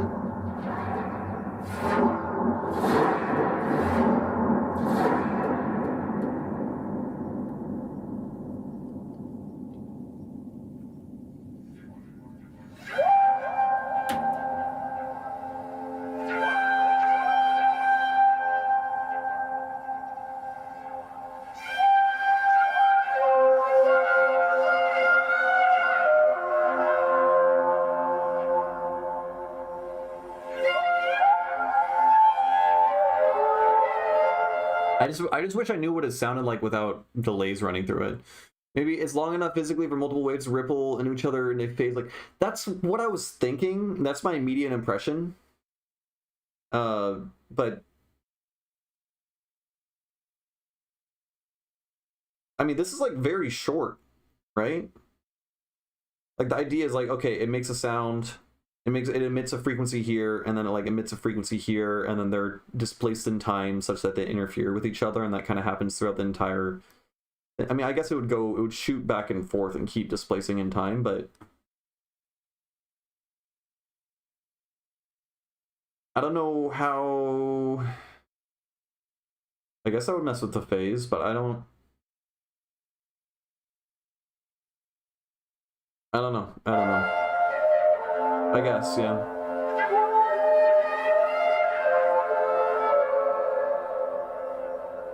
The string vibrations go into the springs, makes his own reverb. Yeah, but there's still like what sounds like a clear delay being applied, right? Right? It does sound very springy though, that quote unquote delay, so maybe you're right.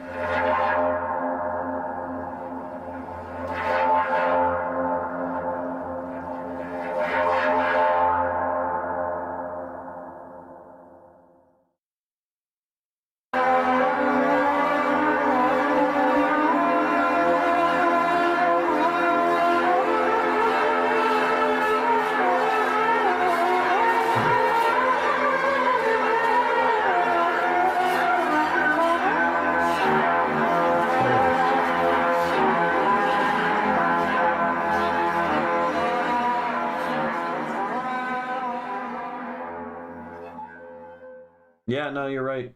That's fucking nuts. That is nuts. And then Leaky sent me this. Ooh, this reminds me of the oh, what is it called? What is it called? I saved a bunch of songs from it. It's a weird instrument. I think Leaky talked about it. It's like a saxophone, but it's not a saxophone at all.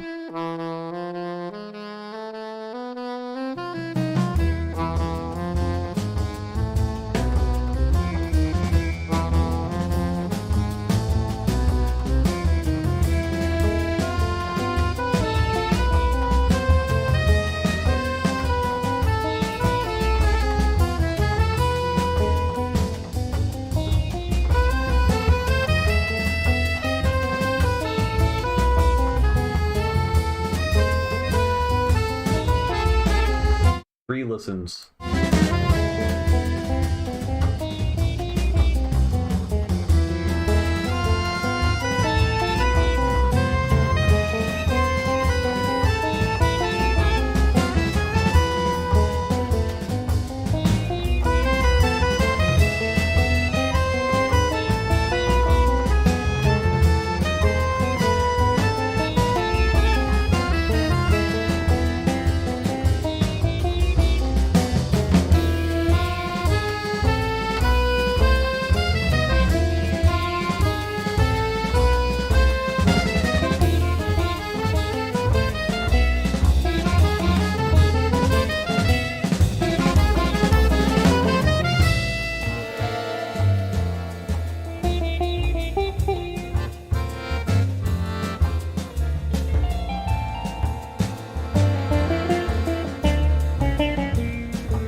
I found it. It's the daxophone.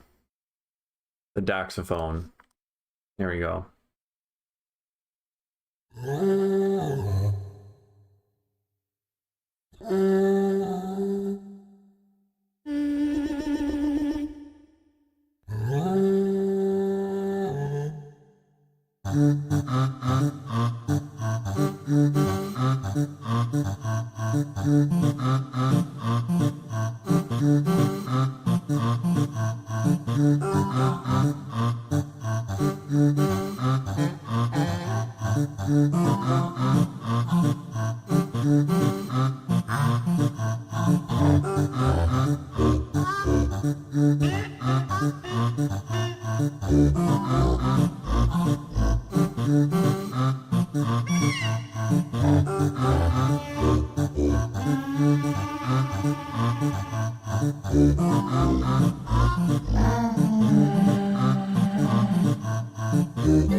Yeah,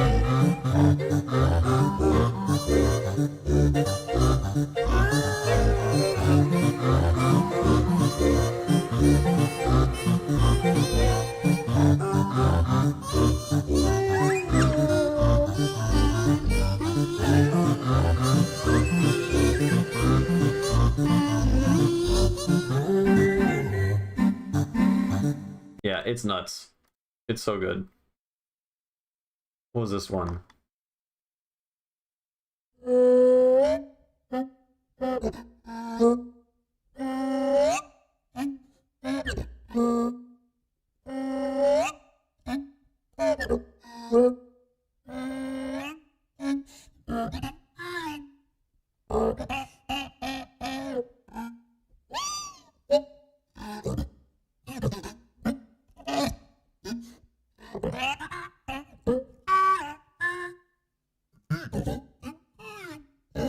I need one.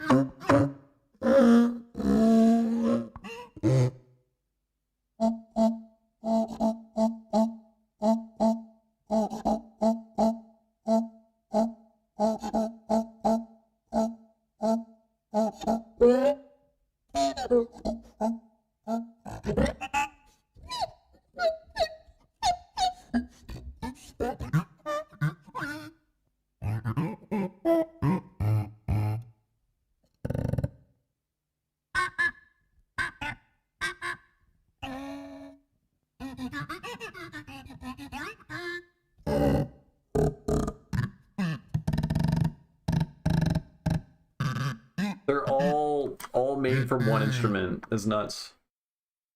I think this one's good too.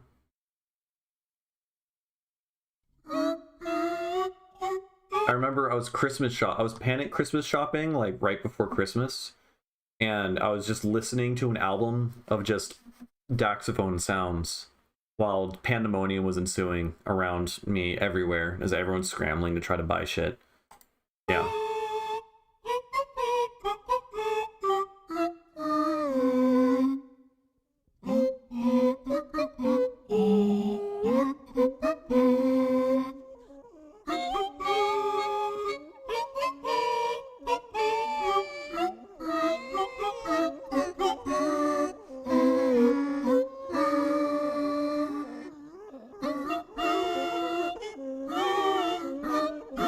Alright, I want to see it get played, actually. I have no idea how this works.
Holy shit, dude. Holy fuck, why is there more people? Happy birthday on the Daxophone. Okay. We're going down a rabbit hole. What did I just come back to? Daxophone.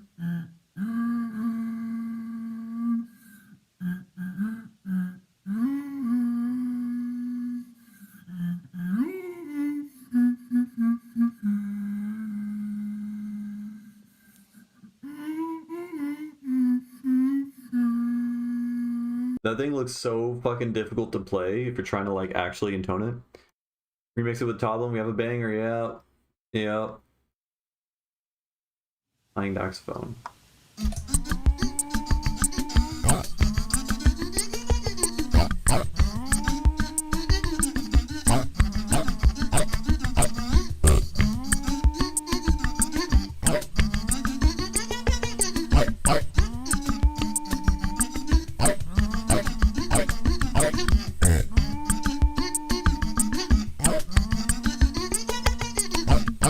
shit's nuts. Like, I can't believe I've never seen anyone like play one live or something.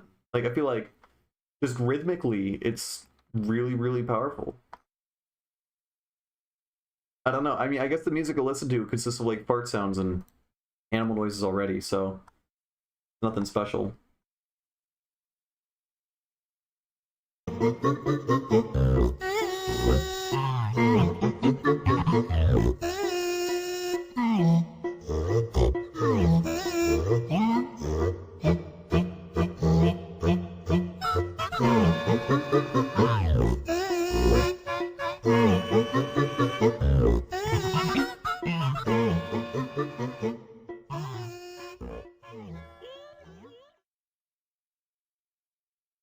Nuts. I don't know. I don't know.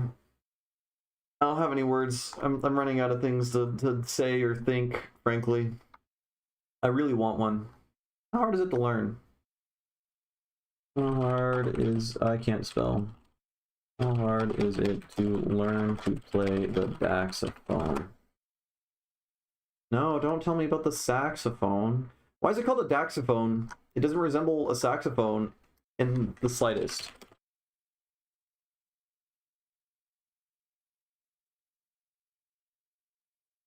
Okay, no one's had this question before. Oh, daxophones. 50 followers on Reddit. We're here.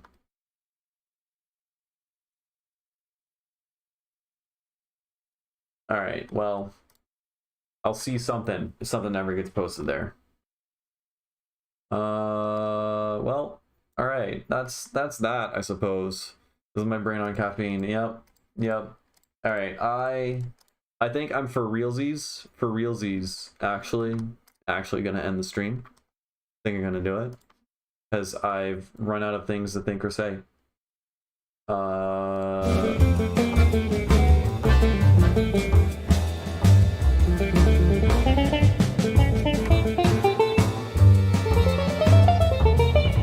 I take it back. I could just listen to music instead.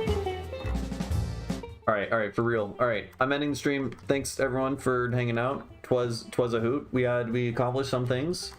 We gave a bunch of feedback, and we listened to cool music. Was a successful one. Was a hoot.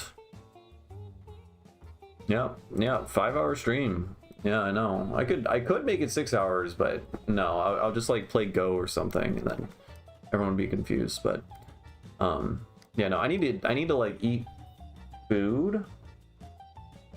Probably nothing crazy. I'm so awake. Holy shit. But like I'm also like really exhausted at the same time. What the fuck do they put in Red Bull? It hits way harder than caffeine. I should probably know that before I'm like just consuming energy drinks, you know? Yeah. All right. Love you too. Yeah. All right. I'm out. Take care, y'all. Later.